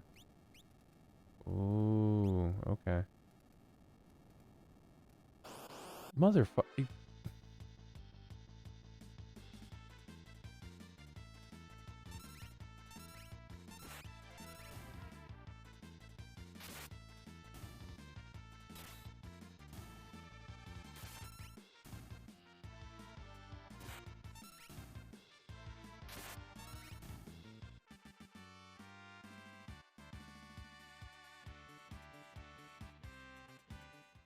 Ooh, a lot of gold. Oh my god.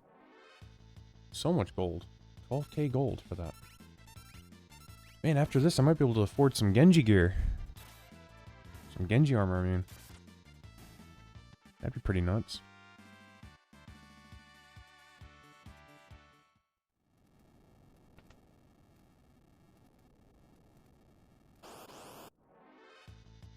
Yeah, these are like impossible to avoid.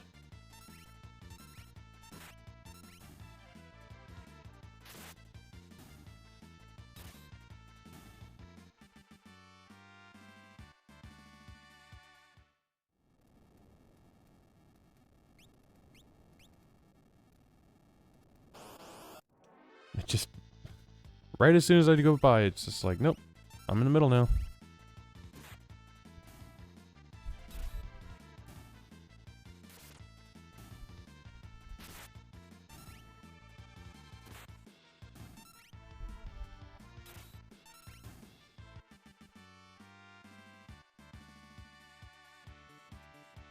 I mean, at least these fights are easy.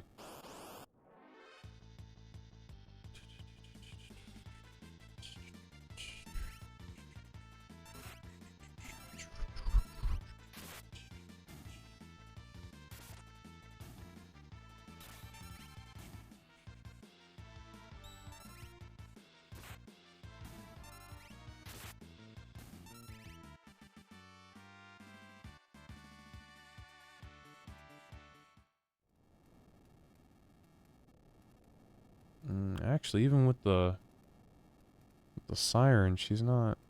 Her HP is not going, like, super high up.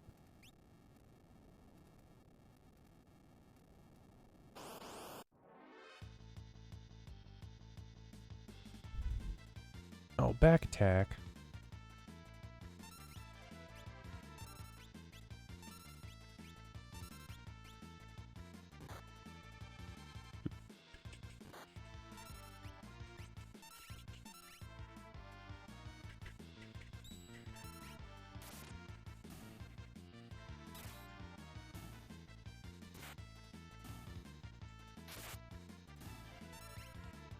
Ugh.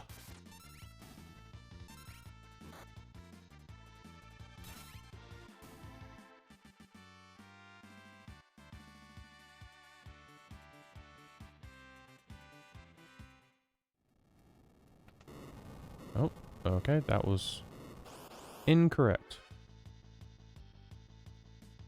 Yeah, pincer attacked.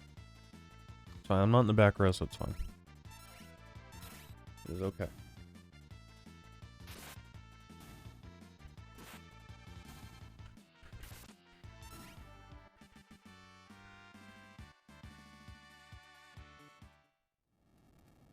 Oh, can I go through there now?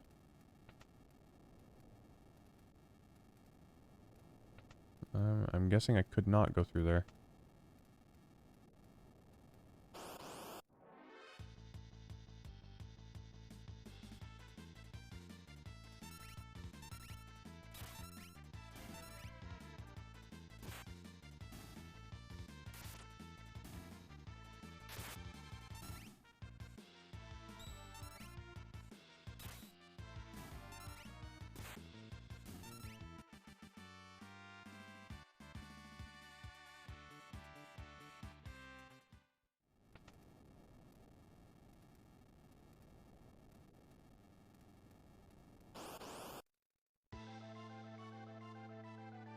Oh, Ghost Train.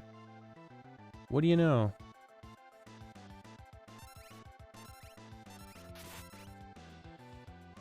Oh, and I got the Pearl proc on the first hit.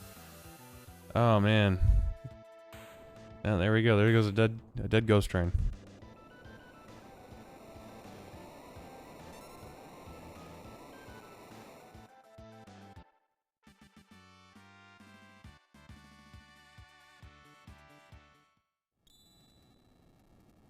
Storm Eagle access codes to Mega Man X. Cool. New level for Mega Man X.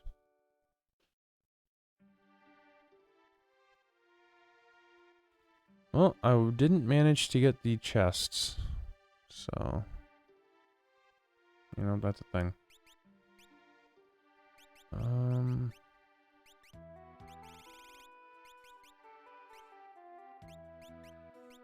gonna go Alexander.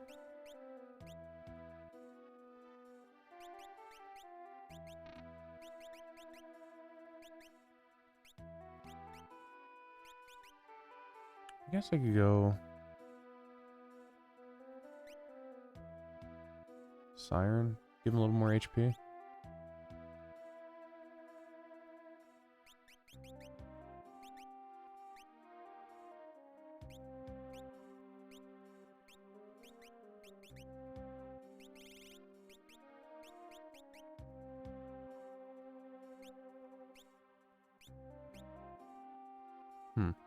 Okay. Let's see. Man, it's getting kind of late.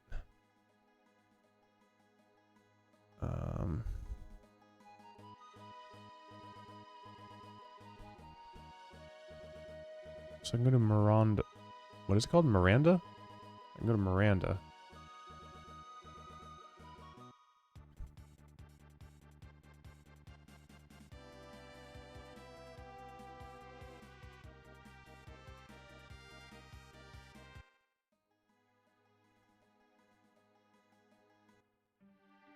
Oh, you know what I didn't do? I forgot to buy Genji armor from that shop. I have enough to buy 2 Genji armors.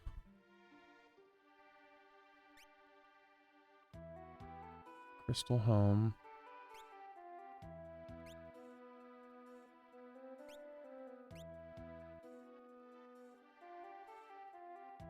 Huh. 2 tortoise shields.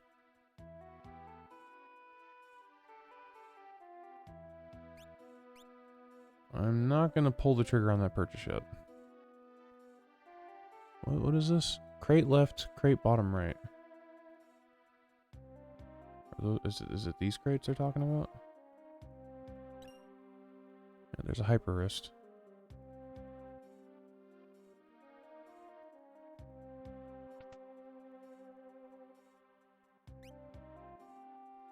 Strato.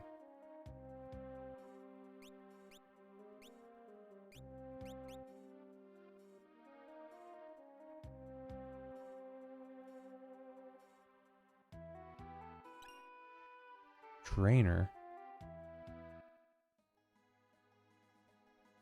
What? I don't know why it made me go that way, but okay. Let's see. Need to go back. Get back to Thamasa. Massa. And I'm about to drop some fat money down on this armor shop.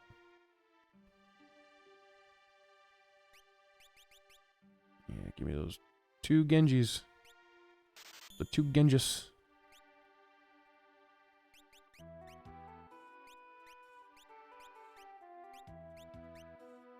Oof. Oof. That Genji armor. Oh my god.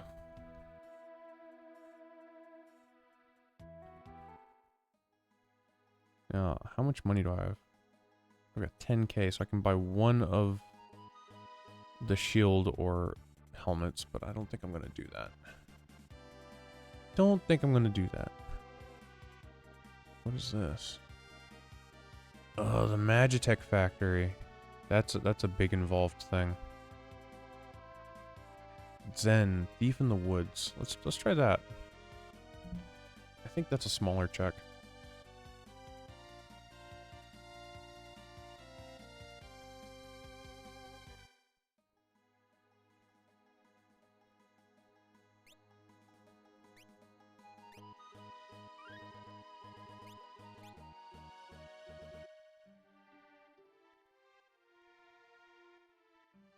Yeah, item shop.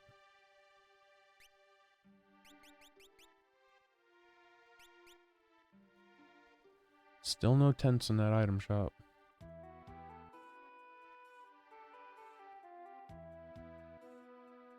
Will you get out of my fucking way? Oh my god, the NPCs in this game are fucking nuts. Swordbreaker. Doom Darts, Dirk. Tiger Fang. Tiger? Tiger knee? Tiger?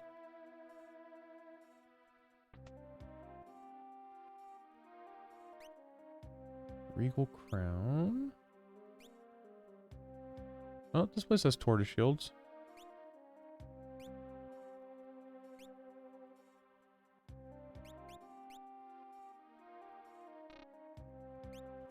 I'm gonna sell something real fast.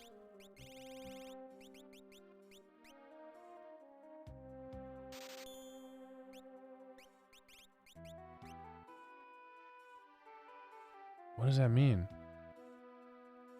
Question mark if equipped while an imp. I don't know what that means.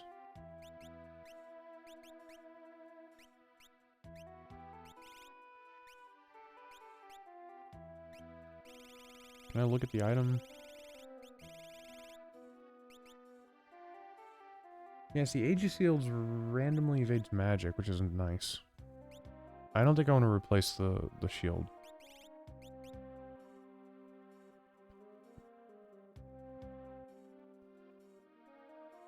It says there's a thief in the thief in the woods, I should say. Oh, is that the guy? 51. Oh, Mega Man 2's Leaf Shield. I need that. Oh, that's stupid. Okay, I need money. Dang it.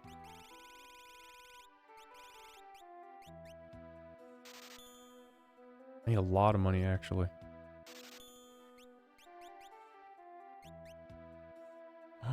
That sells for tons. Yeah, I'll sell that.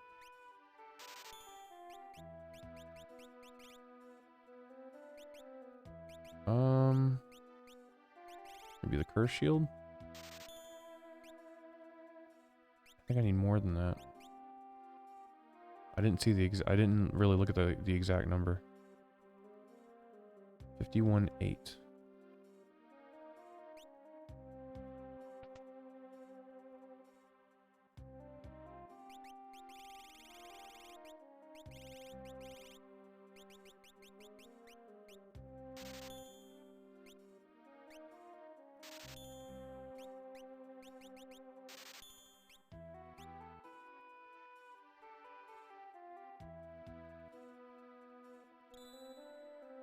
Alright, I got Leaf Shield for Mega Man 2. It was expansive.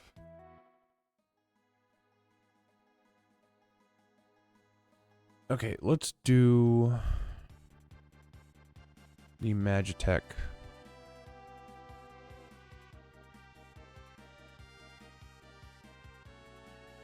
Factory. Fakutori.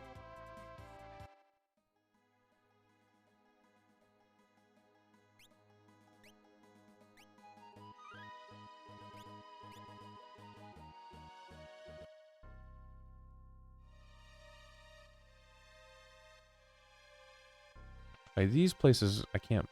I guess I can buy stuff from them.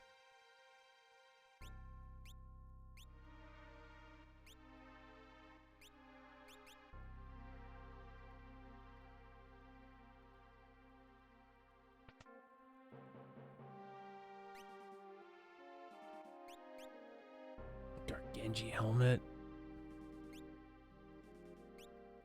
Genji helmet is good. It's so expensive.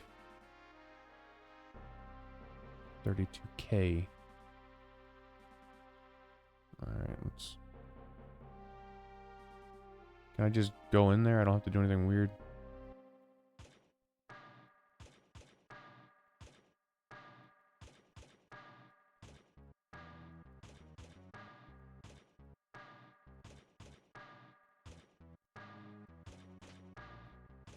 Empty. Cool.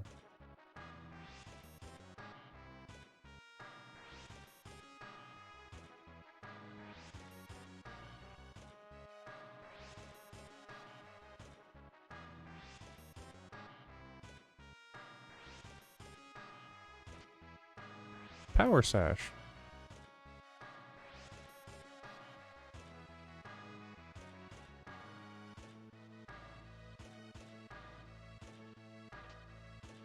Flame Saber.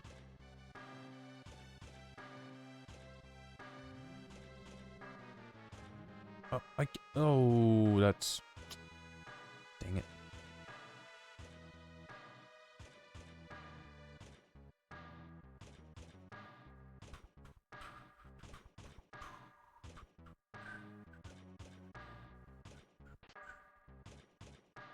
North near crate. Assassin North lower balcony.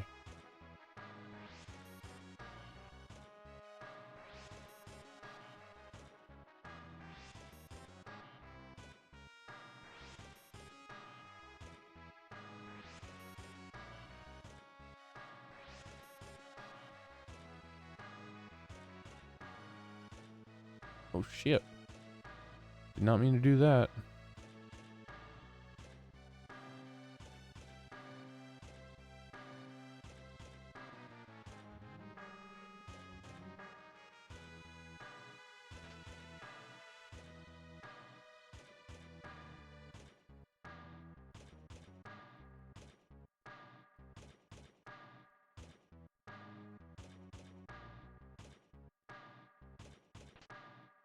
Elixir.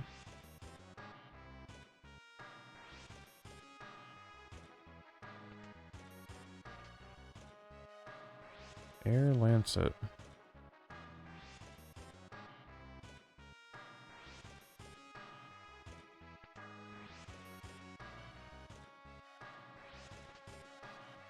Fixed dice.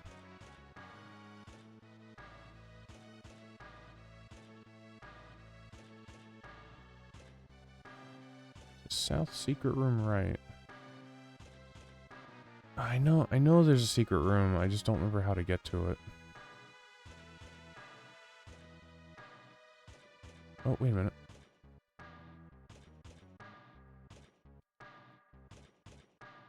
Yeah. Ribbon. Potion.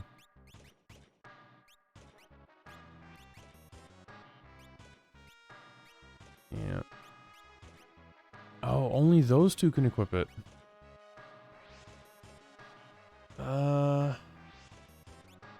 Yeah, I think we get rid of the Atlas armlet for the ribbon.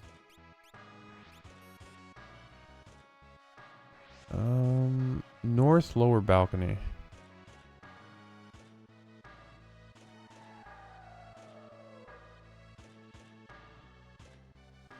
Oop.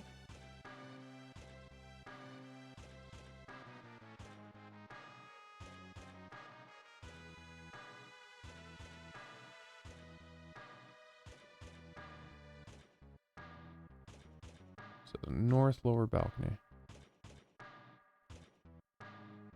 I don't know where this check is.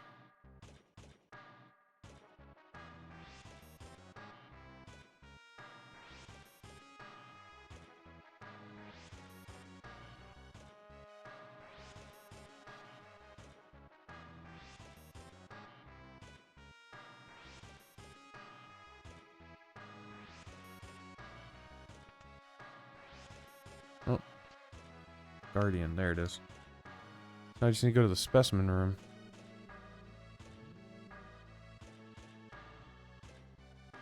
Oh. Already been here?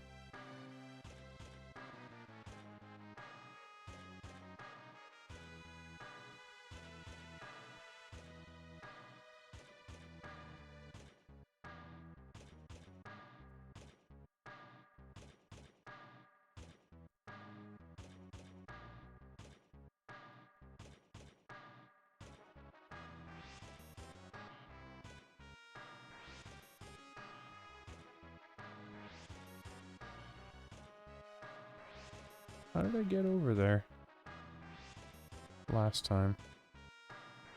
I don't remember. How did I do this? Oh, wait a minute. I can use this, I think. Oh, maybe not.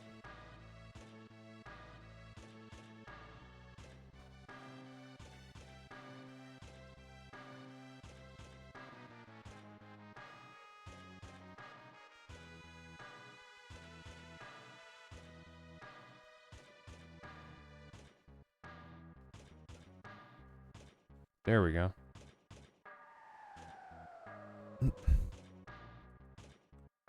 Yeah, there we go.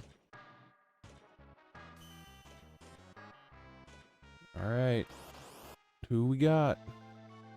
Doulahan. Oh, he casted Pearl. That's not good. Okay, that wasn't that bad. Never mind. I was over-exaggerating.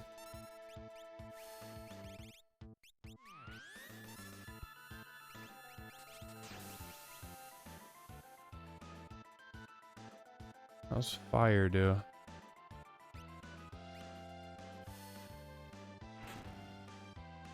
Ooh. Fire is very nice. I guess I'll go flare.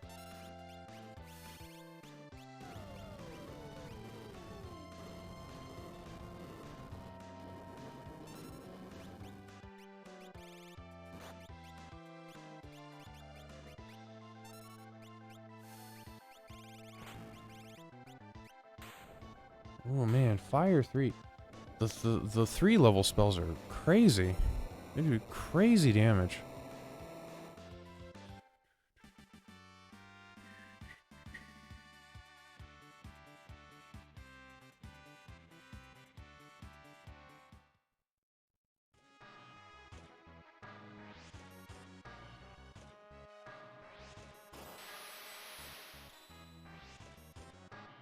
Gold Skulltula token. Oh shit. Oh, actually, maybe. Let's go ahead and just save right now, yeah?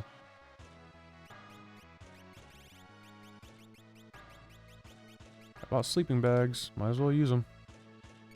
Oh, that's why it only works on one character. That's why. It's like, what's the point of a sleeping bag if it does the same thing as a tent? I thought at first maybe it didn't heal status. Status ailments. That's why.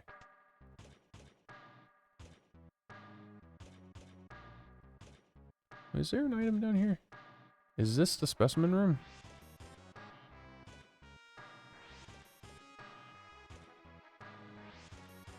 I don't think it is.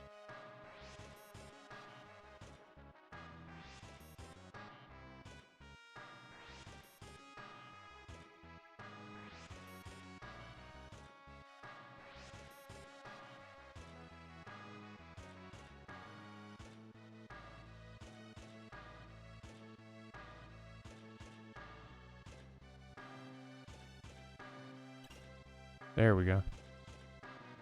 Okay. Alright, who we got this time? Welk.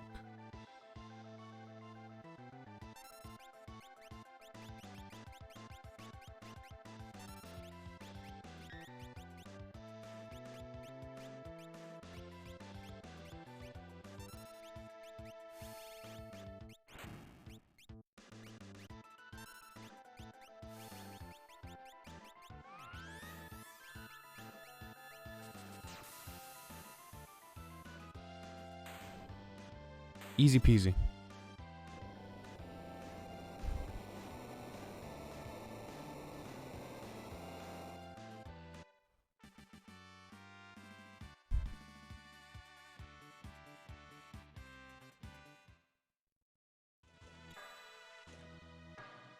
Premium milk to Link Between Worlds.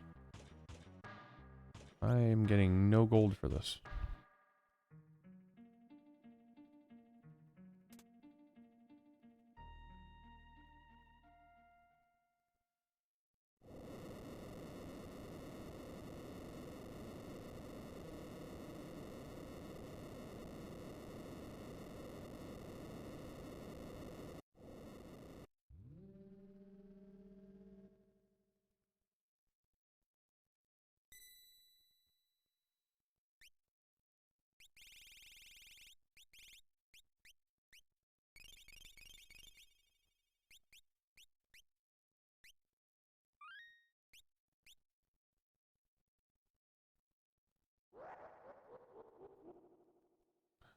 Kefka.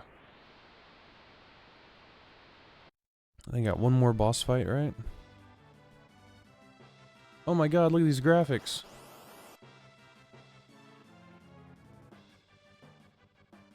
What are these things? These aren't bosses, are they? Nah. Give me lots of gold. Decent gold, okay. Oh my god, these graphics. It's too realistic.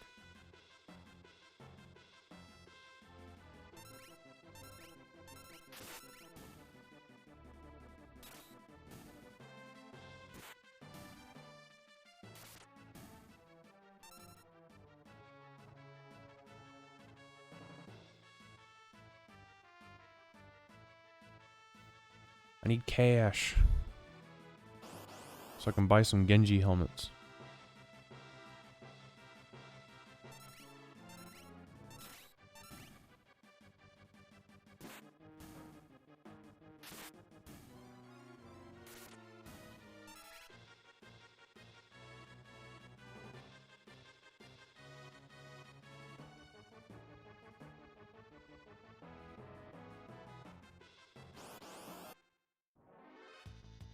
Alright, here is the boss. Oh, it's just a guy. It's just a guy. There we go. Yep, he was a boss because he only gave me 800 gold. GP, whatever that is. Dong!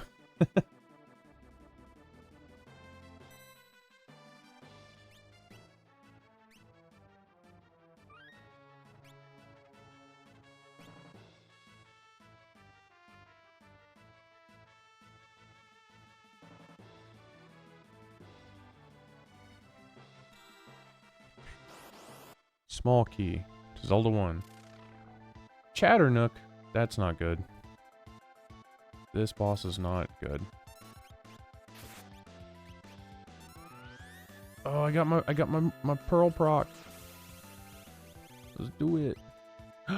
Pearl heals her. That's bad news. That is bad news bears.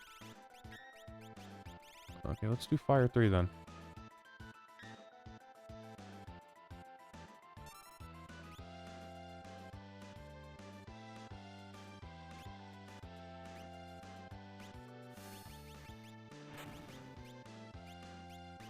Fire 3 works.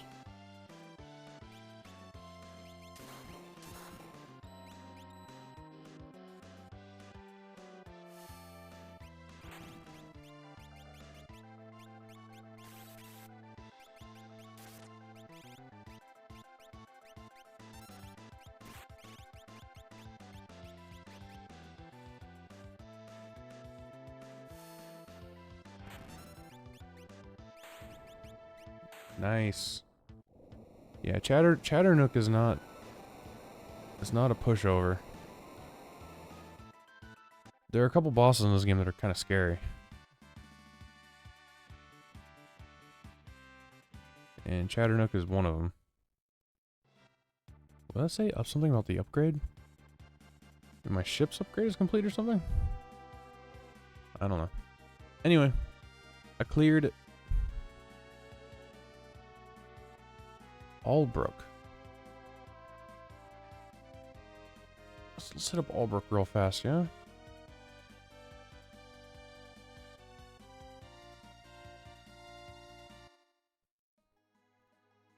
And I want to see 14 bosses defeated. I've almost got the bosses I need. Need 2 more bosses. And I need to fight 2 dragons. I don't think I have enough money. Yeah, I don't have enough money for the Genji helmets. Man, they just don't sell in barrel.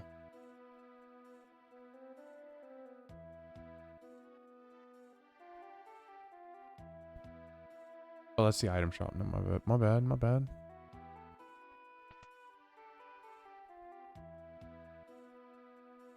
Weapon shop pot.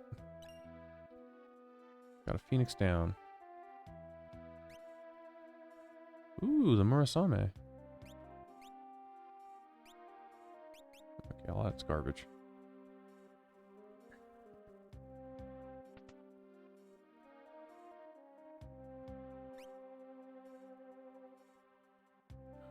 I sold the Thornlet and it was actually good for Celis.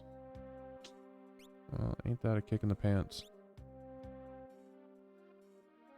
Imp's armor is good for Setzer. How can that be? Isn't Setzer wearing Genji? Oh, maybe not. No, he's not. Soft and empty. Cafe clock in barrel.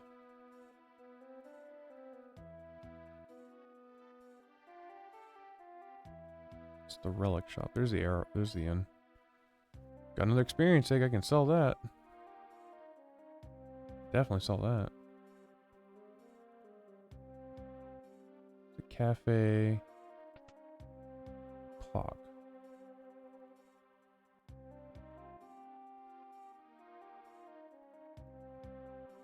There's girls everywhere. Aha, whoopee.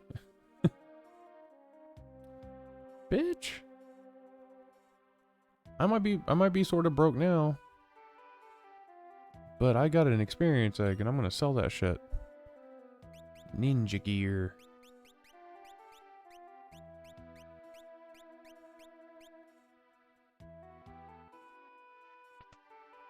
I'm a ninja. Okay. Well, did that. So if I sell that egg, I would have enough for maybe... I might be able to get 2... I'll be able to get 2 Genji helms.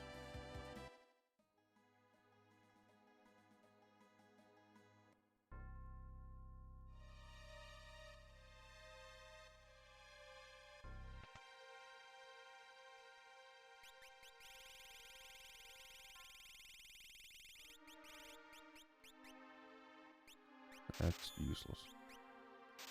Sell that.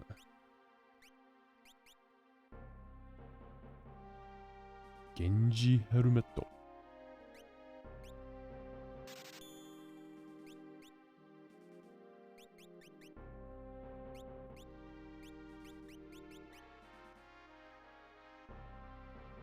some of my stuff goes down, but my magic defense goes up. Huh. I actually don't think that's worth it.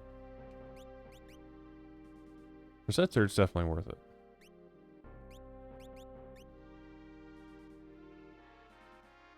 Oh, she can't even wear the Genji helmet.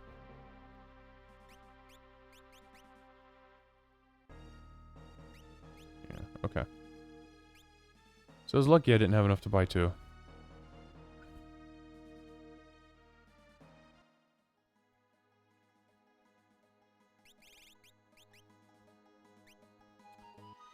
Alright, I played for a bit. I'm not quite done yet. I think I need to kill 1 more boss. Or maybe 2 more bosses. I didn't check. I gotta kill 2 more bosses, find an Esper, and kill 4 dragons. So, I think I'm gonna end it here.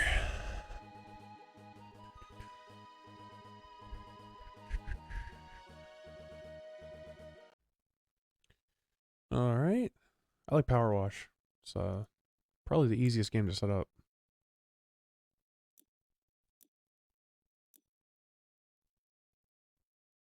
Yep, Stunt Plane. Very nice.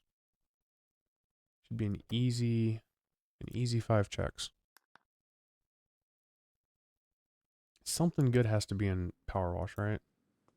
Has to be. It's been too many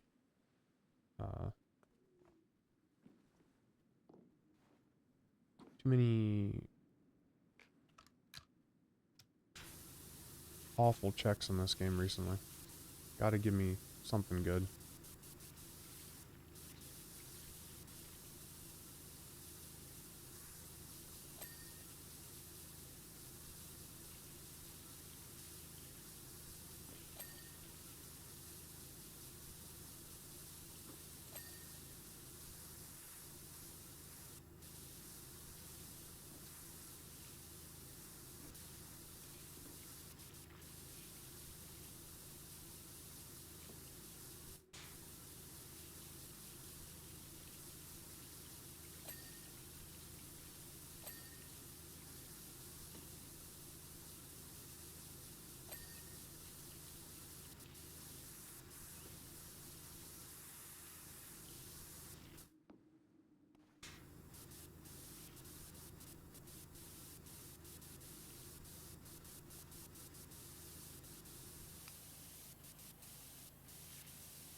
Shard to FF1.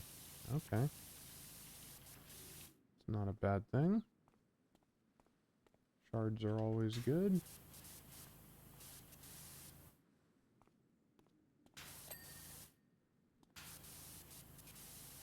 One of the many MacGuffins that we need to clear the game.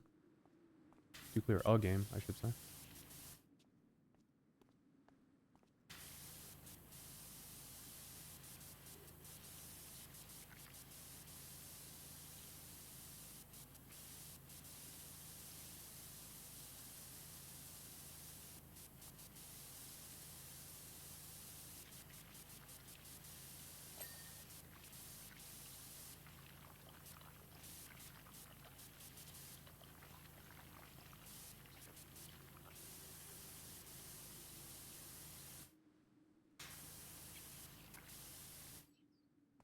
Hmm.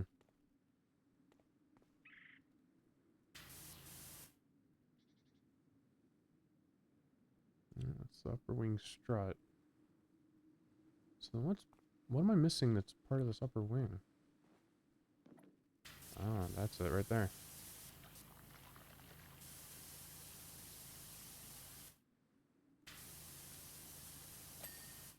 There we go.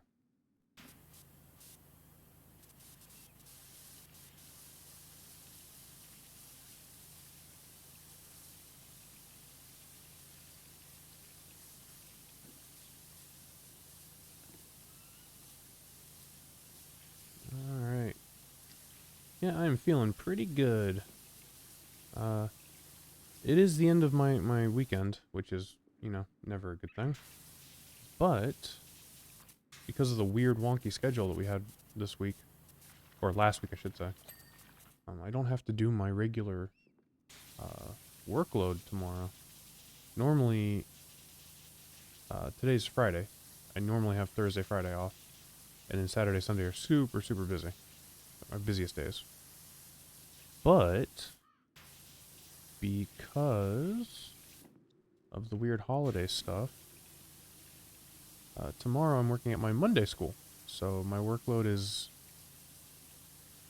even less than half of what it normally would be on a Saturday. So, just as an example, I have to wake up at 7 a.m. and leave my house at 8 a.m. to go to work on Saturdays, typically. But I get to leave my house at almost 4:30 p.m. to go to work on Mondays, which means tomorrow, because tomorrow's a Monday schedule. Lemonade to Emerald, huh? Ain't that just fantastic? I'm sure the main character in Emerald is real thirsty. Needs to have some juice.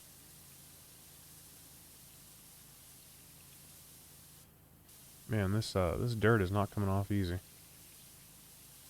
gonna be a real pain in the butt.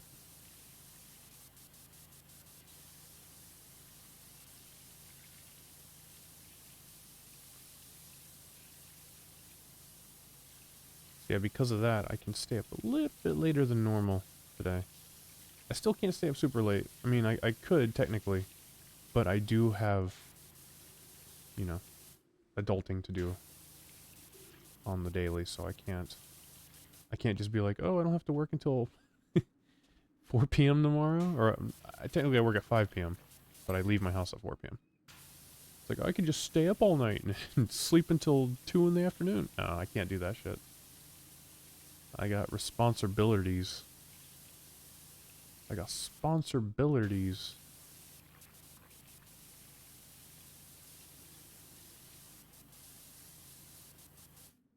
that's a thing that happens when you have other living beings that depend on you. You gotta put on your big boy or your big girl pants and do what you gotta do.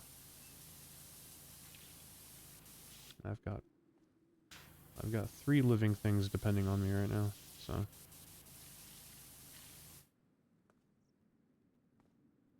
One is, you know, my wife. She depends on me a little bit. She depends on me to work, and to do some minor, like, take care of my part of the chores. But for the most part, she's fine. She doesn't really depend on me that much. My dogs, on the other hand, that's another story. They need to be walked, they need to be fed, etc., etc. So.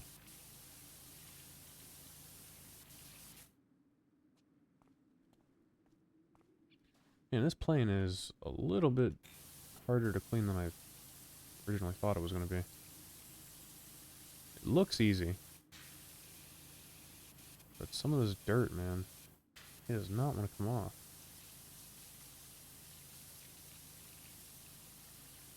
I need to go, like, red. Such a pain in the neck to clean with the red.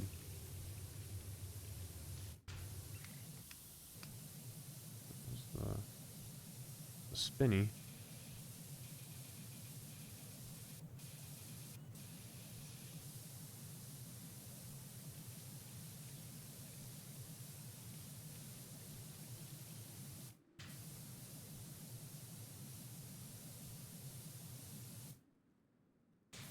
It's like it works, but it's almost like the same problem the red has. It's a little bit better than the red.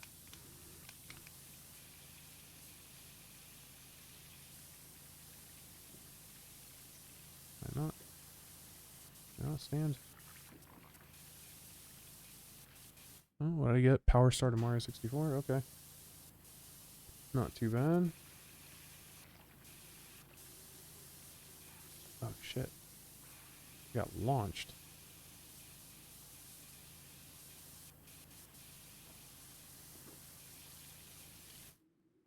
Okay, they're both... I was thinking maybe it was like two sides to the cockpit, but no, it's just one side. It's one whole object.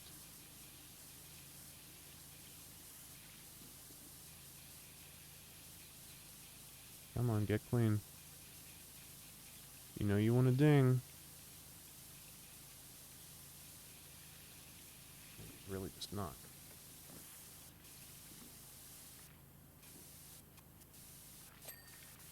Because the cockpit...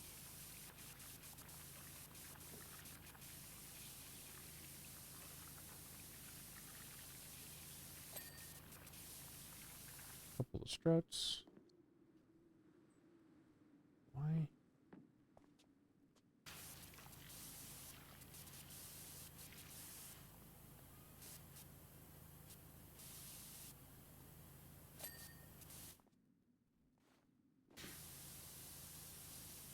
Let's get this, like, what is it called? The fuselage? Yeah, let's get the fuselage finished. Okay, all the way back to here. This should go a little more quickly. It's a little easier to shoot.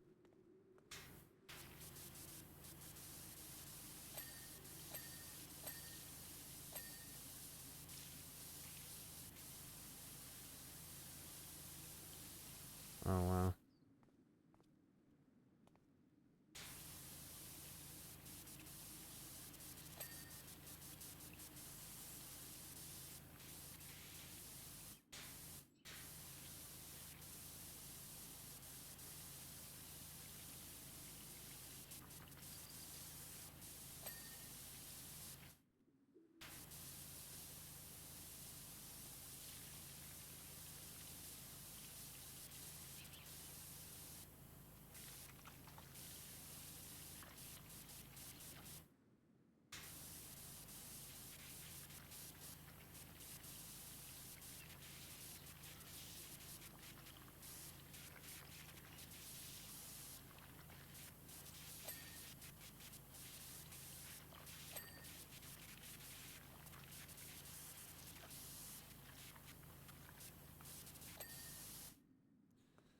Mid-tonic to chrono. Well, it's not exactly great. By not exactly great, I mean fucking terrible.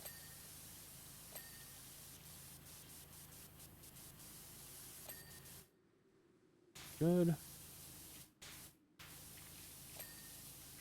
We are getting there.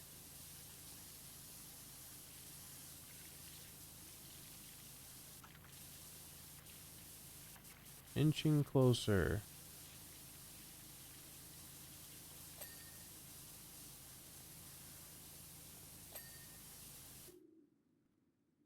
Is this the elevator? The elevator is not clean. Okay. Yeah, still gotta clean the fuselage.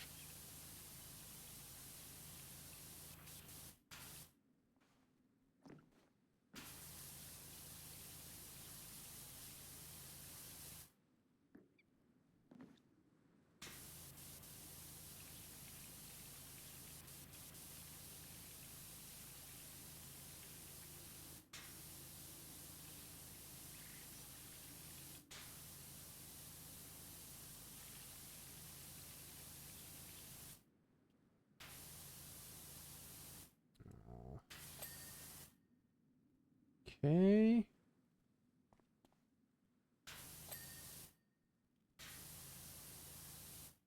Come on. This has got to clean it, right? Yeah, boy. Mm-hmm.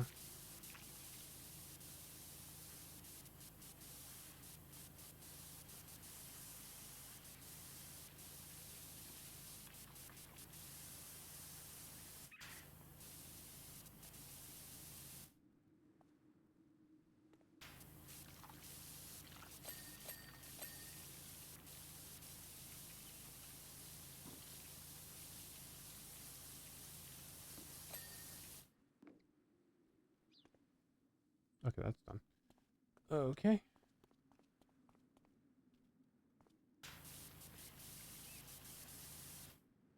This is a strut? Yeah. It's not done yet.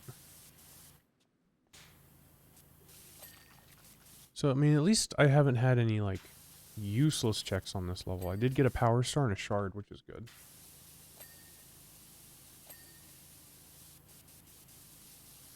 Absolutely needed items for clearing this.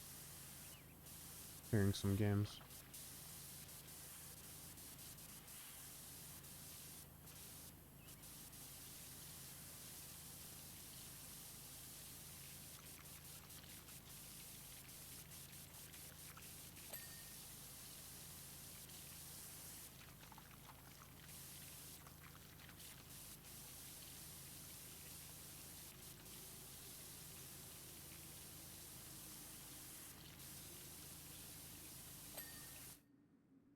Front wheels, front wheel covers, and lower wings. Yeah, this is definitely one of them. Oh, right there. Boom. Okay, just the front wheels now.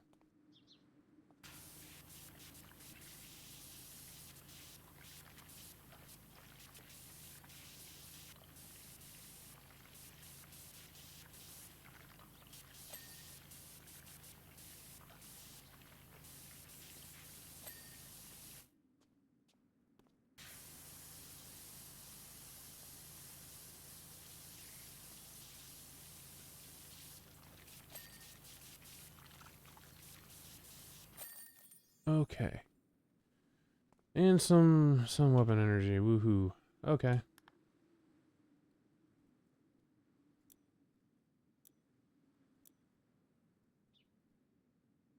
I guess I could do the Ferris wheel.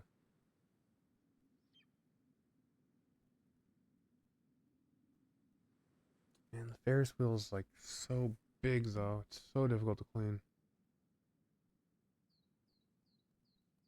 I really don't want to do it.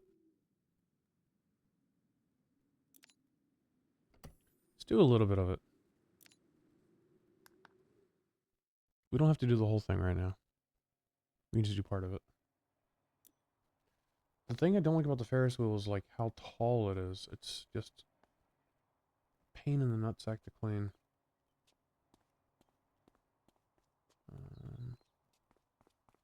Where is it up here? It sure is.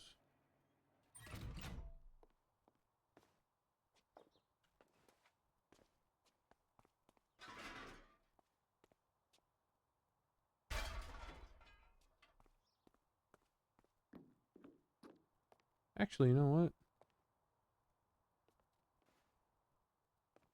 Let's turn that back on. Yeah, I can go.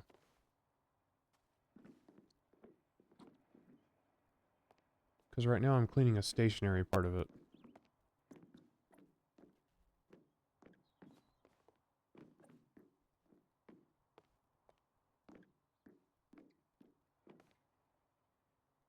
I'm like cleaning this whole part right here, so.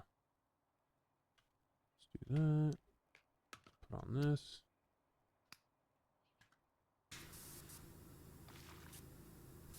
So I can just like, real quick, just like shoot stuff from here. It doesn't have to be perfect, because I'm not doing this part right now. This is just like extra stiff.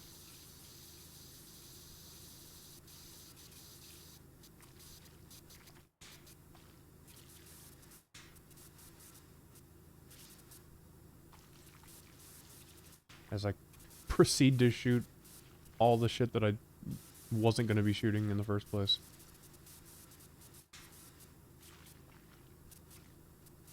And this is honestly faster than the way I did it last time I played. When I played normally, is sit down there and like move each individual car and stop it and clean it and then move to the next one. This is much faster.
Big old ding. That's a big old ding right there.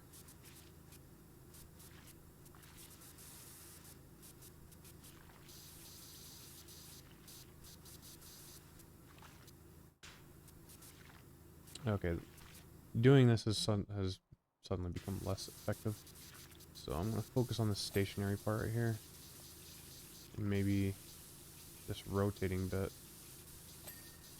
There we go.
This might not actually take as long as I thought it would.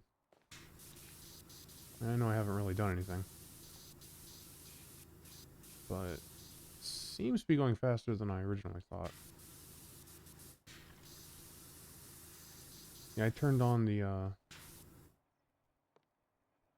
Ferris wheel so that I could get some, like, not casualty, what is it? Not ricochet, not casualty. Indirect shots? Indirect cleaning? It's not quite right.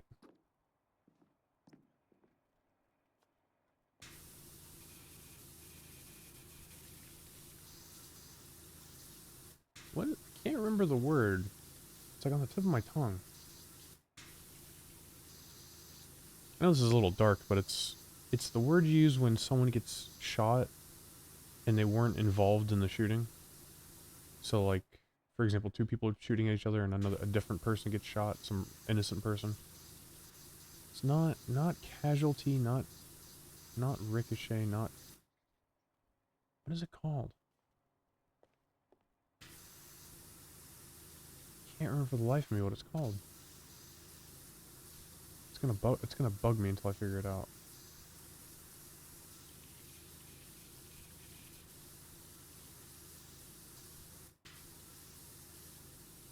I mean, it's bugging me right now, actually. It's bugging me hard.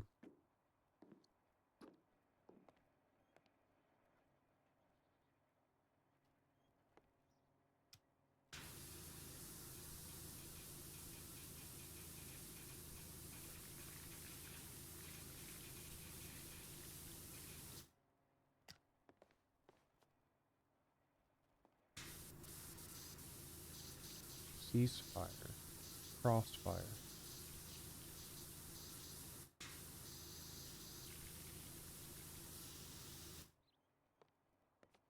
Man, I can't remember what it's called. Can't remember. I'm losing my mind. And the thing is, like, this kind of thing doesn't happen super often to me. So when it happens, it's like a real big deal for me. Well, I need to figure this out.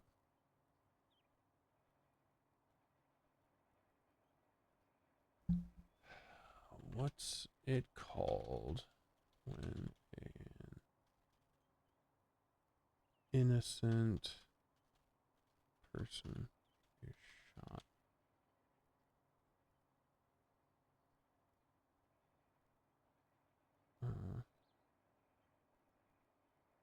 Due to others' conflict.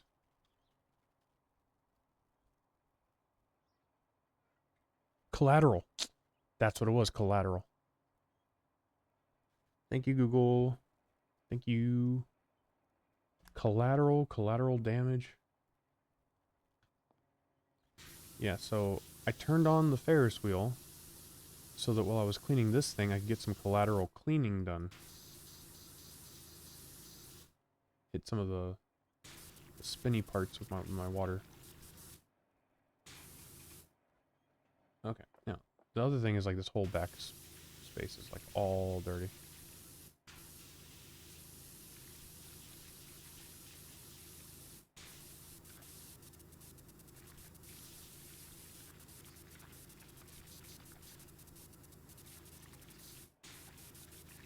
Come on, get cleaned on. Come on. Come on, get cleaned on. Come on.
Almost at 20%.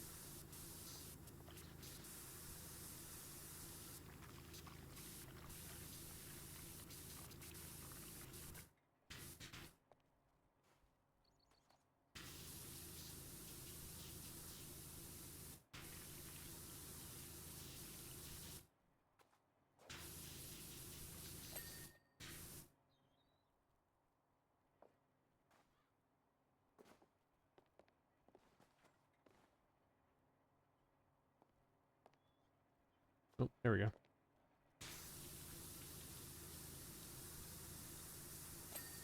Nice.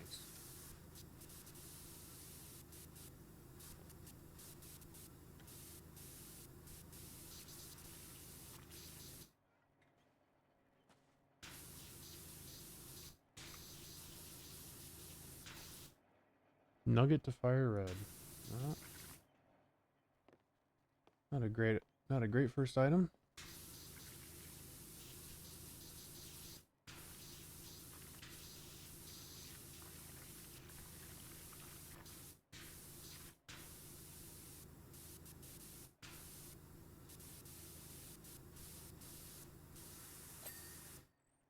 Okay, that's all good and done. Now let's take this.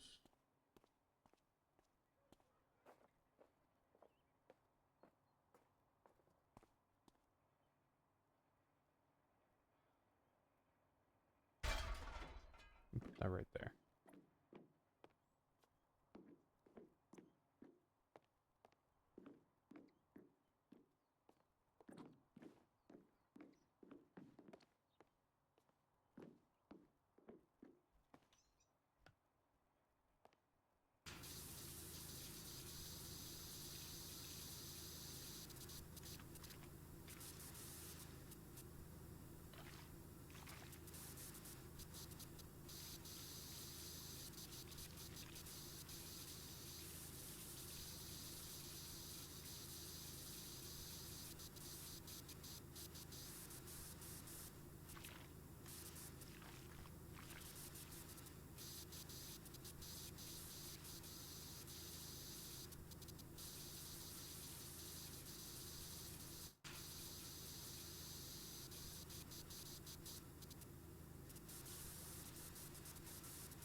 There's one part. There we go.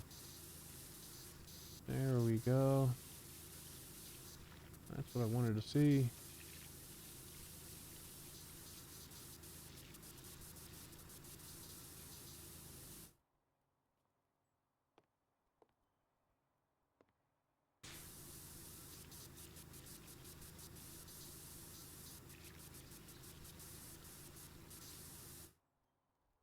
Can I go down this way? Yeah. There we go, a little faster.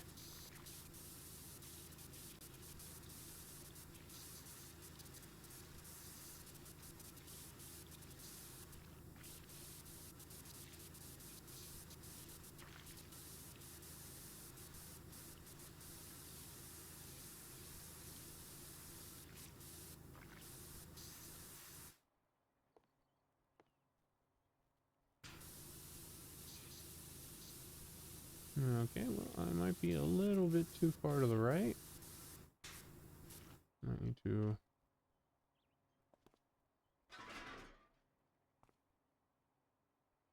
Not too far to the left this time. Might be too far to the left. I need to line this shit up. I should be fine now.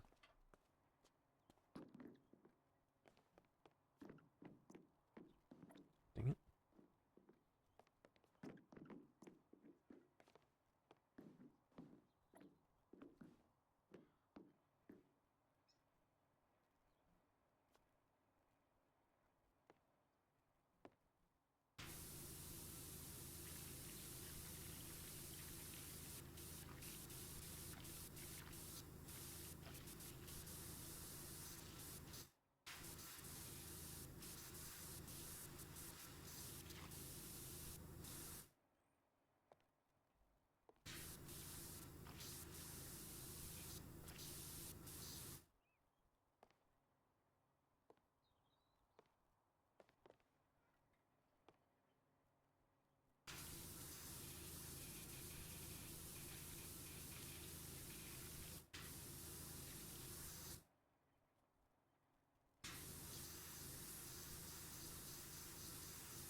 support's good, the shaft is not.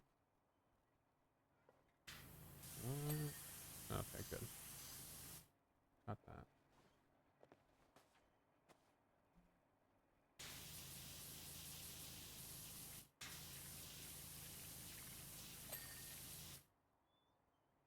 That's it for the, like these things right here.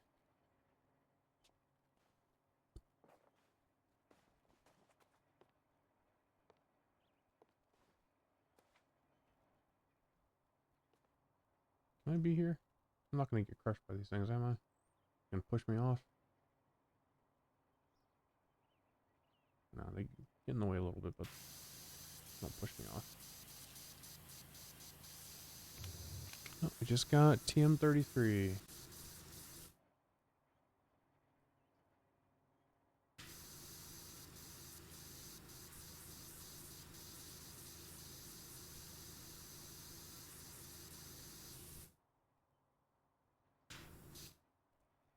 Can shoot from the side, maybe.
Yeah, this is suddenly not very effective.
Okay, I think that's good.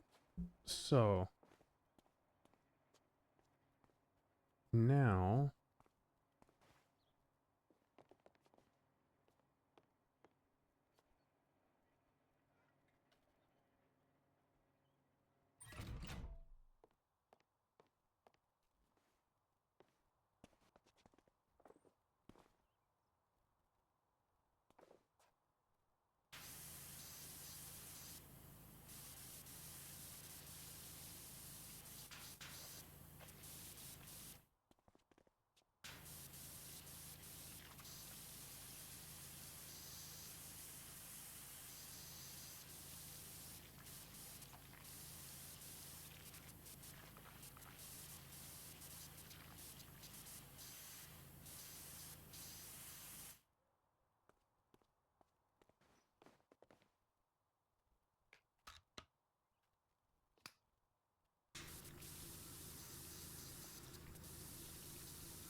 Useless dirt. Disgusting.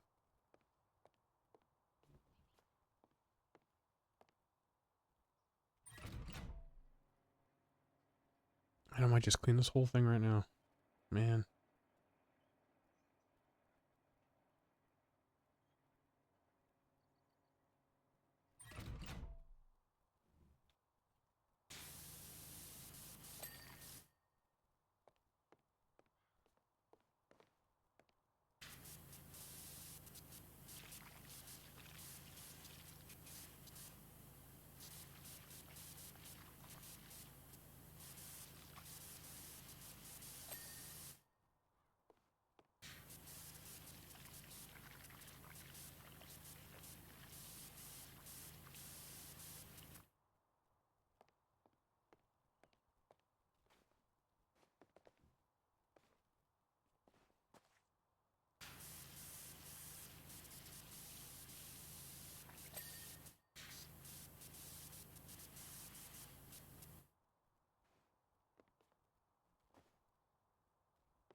What is this?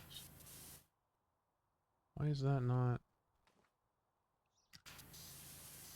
dinged? There we go. Okay. Oh, this isn't dinged out either.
I'm just trying to get this done. Come on. See that this Ferris wheel is such a pain in the ass to clean.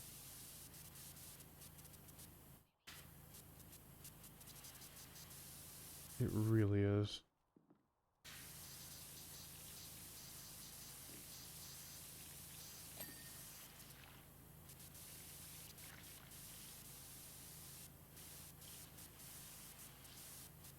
I think this might be my least favorite, or one of my least favorite things to clean in this game.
least 2 more.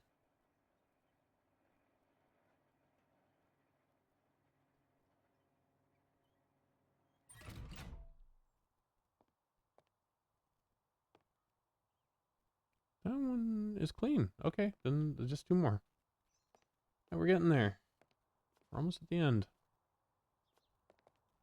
I mean, not the end, but the end of these freaking pods.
That was surprisingly easy. Huh. Thought for sure I'd have to clean that one more. Okay, so this should be the last pod. And all the little extra spokes and shit up there should be done too. I'm hoping. I'm hoping. Can't believe I'm almost done with FF6. Of all the games I thought I was going to be done with first, I did not think FF6 was going to be the one. If I'm being completely honest.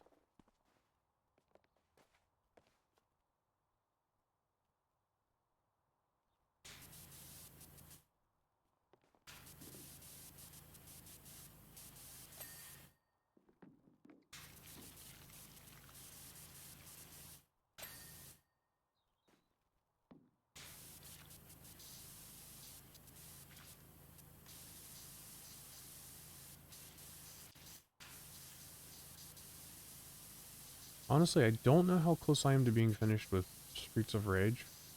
Because I don't know if I just need to, like, find the last level and beat it, or if I need to beat all the levels.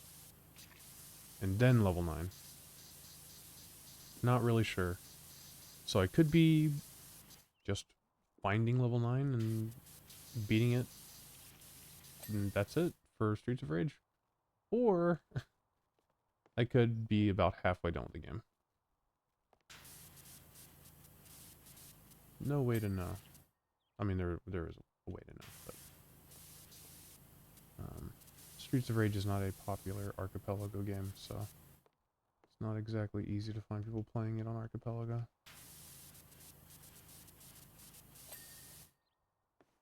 Okay, that should be it for the actual Ferris wheel part of the thing.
rest of the shit should go by pretty fast because it's a little bit easier to clean.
Let's clean this first. Why not?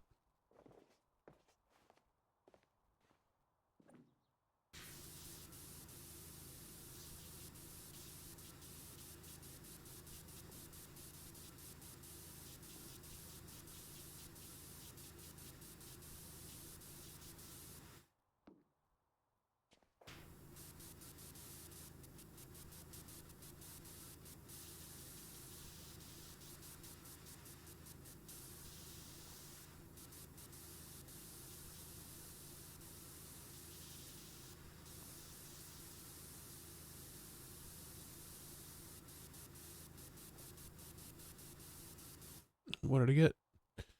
Useless item. Cool. Love getting useless items in this game. Feels like I'm totally not wasting my time.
fence didn't ding yet, right? Didn't ding the fence, did I? No, the fence is still not dinged. Okay. Still working on that fence.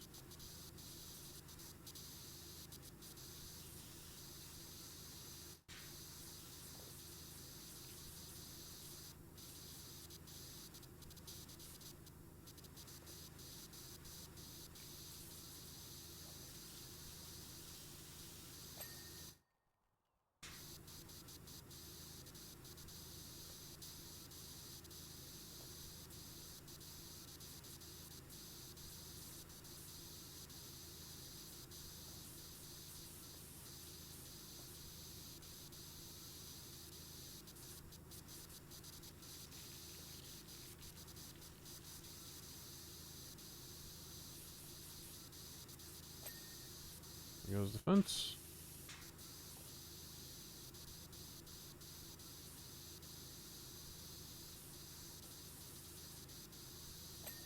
Here goes the trim.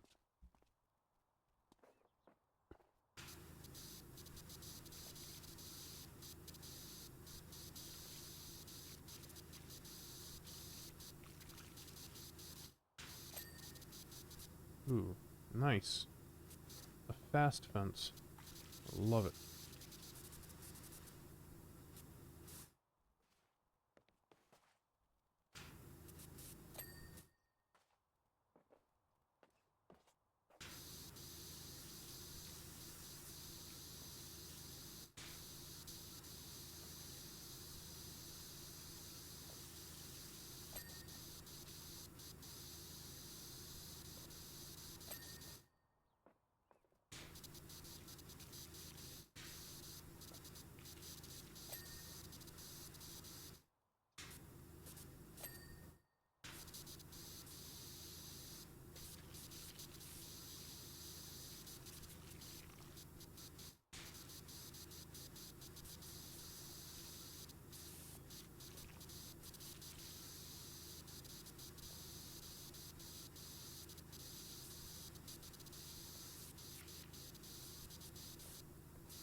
Nice, very, very, very nice.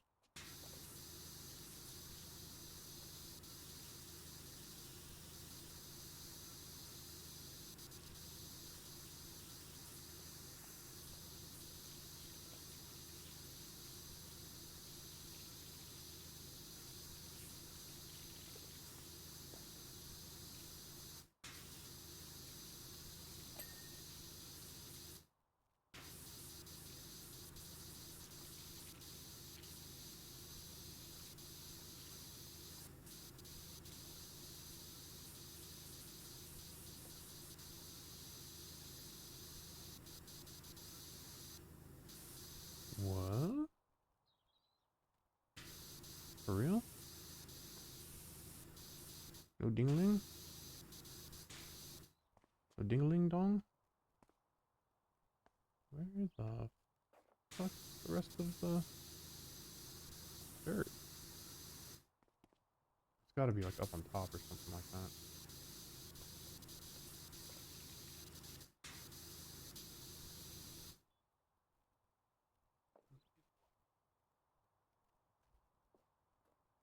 Where is it?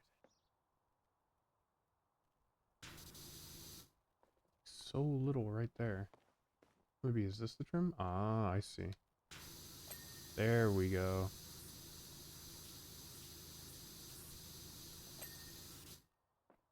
Stairs.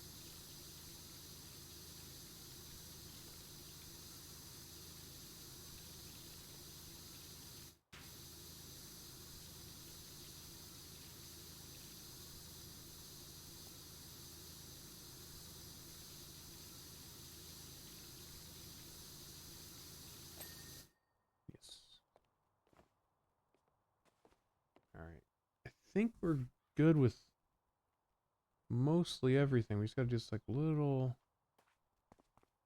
entryway thing here. Okay, yeah. Gotta do this. No, that didn't work.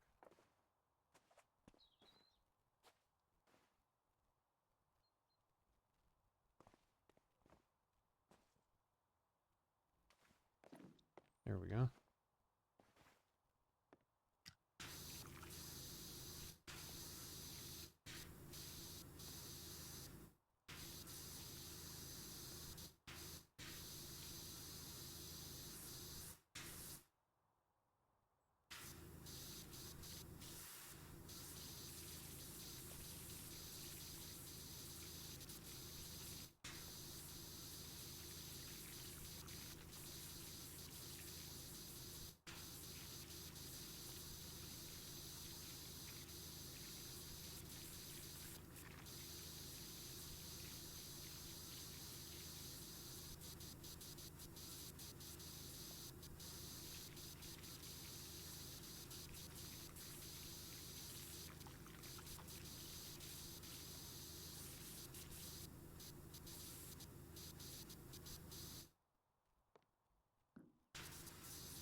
I have a single pod frame now. Somewhere up here.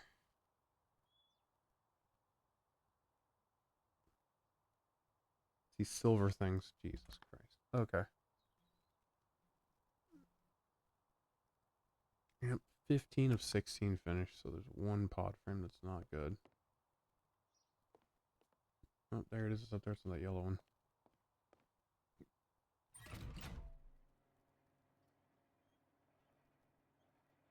Come on down.